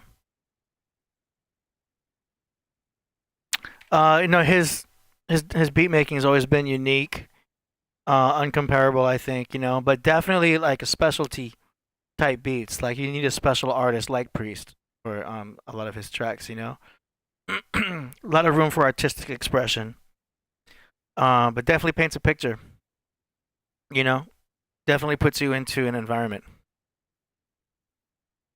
Sets the stage. Yeah, I saw somebody write Conan. Like I went to Conan the Barbarian space too. You know what I'm saying? Like I heard it, but I heard Priest's voice be the catalyst for how it is. Priest when he gets into his becoming. Shout out to Bill Duke. That's his term.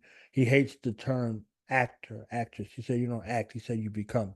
So when Priest becomes the character, he could tell the story from the Templar, the temple, or the sword, or all of the above. So the beat gives him room. So if he's that sword that's on there, he becomes that sword. If he's the knight, he becomes that knight. You understand what I'm saying? If he's the crown that sits on the head, he becomes the crown. So either way, it's picturesque, and the beat does the job of creating the background so you can travel through the portal of time to that time. And now you don't have to leave and go back in time, but he takes us through it. Yeah. Facts.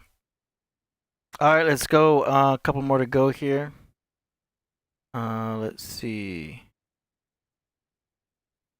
We've got a hold on. I don't have a verification for one of them. So we're going to move on to our feature presentation, which is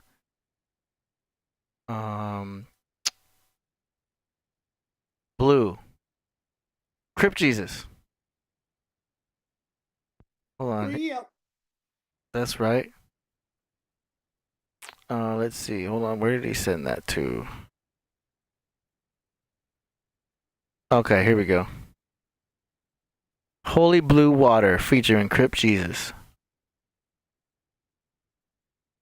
And here we go. Yes. Peace to the gods, peace to the earth. This is the art of Da Vinci and the blue god, the true god. Holy blue water. Holy blue water. Let me tell you my story. Look, hey, gunshots and broken bottles left my heart hollow. Street rules, all I follow, bad role models. More booze than the Apollo, call me El Guapo. Where I flood the block, word the capo, call me El Chapo. Never vulnerable. Still I move with the strength of 1,000 Babylonians marching with Oscar Barnacle. It's the chronic flow, had to write it down in the chronicles. God particles, had to break them down in the molecules. Crip Jesus, about to change my name to Jesus Barabbas. The stars align, it's written in my horoscope. They sleeping on me now, they way too comfortable. You fuck with the clowns and end up in the carnival. Stuck in the cell, no visits, no conjugals. Studied the sun, moon, and stars, astronomical. The melanin in my skin within, biological. I figured out it's all metaphysical and sonic, yo. Da Vinci. Holy blue water, yeah. Yeah. Holy blue water, yeah. Holy blue water, yeah.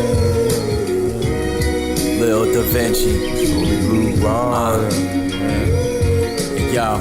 On the way to the top, we chopping domes from the street, beat the weak, make them civilized and wise. Getting fly in the sky, riding darts for stronger hearts. By the art, show improving my skills, you know the drill. I need a chill, son, ready to kill. All for the mills, biggest deal. Being real in the booth, aiming then shoot for the loot. Make a storm of your blood, starting a flood. I be making hits, letting the score with verbal gore. Time for war, feel the wrath of a god, starting a wave. Blue water, yeah. Lil Da Vinci, water, yeah. I'm out of here, one. Water, yeah. Holy blue water, yeah. Holy blue water, yeah. Holy blue water, yeah.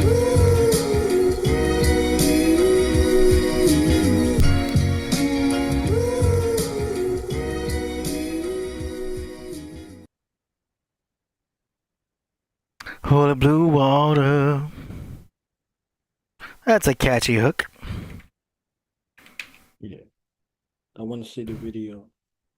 Yeah, a lot of his stuff sounds like it can be on a video. Yeah. From a production perspective, AD, is that finished or is that raw? I mean, he usually has a pretty good team with the production. That kind of works. It sounds like it was made already in the 70s. So the production fits the time period it's coming from. You know what I mean? Like if you heard like a Neil Diamond or something like that, the vocals was pretty prominent in the front, and he had some reverb on his tone. Yeah. That was similar to that kind of sound. So it almost sounded like it came from that era. Because you know how the beat sounds like almost like a 70s type beat? Yeah. It sounded like it was recorded in the 70s. So there is such a thing of sounding too perfect, too clean, and this one isn't too clean at all because it's like it just sounds like it sounds like he's on stage like Neil Diamond, you know what I mean, holding like a golden microphone. Holy blue water, like it worked. It worked. I don't know what the engineer did, but it worked, and I wouldn't change anything I can think of off of that. Sounded cool. I need the video. I need the video because the lyrics were picturesque. I want to know now. You see what I'm saying? So something in it to me sounds incomplete. And I think the visual is the answer, not necessarily the production. I love the fact that Crip Jesus is evolving as an artist through past what he's known for. And I told him this, Yep. And anytime I get to hear Lil Da Vinci come out of his comfort zone as well, aka Da Vinci Code. I call him Da Vinci Code. You know what I'm saying? You're somebody's father, you ain't a little nobody. You understand what I'm saying? You're Yeah. somebody's father. So, he could have been Lil Da Vinci as the son, but as the father, he Da Vinci Code. You see what I'm saying? So he and because he presents lyrically in that manner, you have to have a ciphertext. You understand what I'm saying? To be able to go into the intricacies. And he's there. He has it. And it's very comfortable for him. He doesn't try to do it. He does it, period. Like he's like a lyrical parable. You see what I'm saying? And then when you look at it from Jesus evolving in that way, you get all of these different ranges of his capability. He has a capability of an artist to do things very immense, but everything is done with intention. So the storytelling aspect of real life mixed with interpretation. Like some of it's left to your interpretation. So an artist can have you in that mode where you're like, okay, this is true, this is interpreted, or it's true and you don't know anything about it. Right? That's a beautiful space to be in there. And when you can combine the world's logic and creativity together, you have a perfect combination. I think they should do more collaborations. I think they should actually work together. I think both of them with their styles would bring the best out of each other. So I see another Preset collaboration with those two. That's just my mind. But for this song, I want to see the video. So whether they're on the stage with the golden mic, like you said, AD, wherever it goes, I need to see the depth visually of the holy blue water, right? The rebirth, the baptism, however it goes. You see what I'm saying? Whether it's celestial or terrestrial, however it goes zodiacally, I want to see it. I want to see it brought to life. You know what I mean? Yep. All right. Dope ass feature presentation too, by the way. Yeah. That was dope, but we gotta jump back into the song promotion segment because I promised I would play the end of the Reborn, the Rebizzle track that we started last week. There was a third verse that we didn't get to, so I'm gonna go ahead and play that from where we left off last time. So here we go. Reborn, the Rebizzle, A Better Off Tomorrow. I'm going to start it at 2:45. Call, do good, and land on your feet if you fall. Trust God, if you need him, throw your knees to the wall. And plus, let his will be done through it all. Since the game changed, heads is no longer the same. Can let the game change us, we have to change the game. Our today's our cause and effect, and that's our motto. It's about leading our children to a better tomorrow. Since the game changed, heads is no longer the same. Can let the game change us, we have to change the game. Our today's our cause and effect, and that's our motto. It's about leading our children to a better tomorrow. We see the socio-political, gangs getting critical. People hit by strays while chilling in their living room. The country is divided, it's a lot of unrest. Because of the injustice, a lot of protests. But we gotta focus on what's the bigger issue. And it's foolish to take somebody's life because they diss you. We see the black on black crime, white on white crime. What sense does it make to waste all this time? It was for a racial ride for which Jesus died. Discontinue the genocide, let's put the hate aside. Metamorphosis, more housing for the less fortunate. Instead of flossing it, soup kitchens inside the orphanage. Black caucuses, count the cost of it, put the cross in it. Let him flex his true awesomeness, I offer him. I'm hoping and praying God for a better cosmic, but he rose and chose us to make us better. Since the game changed, heads is no longer the same. Can let the game change us, we have to change the game. Our today's our cause and effect, and that's our motto. It's about leading our children to a better tomorrow. Since the game changed, heads is no longer the same. Can let the game change us, we have to change the game. Our today's our cause and effect, and that's our motto. It's about leading our children to a better tomorrow.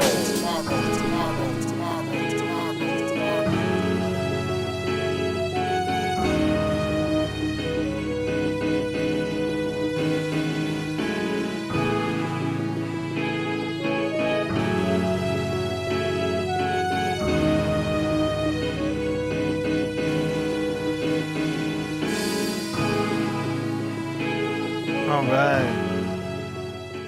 What you think about that, Knowledge? Thank you, AD, for playing that third verse. Yeah. You know what I'm saying? Yeah, that was that was a perfect end. Again, with song construction, you're there, you have it established, they're always there, giving their best and submitting their best and putting it all together in a way that's hip hop, that's God conscious, that's sonically sound, and with a message that there's no ambiguity in the message. So yeah, definitely dope. Shout out to DJ Reborn, Yeah. Dude Bizzle, and his crew, always doing something to set the bar in regards to what it is. So Yeah. yeah, thank you. I needed that. That's the verse I needed. I didn't know I needed it, but I wound Mhm. up needing it. Yeah. All right. And if you submitted a track but wasn't able to pay yet, not a problem. We can play your track on Thursday. And any other submissions that's come in, we'll play them on Thursday. And Priest may or may not be here. I think he will be because I'm not sure how long he's in San Diego. San Diego's not far away. Yeah. He should be there. He should be back by Thursday. Yeah. So we'll take it from there. And if you guys are interested in submitting your tracks, the link is in the description. Go straight to Killah Priest's website, and you'll be able to submit tracks right there. And the cool thing is once we play your tracks on the show, you're welcome to clip that performance and any of the commentary if you choose, and put it on your Instagram and put it out there. And be sure to hashtag Killah Priest Podcraft, and it helps everybody. We get a lot of good reviews about the song promotions, man. A lot of people like them. Right. It's helping their And numbers. that's where the Podcraft sightings happen. You know what I'm saying? So, like, shout out to Ruben Short and Nora. They they hit me up. It's like, yo, saw you on the song promotion segment. We appreciate you looking at our art. Like that's always an intangible. You never know. Yeah. So people they've come to my channel, do Knowledge Radio, but they've also like hit me up on Instagram. I was like, I don't even know how people found me. I think shout out to my twin brother. I think they accosted him on Instagram thinking it was me. Like, Knowledge 107, my twin brother. Yeah. No, the greatest impact isn't happening from the views live. It's from the playback. It's the people who watch this show next Tuesday, or watch this show the following weekend, or watch this show a month later. Right. It's those views that a lot of times people will go like, "Who was that? Oh, let me check it out." You know what I mean? So like, people will be feeling subscribers and a spike in their views months after submitting to the song promotion segment. So that's kind of cool. Right. It's an investment all the way. And you made the investment by, sharing your art with the world and investing in yourself. So, yeah. Definitely. Because you never know who's watching. You know? Never know. Never know who's watching. It could be just a random fan in the UK to an executive in New York. You know? Right. You never know. Right. So, okay, great. So that is it for today's song promotion segment. Thanks so much, Knowledge Born, for assisting and coming in and helping hold it down. Always a pleasure. It always helps out a lot. And thank you to CrumbTV for that awesome presentation. Yeah. In the clutch. Yeah. There's 500 slides awaiting in the clutch. Like, yep, I got 500 slides. Let's go. I'm like, oh, all right. No, he flew through it. He flew through it. And your the Wind Down Wednesdays are doing pretty good. I tune in every now and then and I'll watch. I love the opportunity over there as well. This Wednesday, I'm going to be at Master Killer's concert. So I don't know if we're doing Tuesday or Friday, but Master Killer is coming to town. Wow. Okay, and I didn't have to give up a kidney, AD. I was trying to give up my half a kidney so I could get out there to see him and Priest on the stage. You understand what I'm saying? Like my hip hop destiny is dope. I'm telling you, I got to introduce Priest and be with Priest on the stage. I got to introduce Planet Asia and be with Planet Asia on the stage. You know what I'm saying? With Smith and Wesson and so many different people that I grew up listening to. being out there in that element. I remember I was a kid with Onyx. You understand what I'm saying? Like with the Def Jam tour, DMX with the Survival of the Illest tour, like so many of these opportunities with so many people. And music is a universal, but hip hop is one of the greatest alchemical extensions of music. I was talking to John Newsom earlier. Again, shout out to John Newsom, a prolific painter and a masterful mind in regards to creating from the ethers, right? And we were sharing our experiences with touring and being different places. And, I shared a story about being in this little village in Germany, and nobody spoke any English, AD, right? The song comes on 4 o'clock in the morning. Everybody's in there, they all drinking, blah, blah, blah. Again, nobody speaks no English. This country song comes on, AD. The whole room in unison is like, take me home to the place where I belong, West Virginia. Like everybody, AD, nobody doesn't know this phrase. You understand what I'm saying? Wow. Like, and they all get up and start doing some line dance. Like music, that cultural universal, right? That space where you're looking at somebody based off how they present, you will be like, this guy don't know nothing, or this girl don't know nothing about this music, and you'll be surprised. And it works everywhere. You see what I'm saying? You see this guy, he looked like he's hip hop, but he's grunge. He's acid, he's heavy metal. You know what I'm saying? He's techno. Like he looks like hip hop, but he's techno. You understand what I'm saying? Like you don't know what hip hop is. So it just works all of the places. And music, like art, and music is art, right? And that's one of the highest expressions of self. What you create from your mind and what you create with your hands. So that universal language that everybody looks to speak, no matter where you are in the world. If there's music there, there's a grand connector with everybody. So I think that is a beautiful thing. Like what he does as a painter, sculpting in the mind and immortalizing moments in regards to history is something that lives forever, like music lives forever. So we were talking about that earlier, and then I shared the thing that I shared with you that ChatGPT brought somebody to the Podcraft. Yeah. You understand what I'm saying? Like, so the work is out here, working, and we just work with it and not against it. So, you do that with your sound, you do that with your art, you do that with the Podcraft. You create a space where people can come together and share their ideas, share their thoughts, share their talents, share their gifts, and share their skills and their message with the world. So, honestly, Priest, for again creating a space and where lyrical and production curation can happen. I think it's one of the highest forms of expression of love. Yep. That's what's up.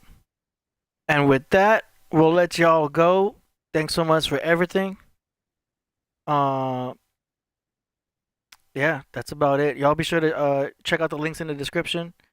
We're gonna have some more merchandise available soon, in all kinds of ways. There's gonna be a new store opening up too, in case you guys want to get all kinds of things, outside of like just merchandise. Like for Killah Priest, you'll be able to get other type of Wu-Tang stuff and jewels, and there's a whole store about to be opened up on the show. So we'll reveal that in the next week or so. So that'll be kind of cool. Dope. And that's Play it. more Killah Priest. Play more Killah Priest. We'll see y'all next time. Peace. Peace.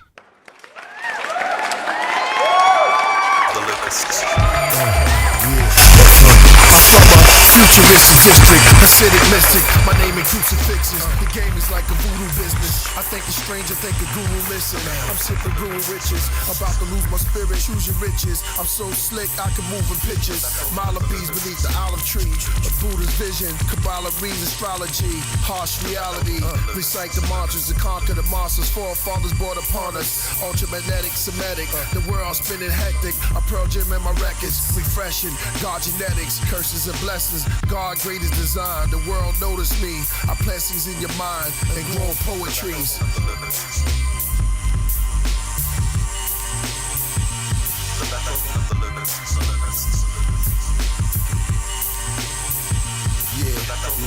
Holy man, the Babylonian, Macedonian. I rap from podiums. My wrath kill phony Cubans, Siconians. Mesopotamian rap, cranium crack codes of a pharaoh. Black rose, Michelangelo, disciple red granite flow. Golden antelope, hope you achieve poetry's deep. The holy will speak, the dead will rise. Ethiopian priests anoint me. Come join me, clairvoyancy. See what's in my mind. Throwing Samson tantrums. Punch the ground, leave a canyon. Just anthem. Priesthood, Ayatollah. Priesthood, Ayatollah. Priesthood, Ayatollah. Battle of the locusts, hold a lotus. Like a monk when he's focused. 9 months in the yoga. My energy becomes solar. Up the crystal halls, cosmic thoughts. Step on comets when I walk. The depths of the conscious when I talk. The world I live in is between the Bible and Zechariah stitching. Between the lie and fiction. So say I'm a little off. Like Dr. Malachi York. But speak on fantasies like Mr. Rock.